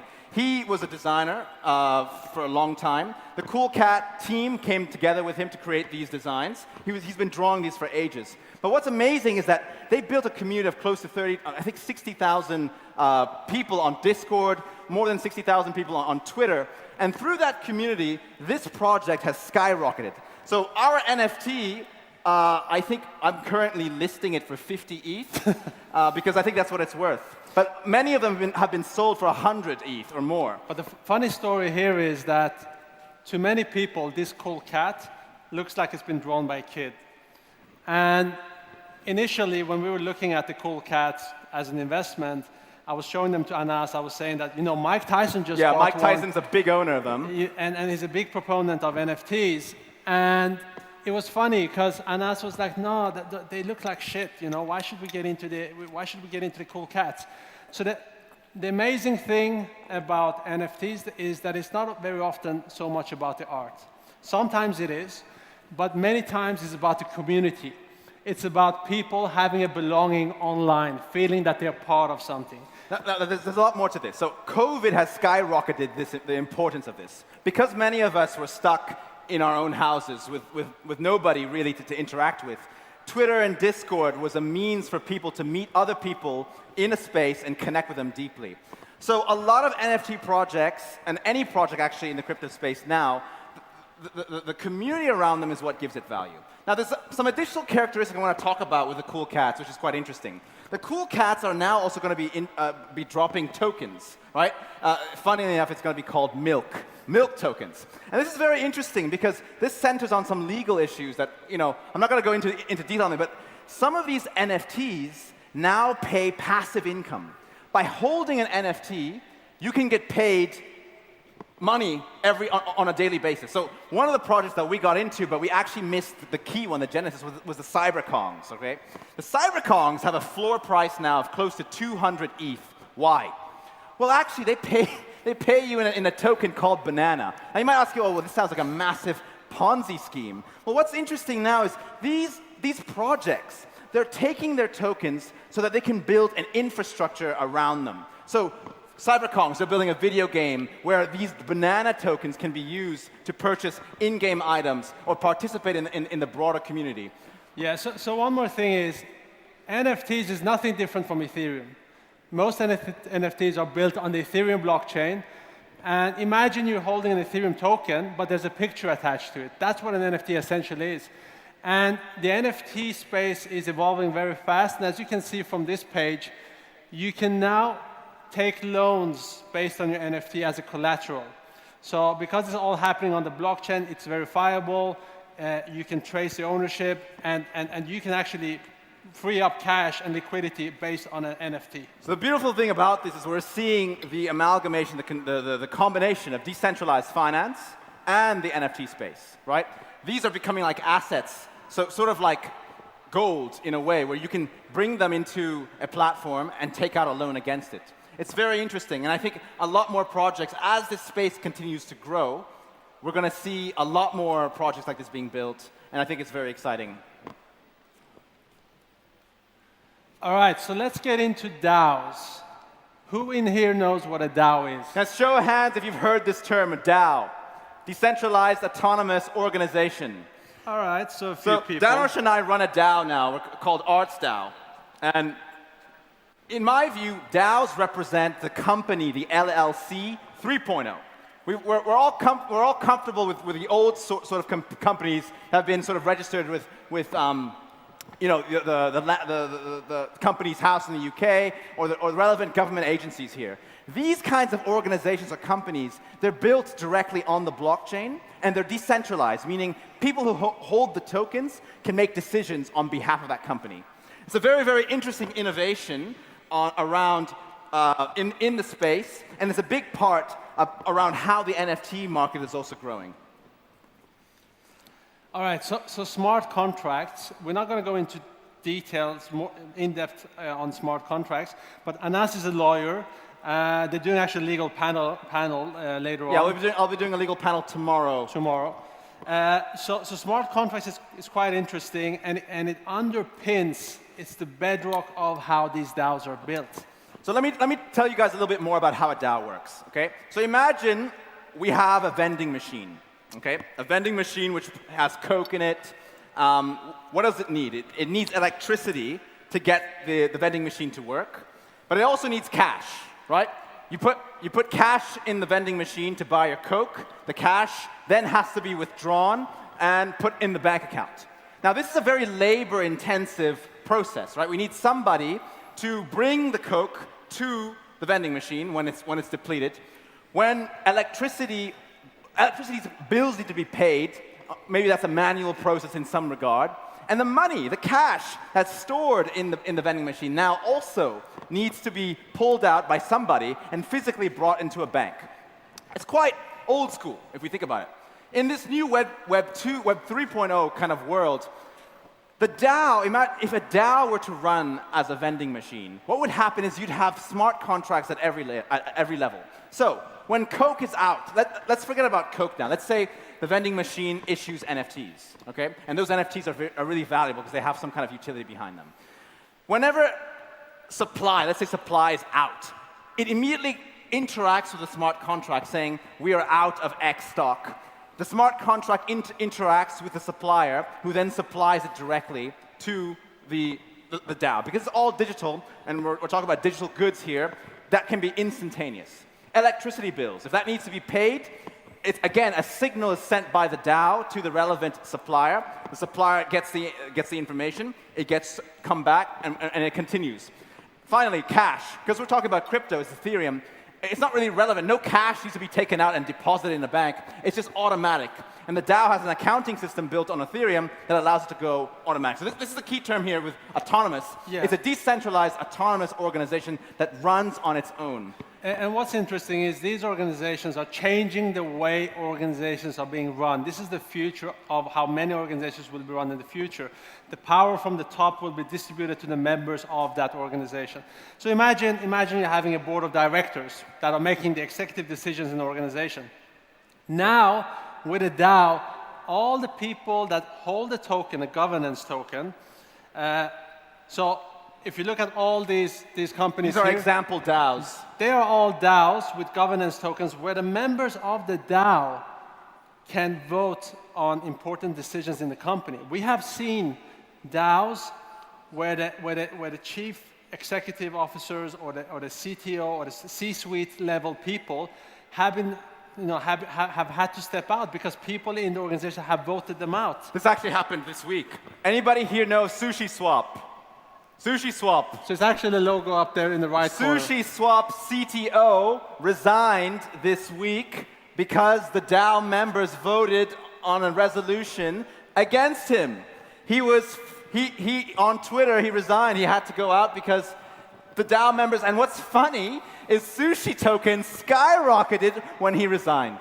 So it's also a very interesting disruption of the corporate C-suite in a way, because if you're a C-suite member, you can't really hide behind the black box of the old corporate structure. DAOs require an element of publicity on the blockchain that maybe in some ways will sort of encourage better behavior. Yeah. So we talked a little bit about communities, and both me and Anas, we're the co-founders of ArtsDAO. So ArtsDAO is basically a DAO for people interested in creating art in the metaverse, obviously, but not just art, any type of metaverse project. So what we realized is the importance of community building is so important for any future organization that is going to be present on the metaverse.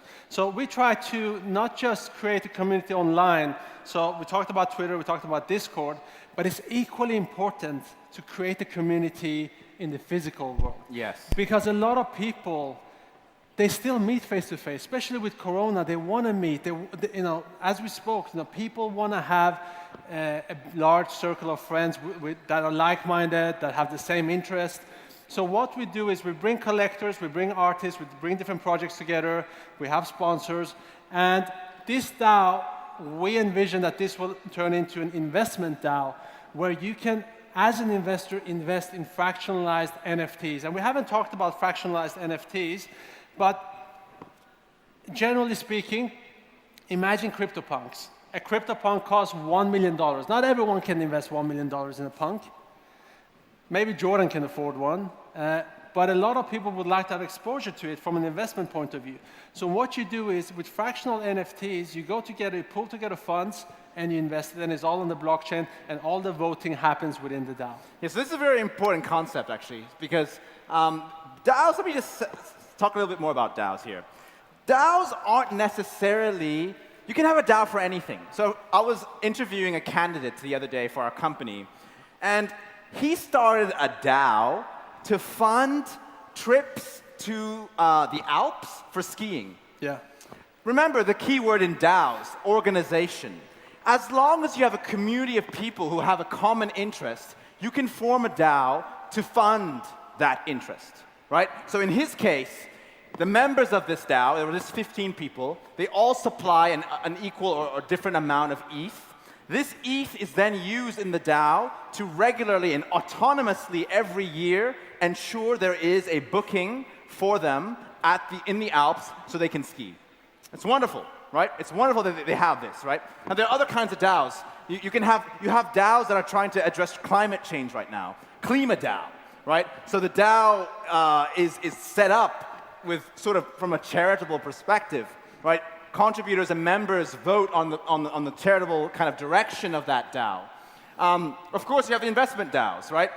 Some of the most famous DAOs out here, and I also want to encourage all of you to get involved the best way to actually get exposure is to jump on Twitter or jump on Discord and explore that DAO. So let's say Flamingo DAO or Pleaser DAO. There are loads of DAOs. Just look them up. Jump on the Discord. You'll be surprised at what you'll find out. You sit in that Discord. You'll connect with different people. And actually, this is also I want to talk another thing. Jobs.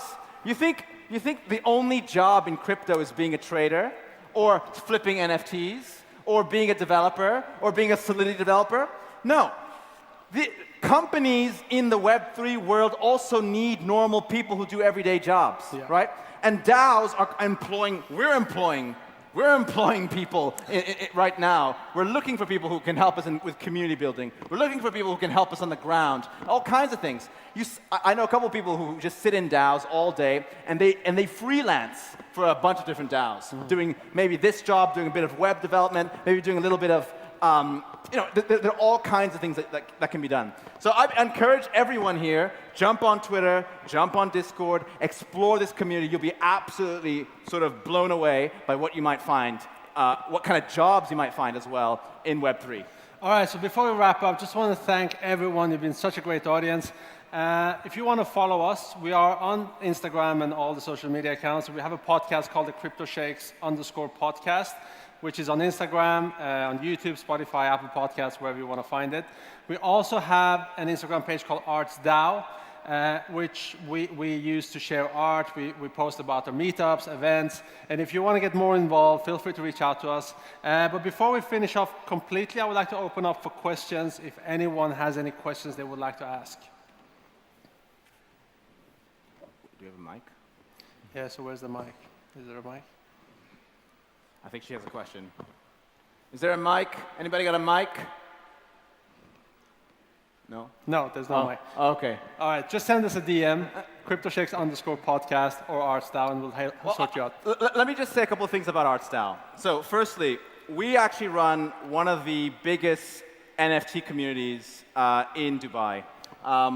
It's quite exclusive because we try to handpick the people who come into this community. The reason being is it's a community full of the top collectors, people who own punks, people who own apes, blue chip projects, but also artists.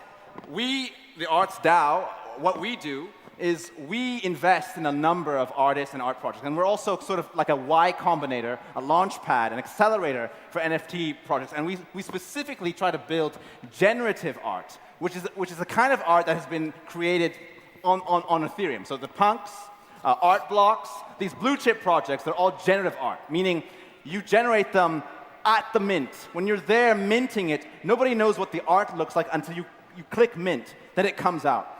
So every month, we host an event and a meetup, and all of us are very, very sort of friendly with one another. We bring all the collectors and the NFT artists together in a common place. Recently, we hosted at the Arts Club in DIFC, and we're building this community from the ground up. We want to expand it, and so wanted to share this with all you guys. If any of you are big in the NFT space, or you're an NFT artist and you're looking to get more exposure, or you're a traditional artist looking to launch your NFT your generative project, feel free to come speak to us. We'd love to have a chat, maybe buy a little bit of your work. And yeah, I hope you guys enjoyed this session and found it informative. Thank you so much, guys. Thank you.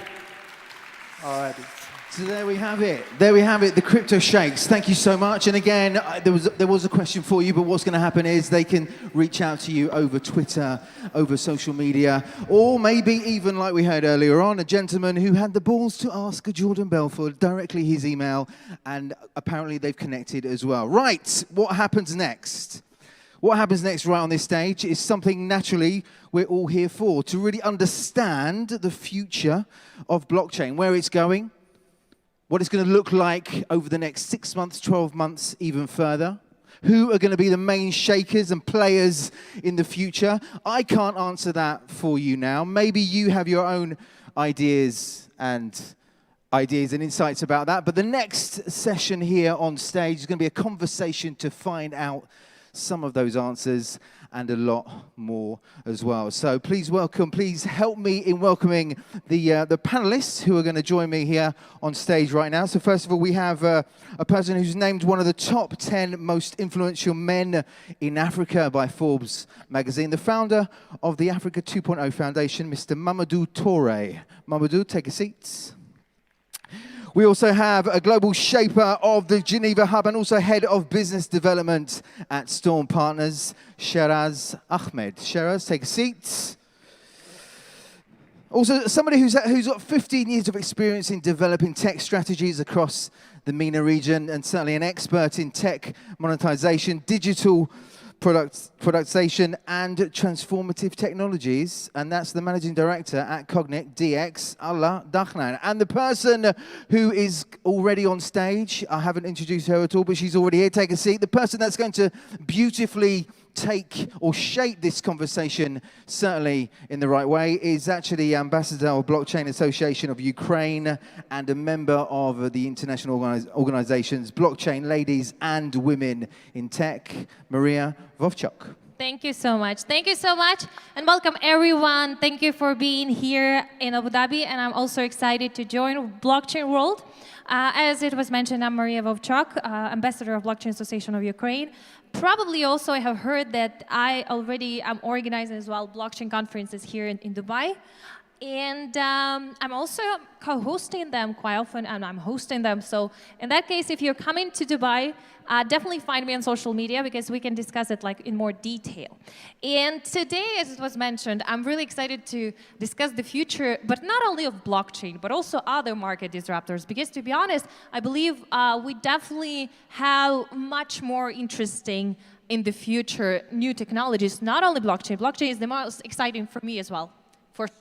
This is the part what I got into, I feel the most excited about, but I also feel I really like how it is in this perspective where the synergies with other technologies. So for this, as it was mentioned, we have our amazing panelists. So Ala Dalkhan, MD of Cognic DX, a boutique consultancy firm specializing in IoT, digital transformation, smart cities.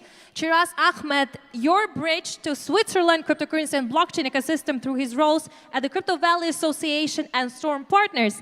And the last but not least, Mamadou Touré, founder at Ubuntu Tribe, top 30 blockchain influencers by HackerNoon, and top 10 influencers in Africa, according to Forbes.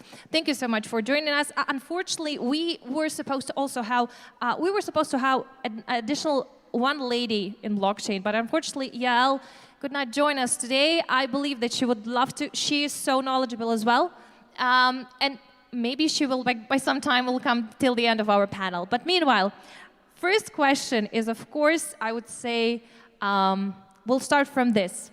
You know, every year, there's so-called Disruptor Awards, which is in this case is given to the biggest disruptors in the world. So if you could right now outline the main trends which could be given this award, the top disruptors in 2021, this is the end of the year.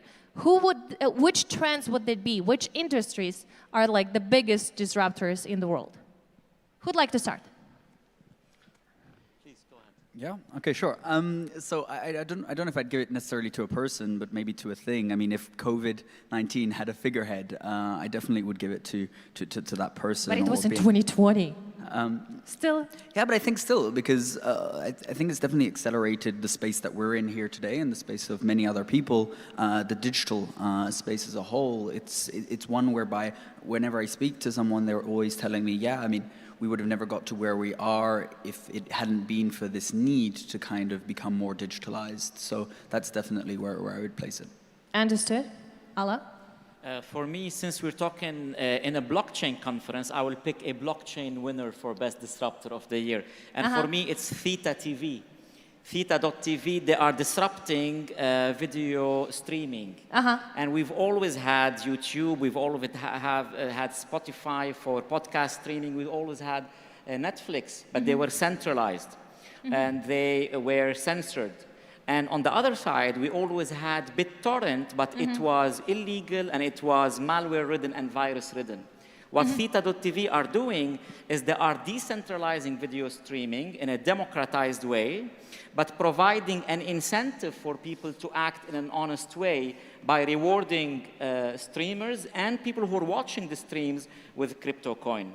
So they're creating a merge of BitTorrent, decentralized technology, meet Netflix and YouTube and Spotify. And for that, I think they would deserve my vote. Okay, but in this case, maybe in this case, Mamadou, you may mention not only one. Yeah, I have one. Top. Oh, again, one. Okay.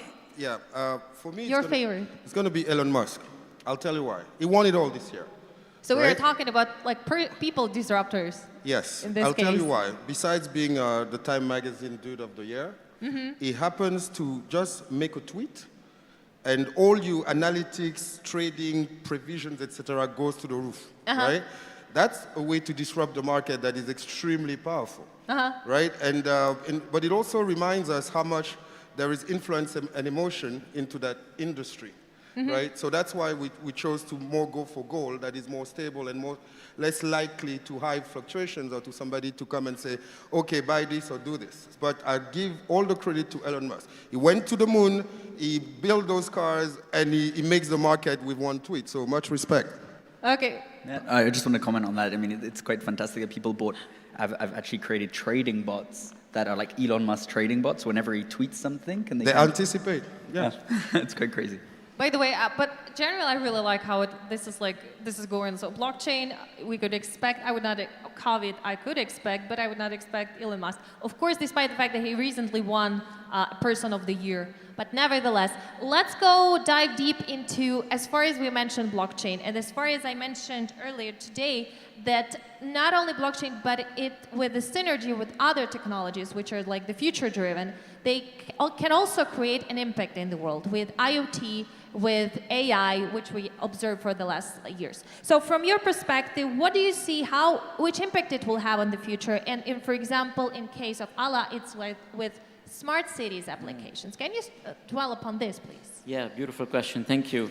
Yes, blockchain on its own is adding a lot of value into many industries, but when it comes with other emerging technologies such as IoT and AI, it becomes 10 times more powerful. And we're seeing examples of that in real-life cases from around the world. I would mention a couple of examples. Helium is trying to combine IoT network and IoT towers with blockchain. So instead of relying on telecom operator to set up IoT network towers and antennas, Helium are incentivizing people to set up their own people's network for IoT. And they will get paid in crypto, in HNT, for providing the service, and clients would pay them in HNT. So they are democratizing IoT networks, and they're planning to do the same for telecom networks. If you talk about Emeralds, they're doing connected smart trash bins where people are incentivized with crypto to recycle and to be clean and to preserve the cleanliness of the city. If you look at how IoT sensors are being installed on shipments going all around the world and linked to smart contracts to facilitate trade finance and supply chain and logistics. All of these are examples of how technologies can come together. By the way, yeah, please comment on each other. You know, when we speak about IoT and AI and all those things, we need to remember what internet is made of, right? Yeah. Internet is made of 4 things, okay? Computing capacity, storage capacity, applications that run on it, and the network that makes it go from A to B, right? So as much as we're going to jump on IoT, we need to also think a decentralized internet. And decentralized storage, decentralized computing. And companies like Threefold Tech, for instance, have already built a whole decentralized internet platform that allows information to stay local without having to clutter. And others like Compute Coin also have key technologies to kind of go and take the computing capacity. Because once you put the metaverse, you put the IoT, internet will explode, which is a good thing if it does. But let's not make sure it happens by ensuring that the decentralized internet effectively serves the people where they are without having all those clutters that will not make it work. Now, the capacity of the metaverse, everybody is building their own metaverse. Think of how it's impossible with the infrastructure today. And some people like Christoph the Spiegeler are actually thinking and anticipating the next 10 years. Watch them. Yeah, share us your thought on this. No, fantastic. I think that was very well said. I mean, maybe just kind of going a little bit further from just the blockchain and kind of this type of technologies. I mean, one of the things, one of the technologies I definitely believe is going to developing a lot is going to be energy storage, right? I think that's one of the ones whereby we definitely need better energy storage, further from just production. And then there are loads of other different kind of technologies around energy, such as one that I was looking at the other day, which is kind of solar paneled glass. So we have glass everywhere. If you look at Dubai, there's glass everywhere, right? But imagine if you could power whole buildings just through the beautiful aesthetic that's around, right? Then you have others, right, such as kind of like food or plant-based plastic and many others. So I think there's a lot of innovation coming. I think there's a lot of structurally that needs to happen as well. But I think there's a lot of beautiful things for the next decade to come. Okay, so by the way, one of the biggest probably use cases, and everybody I believe heard and knows how is right now blockchain is disrupting specifically the financial sector, like traditional financial ecosystem, because it provides the alternative, decentralized. Although, you know, just like recently, and for this I also would like you to comment on this, there are suggestions not to call it decentralized finance, but open finance, because it's not 100% decentralized. Nevertheless, it provides really new opportunities with lending, borrowing, DEXs, which are decentralized exchanges, and it kind of really creates the new reality, which people are really embracing very, like, I would say really fast, although a lot of crypto enthusiasts and people active in crypto would want more. So your views on this, taking into account the rise of DeFi and decentralized finance, how many banks do you think will be like still existing by 2050? Because a lot of people from banking, like traditional banks, they're like leaving their jobs and they're looking for other jobs. I can't guarantee you how those banks would be in 2050. All I can tell you is that they'll have nothing to do with what they're doing today. You have nothing to do with what? With what they're doing today. Right? One that might be there and that I'm sure will be there in 2050 is Ubuntu Tribe. Why? Because we leverage assets from underground and we collateralize and we democratize access to those assets, starting with our gold international fungible token, which is called GIFT. The key thing, remember how finance is structured. It's based on two things: asymmetry of information and collateral, right? I think something, you think different, and the price evolves. And if I give you money, I need something that is tangible, that I can lend you against. That's why having a gold bag that is stable, we're going definitely to the gold bag standard. Think of BlackRock, who announced tokenization of gold, or UBS, who did the same. Now, what is powerful is not decentralized finance, it's distributed finance. Because if you make gold accessible from as low as 5 cents for anyone on the planet who has a mobile phone, then they have a collateral where they can start borrowing money against, or even put on a DeFi pool, like Fluidify, etc., to generate more returns. And this is very important. So money is now going to be distributed. So the banks, as you know them, can't even keep those kind of returns that you see on DeFi platforms. So they have two options: die, survive, buy. So they missed the train in this perspective. Yeah. But Ubuntu Tribe, watch it in 2050. Please record this and we'll make an appointment. Yeah, in 2050, probably I will definitely myself, I would want to watch it. And we'll definitely still be in blockchain journalism. In my case, that's for sure. I can definitely say. I actually got into blockchain as a journalist, but this is a different story. Shiraz, your views. Yeah, no, that's it's fantastic. And actually, you're talking about interest rates. I mean, I was just speaking with my Swiss bank, and they want to charge me negative interest rates now, which is actually quite absurd. Which you look at everything happening in the DeFi world. And I think it's really interesting what you're doing with Ubuntu Tribe as well. I think it really depends as well on the stability of the collateral's assets, but we can have a further conversation about that. Maybe if I give you some perspective from the Swiss ecosystem, right? So it's known as, let's say, the home to many banks, and I've had the great pleasure to speak to many C-level executives of some very large banks, and so they're quite actually lost with regards to what's happening. They're not too sure. They have a lot of capital that they're managing at the moment, and they're not too sure really where to place it and what to do, and that's why they're trying to take actually money from the people giving their money, because they need to get some returns somewhere. from their perspective, well, one, they are looking to explore this space more and more, and so we have the great pleasure to be able to support them in opening their eyes, a little bit like Plato's cave, kind of bringing them outdoors and showing them what reality and what innovation has brought today. But they see themselves definitely differently. Actually, coming to Mamadou's point, they themselves see themselves differently in 30 years down the line. So I definitely believe they will be there. They have enough capital to be there, to be honest. But they will have a different function.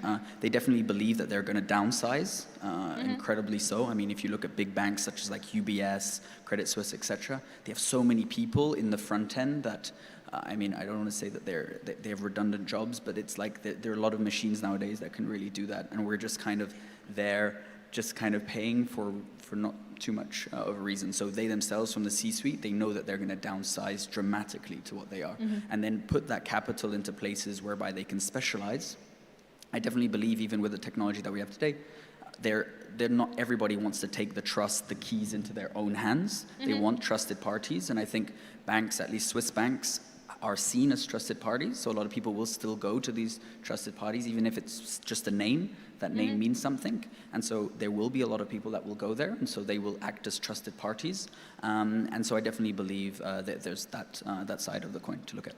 You know, just one thing to bounce on what you just said. You know, after I've been in banking for 20 years until I jumped ship, right? If you look today, the blockchain industry, it's $3 trillion roughly. The stock markets, etc., it's 50, and then the derivatives is $600 trillion. So there's still a long way to go. The key thing, the key winner will be the ones who are capable of bringing institutional capital in with the right level of security and the right level of comfort and access for people, so that you can really move all those trillions into the blockchain industry. And a company like Lux Financials, for instance, has built some very powerful platform with a money transmitter based in Isle of Man, first acknowledged at government level. So I think there's going to need to be a dialogue, right, between both, while we leverage on the unstoppable technology. Yeah, definitely. If I may just... Maria, what I think about 2050, that's ages in the world of technologies. So when we say... but like, just imagine, because I already, and this is not because like, only just imagine what will be in 5, 10 years. This is according to data by Bloomberg, which claimed that, if I'm not mistaken, 75% of banks, maybe I'm mistaken, but 75% of people working in banks will be shrinked. I mean, like 25% will all be staying there. Correct me if I'm wrong, maybe, but this is like what what I've heard so far. So that's why I'm curious. If you ask me to speculate, I would say banking will definitely be there in 2015, but maybe not banks. With CBDCs that's because or banks, crypto banks? Well said. Yes, that's because banks are being disrupted in 2 different ways. On the front end, they're being disrupted by those young, agile digital banks who are deploying fintech to make the user experience on the front end much, much more easy and smooth. Okay, but won't they take control back with the central bank digital currencies? What do you think? I'll pass the CDBC question to my colleagues. Yes. But if I had to comment about the future of banking, Yeah. I would say that on the back end, banks are being disrupted by DeFi and what it's called DeFi Legos, which is basically replicating each and every single financial instrument in a decentralized way. So you have obviously the layer ones like Ethereum or Cardano or Solana. You have the decentralized stable coins like DAI. And then on top of them, they're creating the full ecosystem.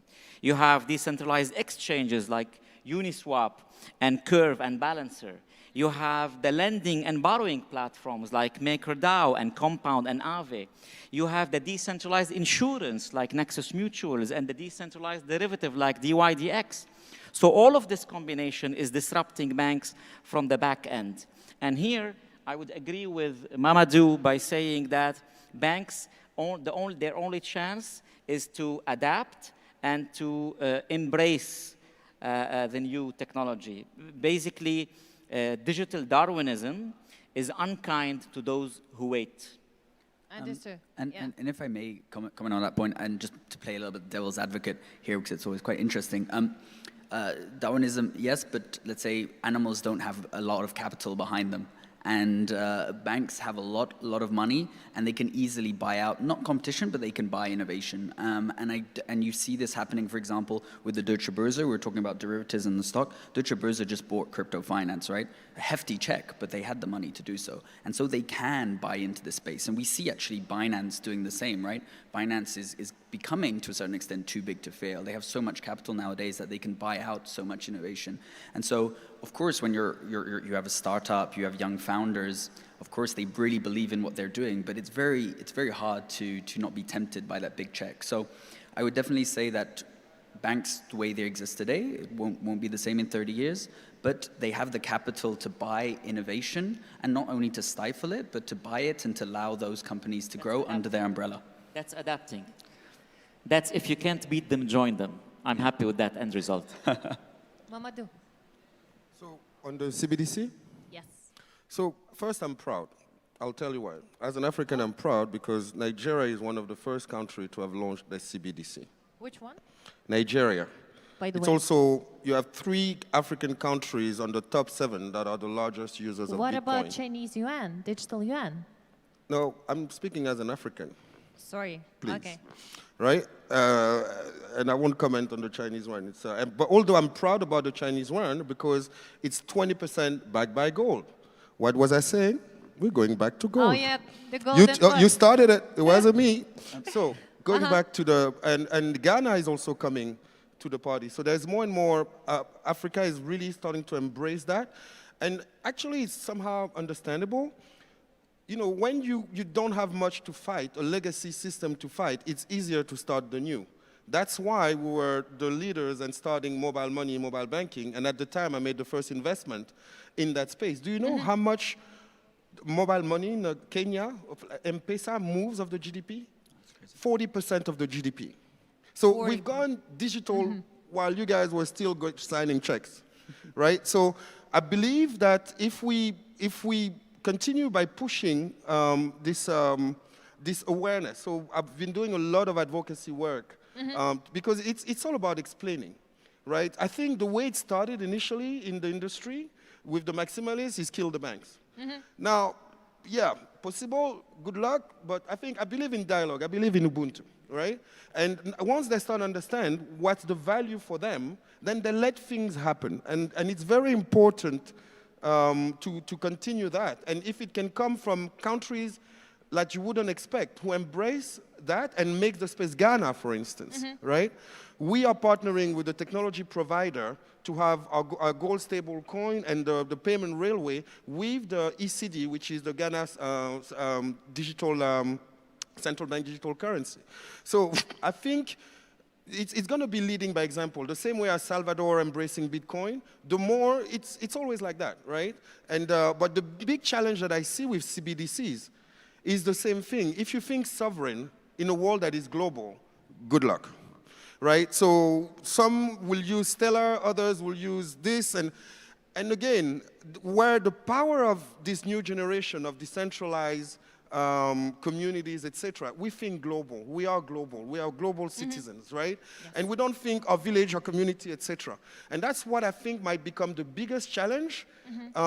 If they don't talk to one another, we talk to each other all the time. That's the power of communities and decentralized and agility. So they will be there, but I believe that among all those countries, you'll need an intermediary currency. Might be the dollar if they go e-dollar, might be the yuan if they go Iran, but I see both of them fighting.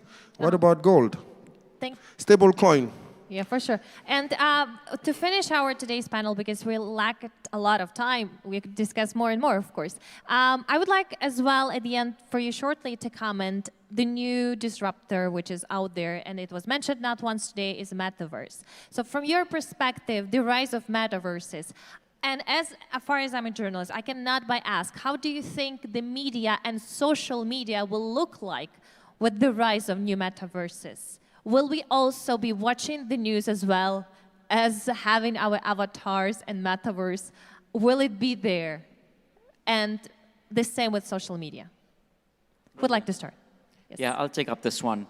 Maria, I can remember clearly from the social media movie the Social Network movie, Sean Parker saying, we lived in farms and we lived in cities and now we're going to live on the internet.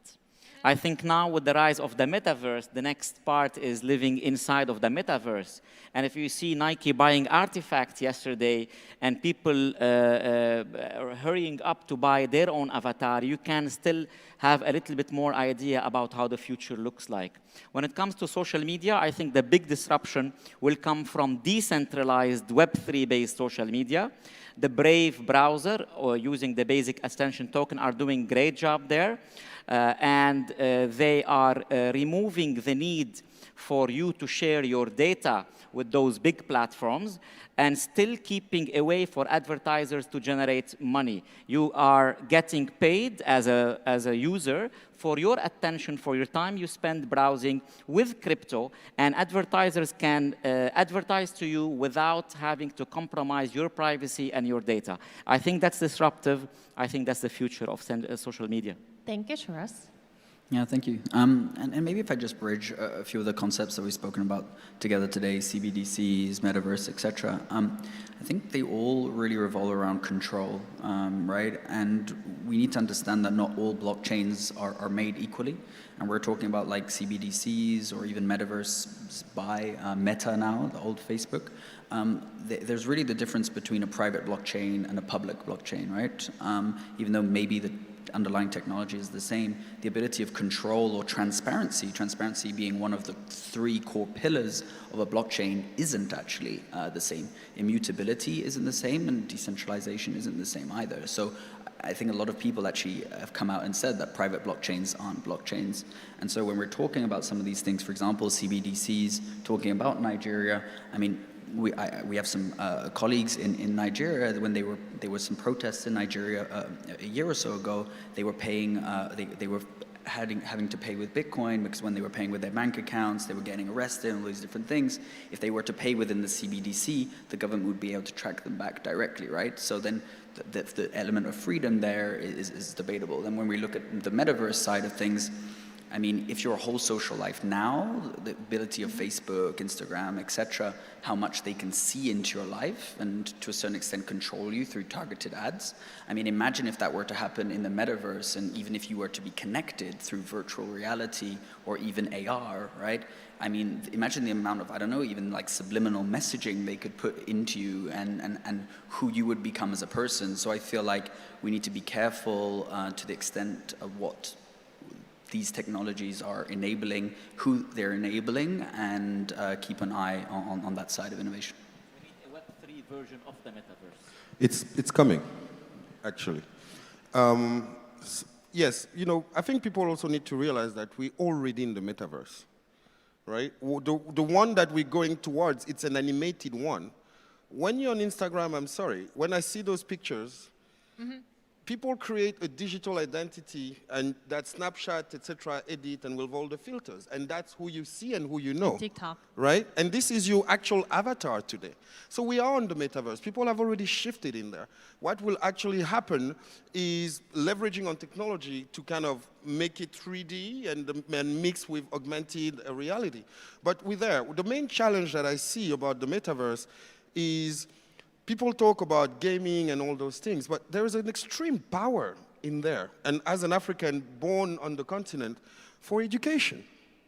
It's extremely powerful for people who might not have the chance to have an Harvard infrastructure or the best Johns Hopkins medical school to just learn on the metaverse. Now, how are they going to pay for it? That's why we tokenize gold and make it available from as low as 5 cents. Because, I mean, it's only 20% or 30% of the global population who has a credit or debit card. Of course, there are tokens, but you need to still get digitally into that world. So I think the key winner in the early metaverse are two things. Digital marketplace, right? And everything related to education, training, because it's the best way to provide a level playing field. And those who actually will gain traction, there's only so many games that you can play, but everybody needs education. Yeah, simple. I definitely agree, and maybe if I just maybe comment on one thing. Web3 metaverse, definitely, but at the end of the day, we need to understand, is it going to be adopted or not? I mean, us here, we would probably go for it because we understand what we're missing out on. Maybe those in the audience might, but I know that there are a lot of people that would just go for a Facebook, a metaverse, right? Instead of something that may be giving them back more control. So it's one of those things where, okay, there is this other side of the coin, but are people going to be aware enough to adopt it? Mm-hmm. Yeah. I wouldn't want to be in a metaverse controlled and surveilled by Mark Zuckerberg. But I would love to live in a metaverse, or my avatar to live in a metaverse that is decentralized, and the infrastructure of it is the Web 3.0. Yeah, that's true, but there are much more choices for this. Yes. No, but the metaverse has to be decentralized. I'll tell you why. We don't talk about universe. We talk about a multiverse. Yes. So you can't have a metaverse that claims to be a multiverse. It's not possible. It needs to be infinite, fractally projected, right? The key thing, though, is how does this avatar moves from one universe to another, right? That's where also the question of the digital twin, right? And companies like Threefold that I was mentioning earlier allow these kind of things because you're going to have how many passwords, how many identities, etc. You want your avatar to be the same and your data to stay with you. And some of those technologies are coming today because it's going to be about data portability. Data is the next goal. Yeah. I mean, thank you so much. And can I just say one last thing? Is that I 100% agree, but we're just talking about acquisitions. I mean, Facebook has essentially bought the branding metaverse now through Meta. Like, they have. So that's one of the things we need to be really careful of, I would say. Yeah. But, Thank you so much. Please give a big hand once again to Ala Dal Khan, Shiraz Ahmed, Mamadou Kouichim Toure, your moderator, Maria Vovchok. Thank you so much. I believe next year maybe we'll also gather together and discuss the Disruptors of 2022 at Blockchain in Abu Dhabi. Thank you so much. Fantastic. Thank you so much, Mamadou, Shiraz, Allah and Maria as well. They leave the stage now, and you are left with maybe something a little bit closer to how the future of blockchain will actually unfold. As I explain now what's going to happen next, I can see behind me our team taking away the chairs. So the next person really to hit the stage now, a man in chatted behind backstage, and he's delighted to be here in Abu Dhabi for many reasons. One of those reasons is because where he's from, where he lives in a very, very cold place, you might know it, called New York City. New York City, very cold right now at the moment. He's come here, he's delighted to be in the land of sunshine, heat, rooftop terraces, great food, and naturally Blockchain World 2021. So, Bitcoin's carbon footprint, you'll know, notoriously high, very high indeed. And you'll probably know as well, in 2020, the Bitcoin network consumed a reported 131 terawatt hours of power to execute the algorithms that power its mining operations. And that is the equivalent to the power consumed by Argentina. I'll say that again, equivalent to the power consumed by Argentina. Unbelievable. So the question is, why does crypto mining use so much energy? I haven't got the answer to that. Maybe you do, but the next gentleman here on stage, he certainly has his perspective as well, and he's going to unpack some green initiatives that will sustain the future of blockchain and crypto. Ladies and gentlemen, please put your hands together for our next speaker on the stage right now. Associate Director for the Economic Development Council at the Department of Economic and Social Affairs from the United Nations in New York City, Mr. Simon Chu. Thank you, thank you. Thank you. Come and join us, Simon. Great, thank you. So really, really cold from where you've been, and it's really warm right now. That's okay. Absolutely. Right, I'll leave it to you. Good afternoon to all of you. How are you doing today? Getting tired, right? I'm so glad so I can escape from the cold weather in the New York City and join you guys in the Dubai. The weather is great, people are very nice, the food is very good, and also you can go to the beach. New York this time is crazy. By the way, my name is Simon. I am the Associate Director of the Economic Council under the United Nations. So today, it's my pleasure to share with you the United Nations Sustainable Development Goals and the green crypto. In 2015, there were 197 countries. They gathered in the New York, in the UN headquarters. They adopted the 2030 Sustainable Development Goals. In the heart of it is the 17 SDGs. So, because we realize in order to reduce the poverty, we need to work hand in hand with people to reduce the inequality, spur economic growth, and protect the environment. So right now, the climate change has catch the attention for all the world leaders. And the climate change is caused by the greenhouse gas emission, and mainly by the carbon dioxide. And as we know, the carbon dioxide is coming from the burning the fossil fuel. So how to reduce using the fossil fuel and reduce the energy use become more and more important these days. Crypto mining is getting more and more popular and getting more and more important these days. As we talk about today from different speakers, we realize this is the way to go. And it's not reversible. Because since the Bitcoin reached $50,000 a piece, it attracts more people to mine the coin. Because the higher the price, the more attractive for people to mine it. That's economical. And also, we understand when you mine the coin, it consumes a lot of electricity. And the electricity to mine the Bitcoin is equal to the electricity consumed by a country like Netherlands. And also, the Bitcoin transaction use more energy, electricity, than any other transaction method, as we know.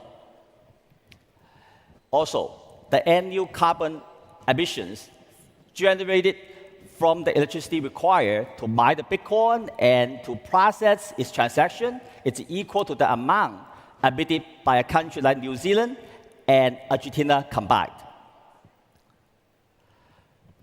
There was 70% of the Bitcoin mining was in China. Since China cracked down the Bitcoin mining, all the machines is leaving China and go to many different countries. And in US, I saw most of the machines goes to Texas because the electricity is cheaper there, and also the land is also cheaper to build the facilities. And what can we do about it? First of all, we have to admit the cryptocurrency is inevitable. SEC approved the first ETF public trading in US this year, which opened the door for the traditional investors to get into the Bitcoin, the crypto investments. And also, we know that Elon Musk invests 1.5 billion Bitcoin for the Tesla, and Catherine Woods, including PayPal and Square, they all invest Bitcoin cryptocurrency into their portfolios. So this becomes the trend, which is more and more people, including the traditional money, will be get into. And that's why we all believe the crypto price will keep going up, especially Bitcoin, Ethereum, those major cryptos. When we all get into the crypto mining, especially, and how can we minimize the impact to the environment? Now, there are a couple of things that we can do. Number one, you can use the renewable energy, like the wind, the solar, and the hydropower. In the old days, we believe they are good, they are clean, but the problem is their cost is not cheap. But according to the recent research, they found out the cost for the cost per megawatt to build a solar panel, it's actually cheaper than burning the fossil fuel. So it's actually cost efficient. And also, the Jack Dorsey, the founder of Square, he said he's going to invest $10 million into the green technology for mining the Bitcoin. So by 2030, his goal is by 2030, he will have the net zero emission for Bitcoin mining. The founder of Microsoft, Bill Gates, he's an advocate for the nuclear. So he said the US government should invest more money into the new nuclear plants, at the same time keeping the old one. Because right now, approximately 20% of the electricity are generated by nucleus. But if we can increase it to 50%, so it can reduce the emission by 30% nationwide. And number 3, we can use different protocols. As we know, for the Bitcoin, we're using the protocol called the proof of work because we get to compete the processing power of the processor to buy the coin. Obviously, the higher the computation power, the higher chance you get the coin. Therefore, it consumes more electricity and generates more heat. And also, we have to pay attention to this, which is China cracked down the Bitcoin. I never believe there's a country will crack down Bitcoin, right? Because this is a new trend. But also, we don't forget, after the Trump's time, the Biden administration withdrew the Paris Agreement. So if the US government work with the other governments, like the European countries, to crack down Bitcoin at the same time for the reason of protect the environment and the green energy, so on and so forth, what can happen for the coin mining, right? So we need to look into different protocols besides just the proof of work. There are a couple new things out there. The Ethereum 2.0, they're using the protocol called the proof of stake. So instead of competing the processing power, they are based on how much currency a user owns to prove a transaction. So, for example, if you own 2% of the currency, so you can verify 2% of transaction. If you own 5% of the currency, then you can verify 5% of the transaction.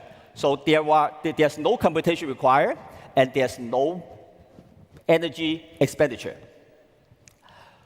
For the proof of space, like the Filecoin. The Filecoin catch a lot of attention recently because since it started recently, it's competing on the hard drive space. So if you're larger the hard drive space, the high chance you can get the coin. So we all know hard drive consumes much less energy and also generates much less heat. So it's environmental friendly. We know the cryptocurrency is irreversible since Facebook changed its name called Meta. So we really starts the new phrase for the metaverse. It catch all the attention, including the New York Times and Wall Street Journal. So we all know this is the way to go. There's a new territory that's not reversible. And since Facebook changed the name called metaverse, and then we know all the transactions in the metaverse are using crypto. All the NFTs we talk about, the transaction, all based on crypto. And in the future, I believe at least 20 to 30% of the whole transaction worldwide is based on crypto. So this is the new trend. This is irreversible. Being said, so we need to develop some new protocols using renewable energies and clean powers to replace the fossil fuel in order to protect our environment. So it's not only takes the government, not only the business, but also individuals like us. So we need to work together to protect our environment, reduce the carbon emission, and reach the 17 SDG goals by 2030. And thank you very much for coming to the conference. So enjoy the rest of your time. Thank you. Thank you. This is it. This is it. Just think about your tools you need. So just prepare your tyres. It'll be strapped. Great.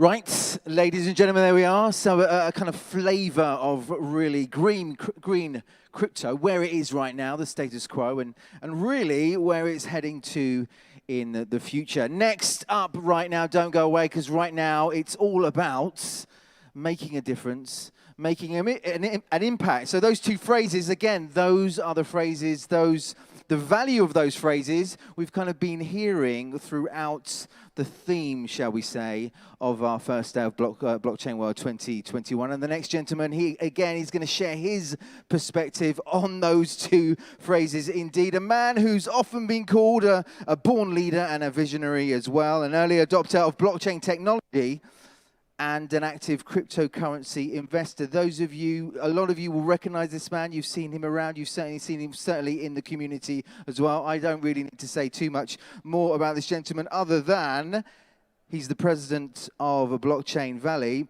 Please welcome to the stage, Nico de Jong. This is it. This is it. Just think about your tools you need. So just prepare your tyres. It will be strap 5. And you have overtake on each of the straights. 1 lap remain. Safety car turn 14. Remember, you're racing from the line. Safety car turn 15. Safety car at turn 15 now.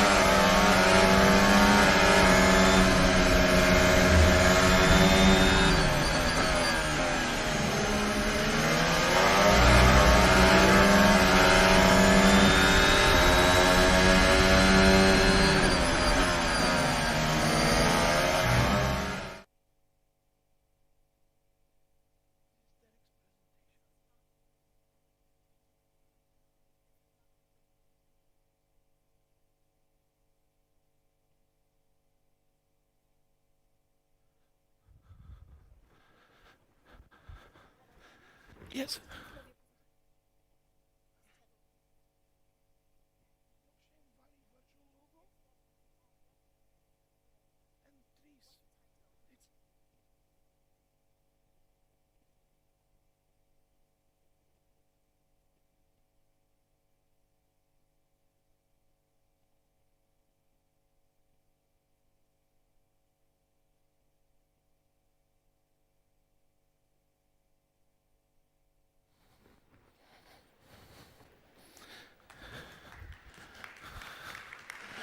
Hi.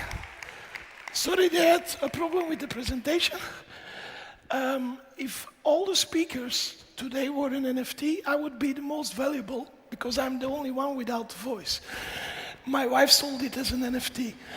Today I want to speak about making an impact on the environment with blockchain technology and how we can do that. So I'm Nico de Jong, I'm the CEO of Blockchain Valley and Blockchain Valley Virtual.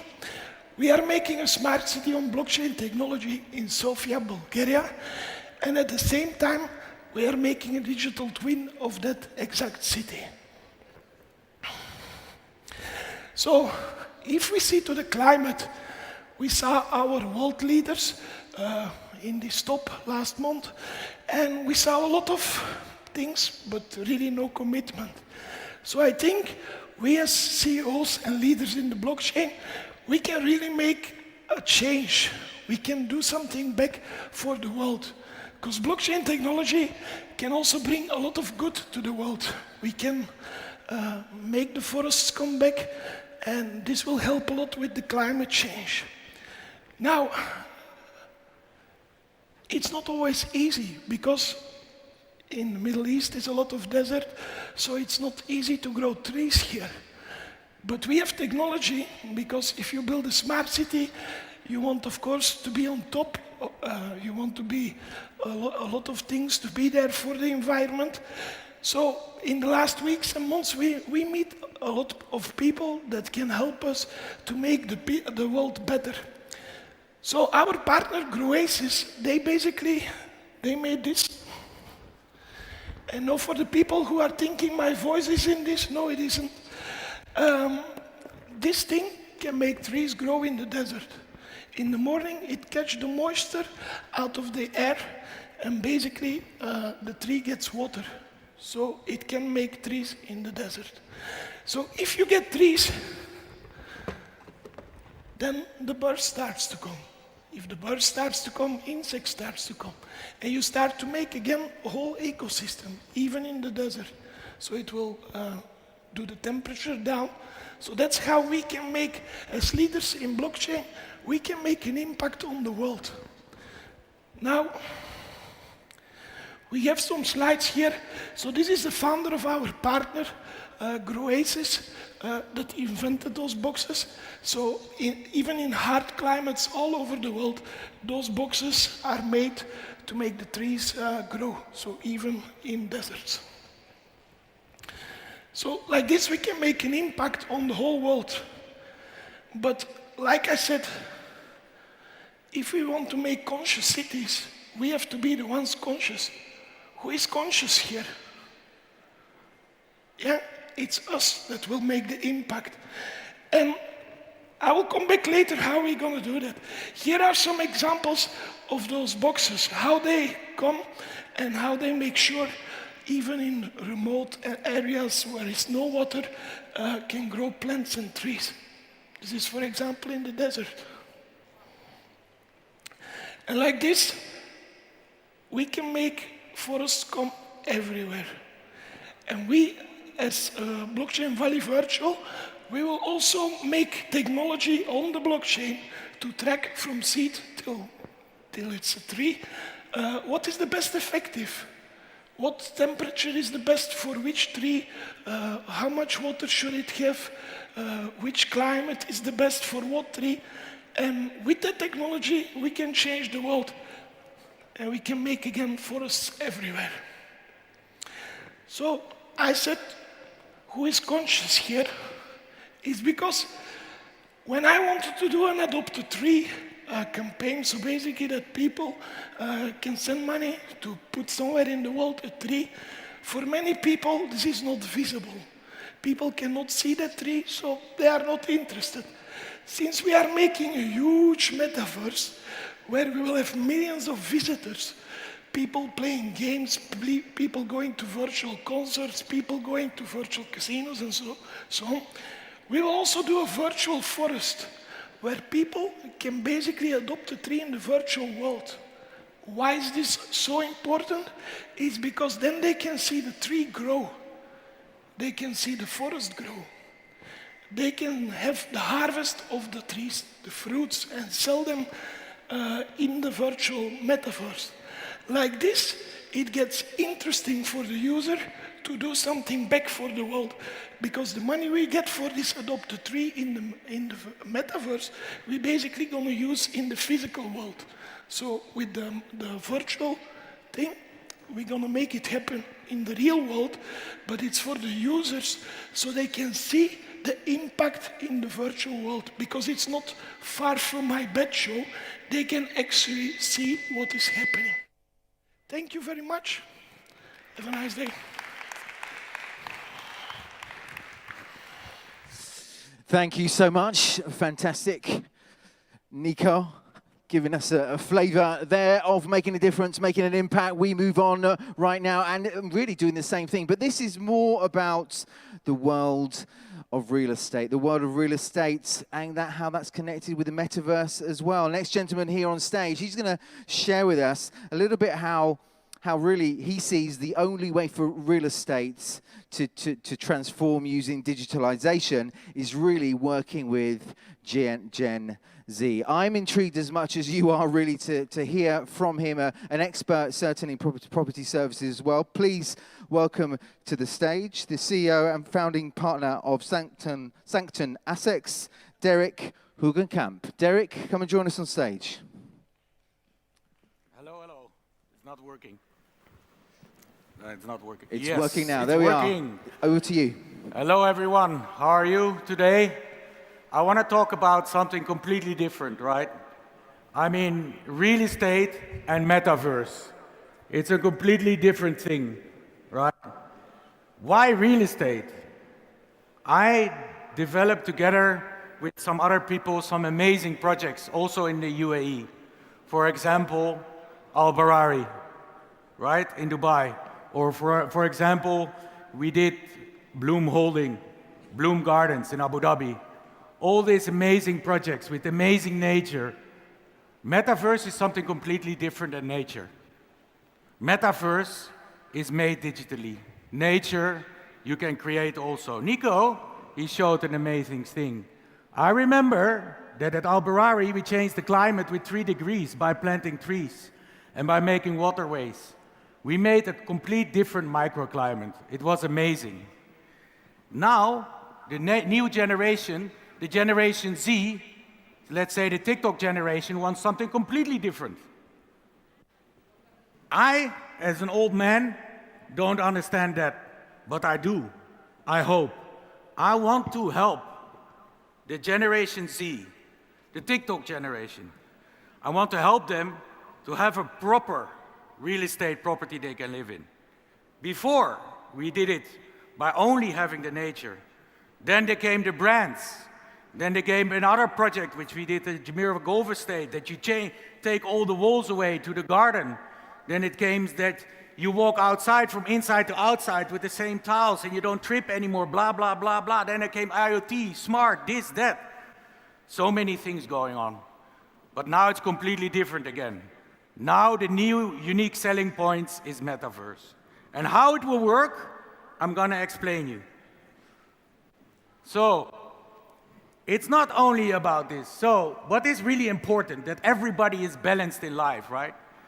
I mean, for me, even though I'm always been in real estate, and I own a few real estate, I only in the end only need one real estate where I can put my stuff, I say it, right? And which I can call my home, yeah?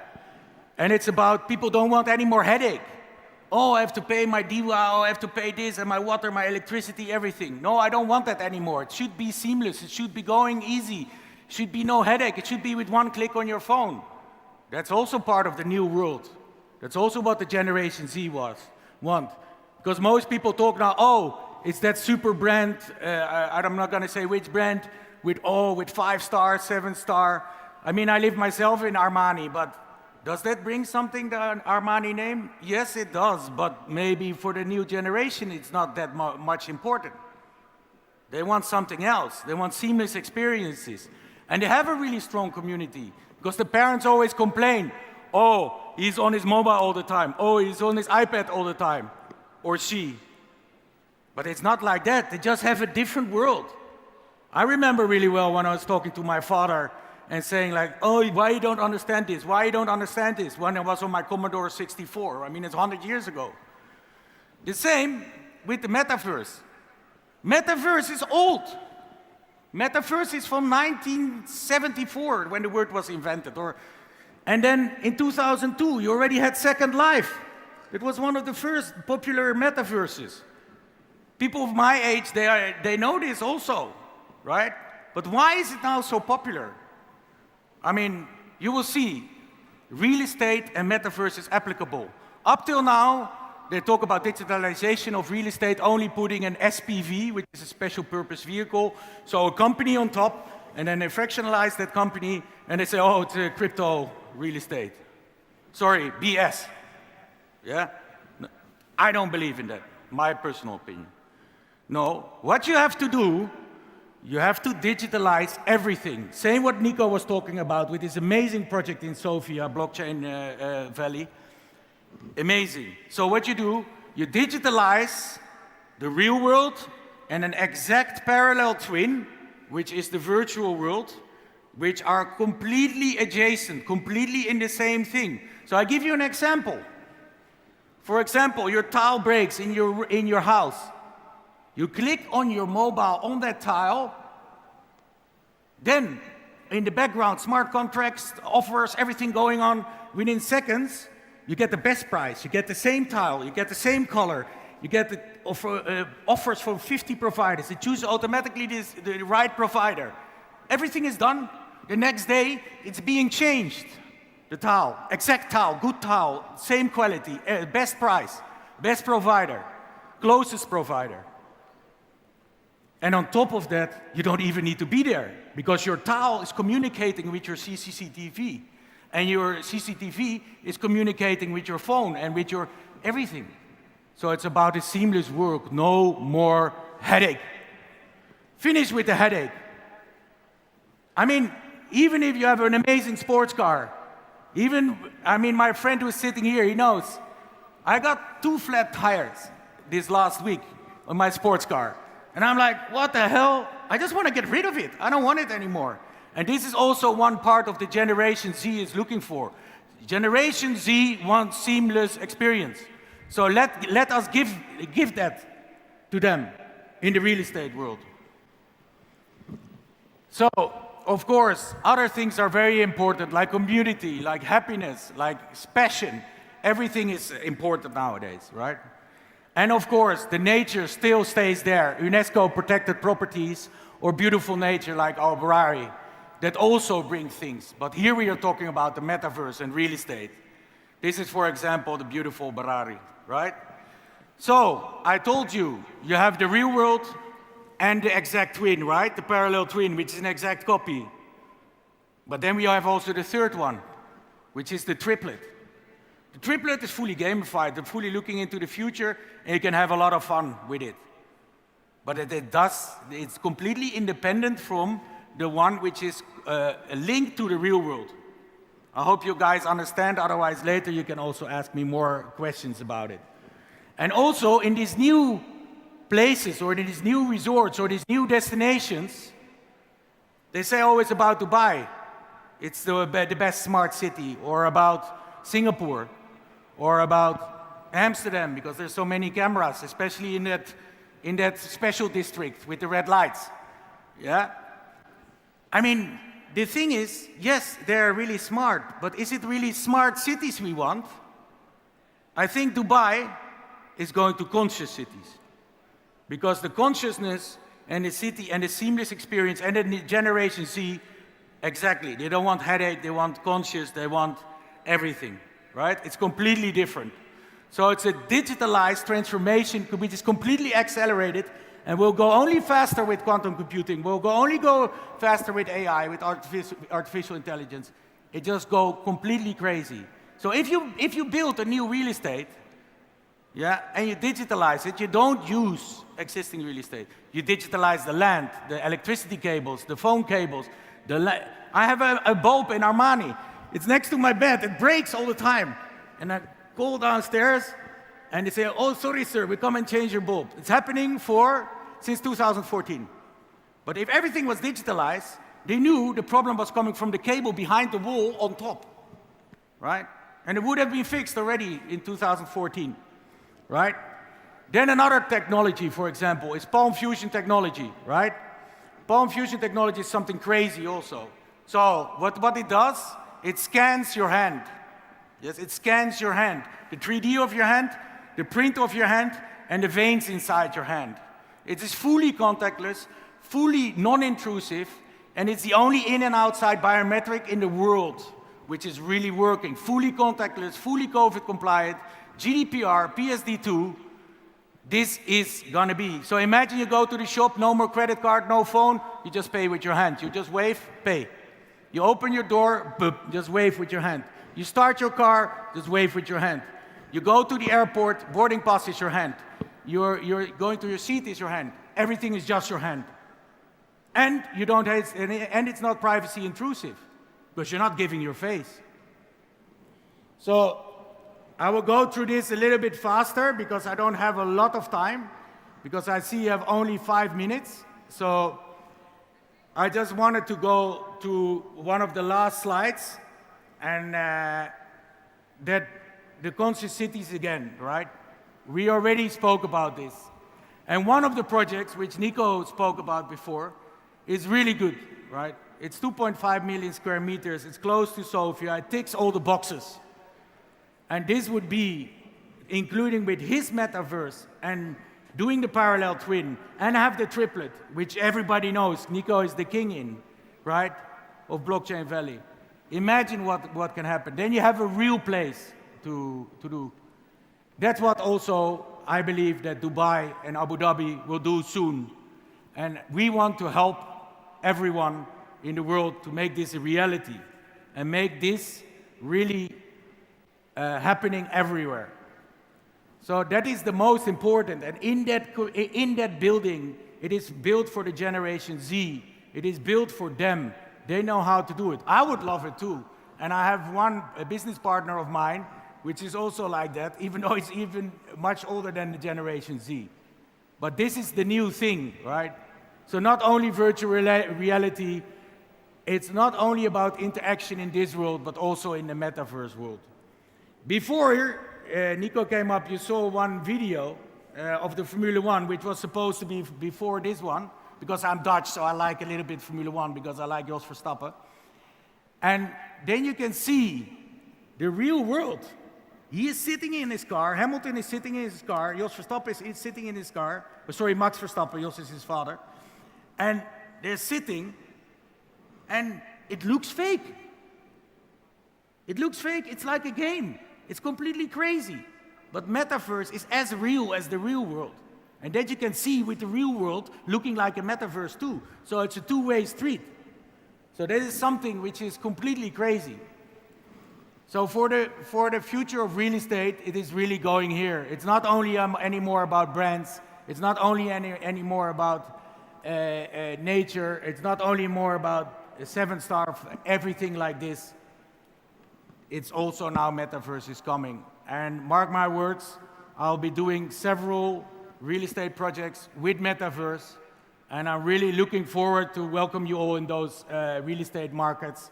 And I'm really looking forward to not only sell you the virtual land, but also sell you the virtual land, which is the exact copy of the real world and the triplet, where you can do it in your gamification. You can even put your own house in the game. Imagine that.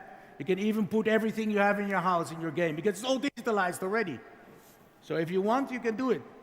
So I hope you guys really gonna give also me some ideas of how to make this faster and how to make this quicker. I'm always welcoming all especially the young talent, and I'm also always willing to help the UAE, which I did in the past, and also to help to attract new talents to the UAE, because I think that is key. Same as Nico will be doing with his blockchain valley for Sofia. So this is really important. So I can continue on the metaverse and continue on the real estate, but please, I would be more than happy. You can contact me. My name is Derek Hoekenkamp. I mean, you can find me everywhere, from the Financial Times to Instagram to Facebook to my father's book he was reading in 1975. So thank you guys, and enjoy your day, and let's live everywhere in the metaverse and in the afterlife. Thank you so much, Derek. Fantastic. And wonderful to hear. You can put your whole house in the game, everything in your home in the game, your family in the game. For some of us, I'm sure we'd love to do that. Clapping their wives or husbands in the game forever. But hey, we move on. We move on now to our next session again. And this is kind of complementing exactly what we've just heard there in terms of conscious cities. So naturally, smart cities, we know what they are. We're very familiar with those indeed. All about tech and all about how tech moves those cities forward into a new era, definitely. But conscious cities, again, looking a little bit deeper, a little bit taking the layers off a little bit deeper and really trying to understand how to deal with that tech that really makes things better naturally for the earth as well. What we're doing right now, we're going to have a healthy conversation all about that and try to come up with some more insights and answers for you right now. So let's welcome our panelists ready and waiting to come to the stage very, very shortly indeed. So first of all, we have a leading authority of emerging technology portfolios, the co-founder and global CEO of Sanctum Global Ventures, Mr. Rico Pang. Rico, come and join us on stage. Take a seat, any seat you wish. As long as it's white, just take a white seat. Yeah, fine. We also have a cryptopreneur who advocates business and personal growth, also a New York Times best-selling author as well, executive chairman of Currency Power, Mr. Davin Michaels. Davin, come and join us. He's behind me. There we are. Sorry, didn't see you there. Take a seat. We also have a man who's had several companies. In fact, I don't need to introduce this man already. What he's done, he just took off his mic, went all the way around, come back on Derek. Don't have to introduce you, although he would like a round of applause, I'm sure. There we are. Take a seat, Derek. And also a 4-time Patent Award winner with vast real-world experience, really to share in the fields of fintech, cryptocurrency, blockchain, and pretty much everything in between. CEO and founder of Kirin Labs, Mr. Nithan Palavali. Nithan, who I believe, I'm being told, he's not here, I'm afraid. Unfortunately, he couldn't make it at all. And naturally, the man who's going to shape this conversation in the right way. We've already heard from him a little bit earlier on, Nico de Jong.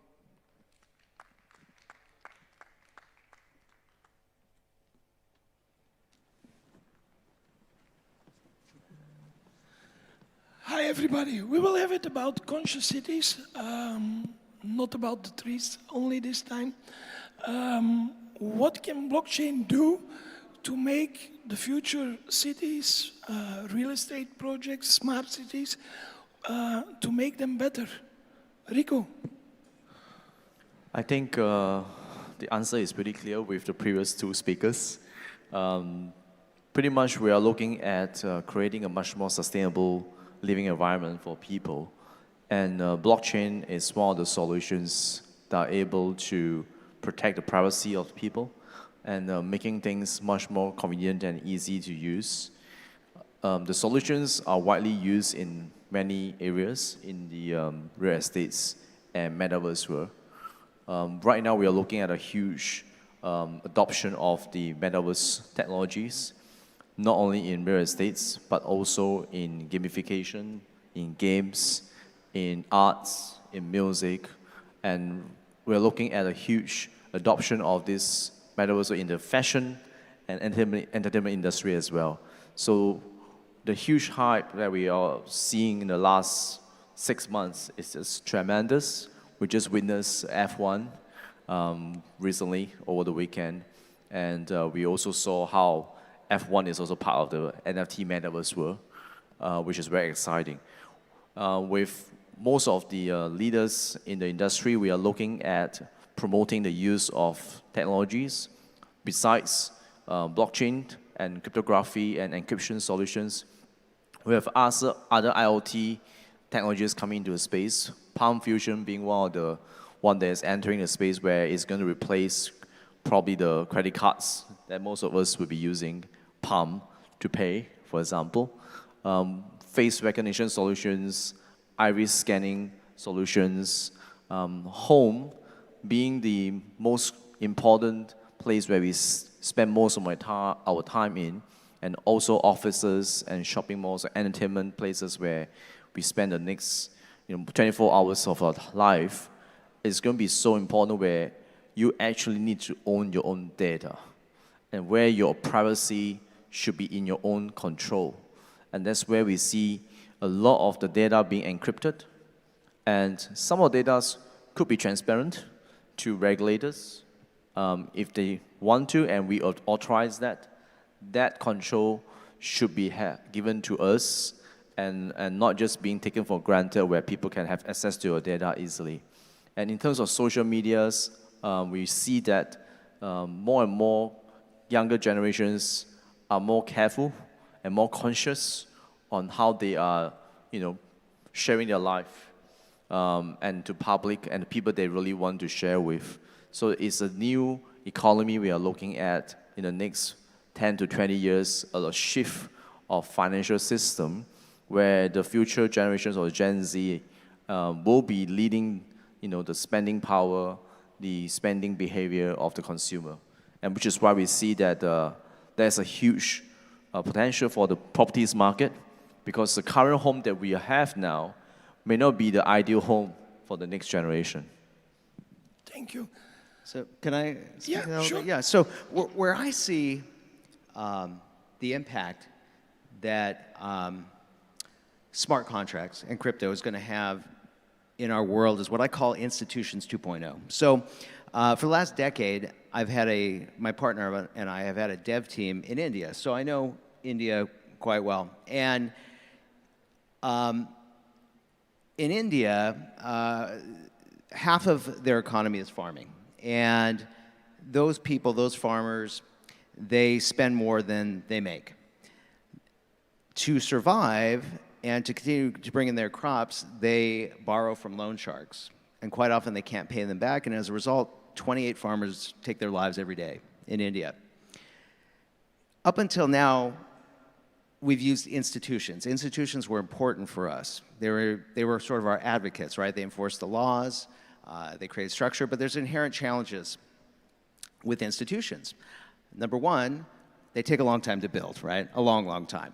And if they fail to innovate, they crash and burn, right? And they're prone to corruption. So I believe that blockchain will replace our institutions. I call that Institution 2.0. So, for example, one of our employees, he did some microfinancing. A little while back, he invested in a mango farmer. In the first year, he 3x'd his money. Great, right? In the second year, the crop didn't come in. They didn't make any money. But still, that's 1.5 times your return every year. Who would take that, right? We'd all take that.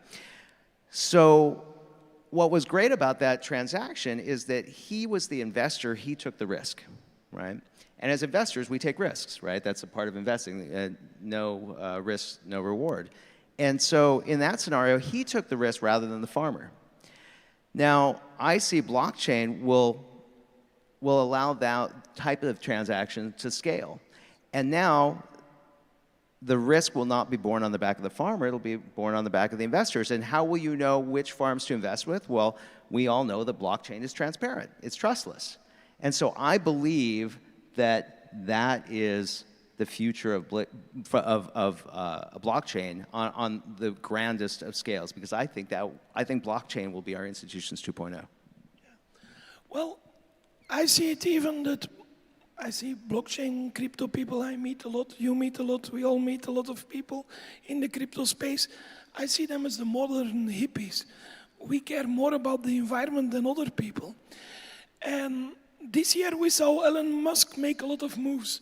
First he accepted Bitcoin for Tesla, then he came back, he said, miners are not green. When he did that, I think the industry made a big move, because I think there is no more better example in industries in going green than mining. All mining farms are moving to green energy. You involved in mining, can you tell us more about that? Yeah, absolutely. So my company is Currency Power. We're going public this month. We buy power plants, we mine crypto. And Nico, I'll be the first to admit, we're not fully renewable. We're about 60% renewable. But we have an 18-month roadmap to 100% renewability. But there's so many fallacies around crypto mining. I mean, yes, it's power intensive, but it's 0.012% of the world's power. Okay, it's small. Now, some of the fallacies around it is, most of the mining, the vast majority of Bitcoin mining was done in China. But everyone thinks that's dirty power. Most of that was hydro. Okay, so most of it, about 73% of it, was renewable. As a matter of fact, when China shut down, everyone scattered, I'm sure that has gone down, okay? But there's such a bullseye on the back of us miners to get renewable that we're all going to get fully renewable very quickly. We have no choice. But you have to realize that the Bitcoin network is the only transparent financial network. Bank of America, Chase, if you looked at all the institutions and the amount of power that they're using, it dwarfs Bitcoin by hundreds of times. So, but now we all have this bullseye on our back, and you basically you have to go green or go home, and that's great. I mean, that's great for everybody. Everybody wins, and why not? So it's a good thing. Now, I'm from Belgium, but I live already 12 years in Sofia, Bulgaria. In Sofia are a lot of gated communities. Yeah? So you pay a service tax for the security, for the cleaning, for the grass cutting, for the snow cleaning, and so on. But if you live in that gated community, you cannot decide who is that company, and it's also not transparent where your money is going through. So in our smart city, we're going to make basically software on the blockchain that residents can decide for example, you have 6 suppliers to bring that services. Who will be the supplier? So it's very transparent for the citizens who they took. But also you have an open ledger that shows all the payments. So much went to that supplier, so much went to the snow cleaning, so much went to the privacy, the security, sorry. So this is an example how blockchain can make the world better. Derek, you being in real estate, what other applications do you think that blockchain can contribute to make real estate, conscious cities, smart cities better? Yeah, I agree with you on the facility management side. It's something really important. I gave before the example with the tile. That is one of the best ones, I believe. The other one is, of course, the security, because you can track back everything, because people think about decentralization, but you have everything in blocks. Everything is trackable, right, and traceable, and that's really important. And every experience will be much more seamless, right? Because nobody, as I said before, nobody wants headache. I mean, I'm getting so tired of not getting service on certain things, on certain hospitalities I'm not getting for, and I'm still paying for it. And if I had the blockchain technology, I could say, listen, I didn't get this service on this day and that, so I don't have to pay for it, right? So that gives also more transparency, and it also gives more trust, right? Because the trust is really important in this whole world, because with decentralization, you can create much more trust. And then, let's say, the machines or the crypto or the blockchain, whatever you want to call it, they're just helping to create more trust. And that's the same for the real estate, right? So it's only creating trust, and also what you said with the providers, and also within the community. And I think we are forgetting one really big thing, is the sustainability of that project will be so much more efficient, so much more effective than any other project. And also, you could really be off the grid, because people start to freak out. Oh, I want to be off the grid. Where is the world is coming, civil wars and all this stuff. People start to be a bit cuckoo. But in a way, it's good that they become a bit cuckoo, yeah? Because, you know, they're planning for the worst. So it means that things are becoming more sufficient, more self-sustainable, more off the grid, and much better for humanity in the end. Because in the end, it's about people and about nature and health, right? So that's also what I think is for your project a really important point, is to have at least a health point, right? So that the first emergency that you can do on site, and that you don't have to. When I lived in a tent in Africa for 1 year, it was rather difficult. We had to call helicopters, which couldn't even land there. So there was, and I didn't have a mobile phone, I had nothing, right? So it's a bit different story. So I think that is really important, and that's what blockchain and the new technologies can bring. Thank you. Rico, if you see blockchain projects, especially if they are related to real estate and cities, there is always this thing, decentralization. Yeah? Why is this so important in those cities, smart cities of the future, and why can it change the world in your vision? Well, the decentralization is where we are actually a global citizen concept, where there's no border, where we live in a borderless earth. I think that's where the whole origination of decentralization is, the origin of the concept. We can travel freely, go across borders. We can live wherever you want to. It's our choice. And you have all your requirements, expectations, cultural, things you like. You can have that wherever you go. And that's very important for most of us who choose where we want to live in, where we are traveling for business or for pleasure or for family. That is very important. And right now, we are in a crisis where we can't do that. A lot of control systems are being put in place. A lot of restrictions are being put in place. And a lot of people are suffering because of the freedom that they used to have is no longer there. And coming from investor and institutional investing and being in the space for the last couple of years, we saw this coming in 2019, where we know there will be a huge economy meltdown. Back in January 2019, I was talking to my partner, Dunstan, and we were looking at how can we survive this economy in the next 5 to 10 years. And sustainability is one of the key things that we were looking at. what are the impact of the economic crisis hitting on most of the people suffering from job losses, unstable income, losing of businesses, all these crises, and what are the government doing about it?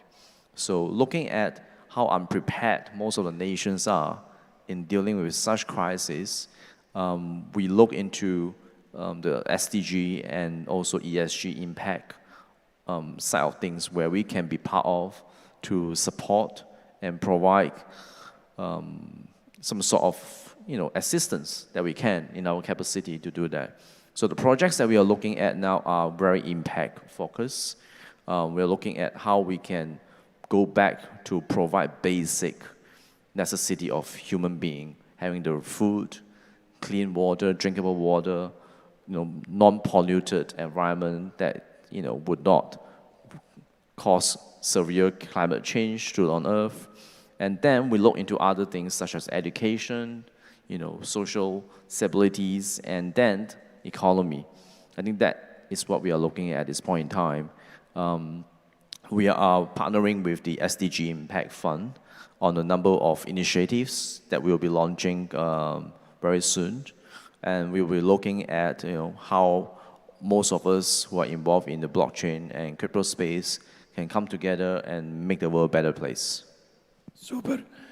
Dave and I liked what you said earlier about India and so on, because, yeah, like I said earlier with the trees, we, the leaders in the blockchain space, we have to make the change. We have to make this place at least better than we received it for our kids.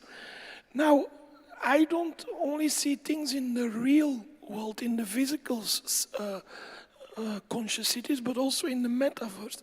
For example, something we are going to work on, kids with autism. They have difficulties with social skills, but it's proven in the metaverse you can teach them those social skills. Yeah. Kids that cannot go to school because they are in poor regions, they cannot travel too much and so on, but they have 1 or 2 laptops in the village. We can basically give them virtual education. Yeah, that's how we think we can contribute to a better place, to a better world. Do you have more examples like that, what blockchain can do? Yeah, absolutely. I'm sure that the one thing that I see is very profound, this is quite obvious, is that the wealthy are getting much, much, much more wealthy, and the poor are getting poorer. And you see that. As a matter of fact, we were just at F1 a few days ago, right? And I mean, that is, we're hanging out in the suites, and I mean, that's a wealthy person's thing, right? And then you see the mega yachts, and you see the mega cars, and now people are buying multi-million-dollar cars and then coating them in gold just because it's a way to spend more money. A place, I mean, even here in Dubai, somebody paid $1 million for a license plate with one letter on it, right? And so the wealthy are getting wealthier, the poor are getting poorer, and I'm concerned about that. I'm really concerned about that. And what I love about blockchain is it is the great equalizer, right? You're seeing people that would never have had a chance of getting wealthy starting to get wealthy. And a perfect example is that game in the Philippines, right? So a lot of my employees, I had an exit in February. I sold a company in the Philippines. We had 1,000 employees. And many of my former employees, they kept me on as a mascot, but I'll still say former employees, they're playing this game and they're getting paid to play the game. And they're making money from the game. They're making far more money than I paid them, and it's changing their lives. And that has a trickle-down effect as well, right? Because in the Philippines, if you're having prosperity, then I mean, the reality, everyone has their hand out because people need help, right? So you're paying you're helping a lot of people out as well. And it's very interesting because that is technically really trickle-up economics, right? I've seen trickle-up and trickle down. So we all understand how trickle up works, right? If people have more money. For example, I shared that example of India. Well, if we could truly empower the farmers of India and they entered into the middle class, that would be profound, right? India has one of the biggest middle classes in the world, but if you empowered those farmers to join the middle class, first of all, you'd be selling tons of cars and clothing and services. I mean, the list goes on, but you would have the biggest mega middle class in the history of the world, right? It would be insane. So, but it's very easy to understand trickle-up economics. In the U.S., where I'm from, I live in Puerto Rico now. In the 80s, we had Ronald Reagan, who was, in my opinion, one of our greatest presidents. But his whole platform was trickle-down economics, and today people make fun of that. You know, the idea of making the rich richer, which then the idea was that it would trickle down and help others. I have to tell you, I've actually learned that works as well too. So I live in Puerto Rico. In Puerto Rico, they have a program to incentivize people with means to move to the island. And we pay very little tax. And as a result, it's attracting a massive amount of brain trust and money to the island, and it is radically affecting change. You can see it on the island. It's incredible. Now, it's not perfect, but it's incredible. Now, here's the interesting thing. The Puerto Ricans who live there, the hardworking Puerto Ricans, they pay regular tax. The rich guys don't. Okay, so it's impossible to convince a Puerto Rican that it's fair that the rich guys aren't paying taxes and that the hardworking Puerto Ricans are. But you can show them the impact that it's having on the island. You can see it. It's profound. So it's very interesting. So I'm concerned about the divide. At the same time, I want to see trickle-up economics, but I also trickle-down economics work too. You know, now I just came yesterday from a family office conference in Dubai, and that was very interesting because there was a lot of money in the room, but a lot of those people were putting a heavy emphasis on philanthropic pursuits, which I think is very cool, and I think blockchain will certainly add a whole new spectrum to that. So. Nice you say that, because that was my next question for Rico. Rico, you are incubating one of those philanthropic projects that there is an app where people get paid to text. Can you say something more about that? Right. I think you're referring to Helicon, philanthropic coin. That is one of the projects that we started about 2 months ago. Well, we were realizing that people need to have philanthropy, and more people are here to give. And right now, Bitcoin is a very good store of value coin, but we don't have a coin for people. So hence, with the other co-founders, Jerry and Dunstan and myself, 3 of us, we came together and we realized that Jerry has this idea of doing philanthropy for the people, and it's for everyone, and we should be united, as using this coin. So the utility of the token is this: we will be launching our own encrypted, low bandwidth chatting app, where you can actually do video call with a 2G network, right? And you can also chat to earn, where the utility token can be used on many other things, including, once it's being listed, you can use it on purchasing other goods. But the economy is this, where more and more people adopt and use your token, the value increases. Many of us didn't realize this is exactly how Bitcoin started. 12 years ago, when Bitcoin started, there was not much adoption except for the gamers and hackers, and then dark web, for example. But now, we have public companies putting their reserve and hedging on Bitcoin, removing themselves from hedging on US dollar, for example, in the States. You have countries like El Salvador, putting Bitcoin as one of the legal tender to trade and be used in the whole financial system. And we have other countries coming up. Argentina, Mexico will be some of the countries that will be lining up to do the same, because they see a real example of how a country can benefit from Bitcoin, cryptocurrency that is able to combat inflation.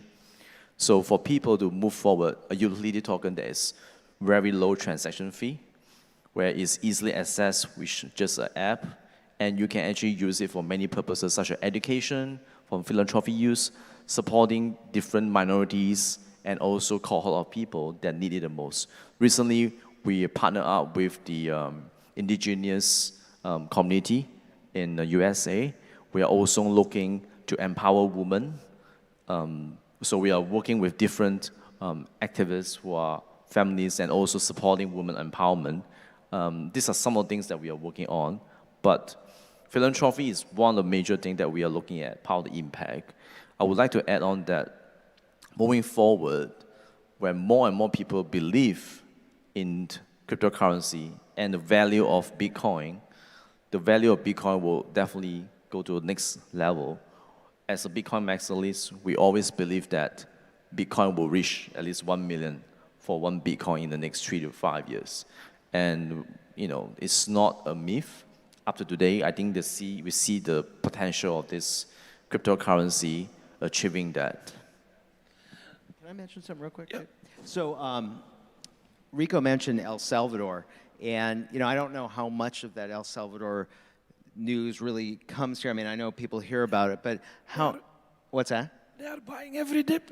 Yeah, I mean, but it is so profound, El Salvador's move, right? We all talked about, we're going to start seeing some real adoption when one of these countries, actually makes Bitcoin their actual currency. And El Salvador is fascinating because the president of El Salvador, his people love him. He's young, he's a kid, he's like 40, right? Now, he has to really be on his toes because his predecessors are either in jail or they're extradited from the country, right? I mean, they got in trouble, and El Salvador is a place that has had a long history of corruption, of big corruption, and it's very interesting because the president of El Salvador, he really had nothing to lose because El Salvador's currency was Bitcoin. Sorry, what am I saying? Their currency was the USD, US dollar. The US dollar is dramatically inflated now, as all currencies are all over the world. You're seeing inflation in real time. Now, these governments are always printing currency, and then that money goes towards social services and government and what have you to help the country. But El Salvador's currency was the USD, but they didn't get any benefit of that. So they had absolutely nothing to lose. All they were getting was a currency that was becoming less and less valuable every single year. Some of those people in El Salvador, they will take some of their revenue that they make and they'll put it in Bitcoin. And it's going to be a bumpy road, right? The dips are going to kill them, right? But if they can hang on, it will change so many lives. That is trickle up, right? But then in addition to that, you have trickle down because anybody that comes to El Salvador and spends 3 Bitcoins gets a passport.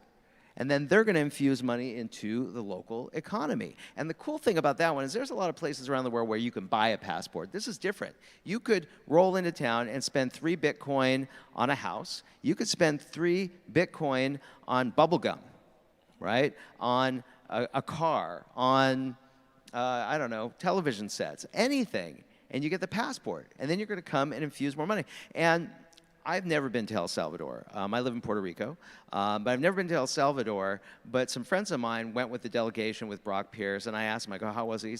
And my buddy told me, he said, it was a little dodgy. You had this feeling of, it wasn't terribly safe. But, in the next few years, that's going to totally change. Lots of people are going to come in with money, and they're going to change that place. And then the El Salvadorian citizens, they're going to change it because they're going to get empowered and they're going to start making money. It's huge. It's so important. And you're going to see other Latin American countries do the same thing. We are running out of time. They are going to kick us out of the stage. Guys, I want to thank you, Derek, Rico, David. I think we told some good things what we can do with blockchain technology to make the world more conscious, what we can give back to the world. So thank you for all the people that are still here. Thank you to follow us. Fantastic. Ladies and gentlemen, again, put your hands together for Nico, Davin, Rico, and Derek. Thank you so much. Okay, ladies and gentlemen, guess what? We have now come to, not towards the end, we are actually at the end of our very first day of Blockchain World 2021, and I think you'll agree with me, it's been an eventful day indeed. Lots to think about, lots of answers, or maybe getting closer to the answers to lots of questions as well. Again, for the curious minds out there, again, if you're somebody who's really clear about where you're moving forward to in terms of blockchain technologies and what it means to you, or if you're just a novice and just like to, and an enthusiast who wants to move forward and understand a little bit more to make the right decisions of tomorrow. So again, we heard ideas on virtual influences, the name or that word opportunity, taking that opportunity when it means, what it means to you, and also taking it at the right time as well. We heard lots of motivational words as well from Isaac. Naturally, a great conversation and a great insights from Jordan Belford as well.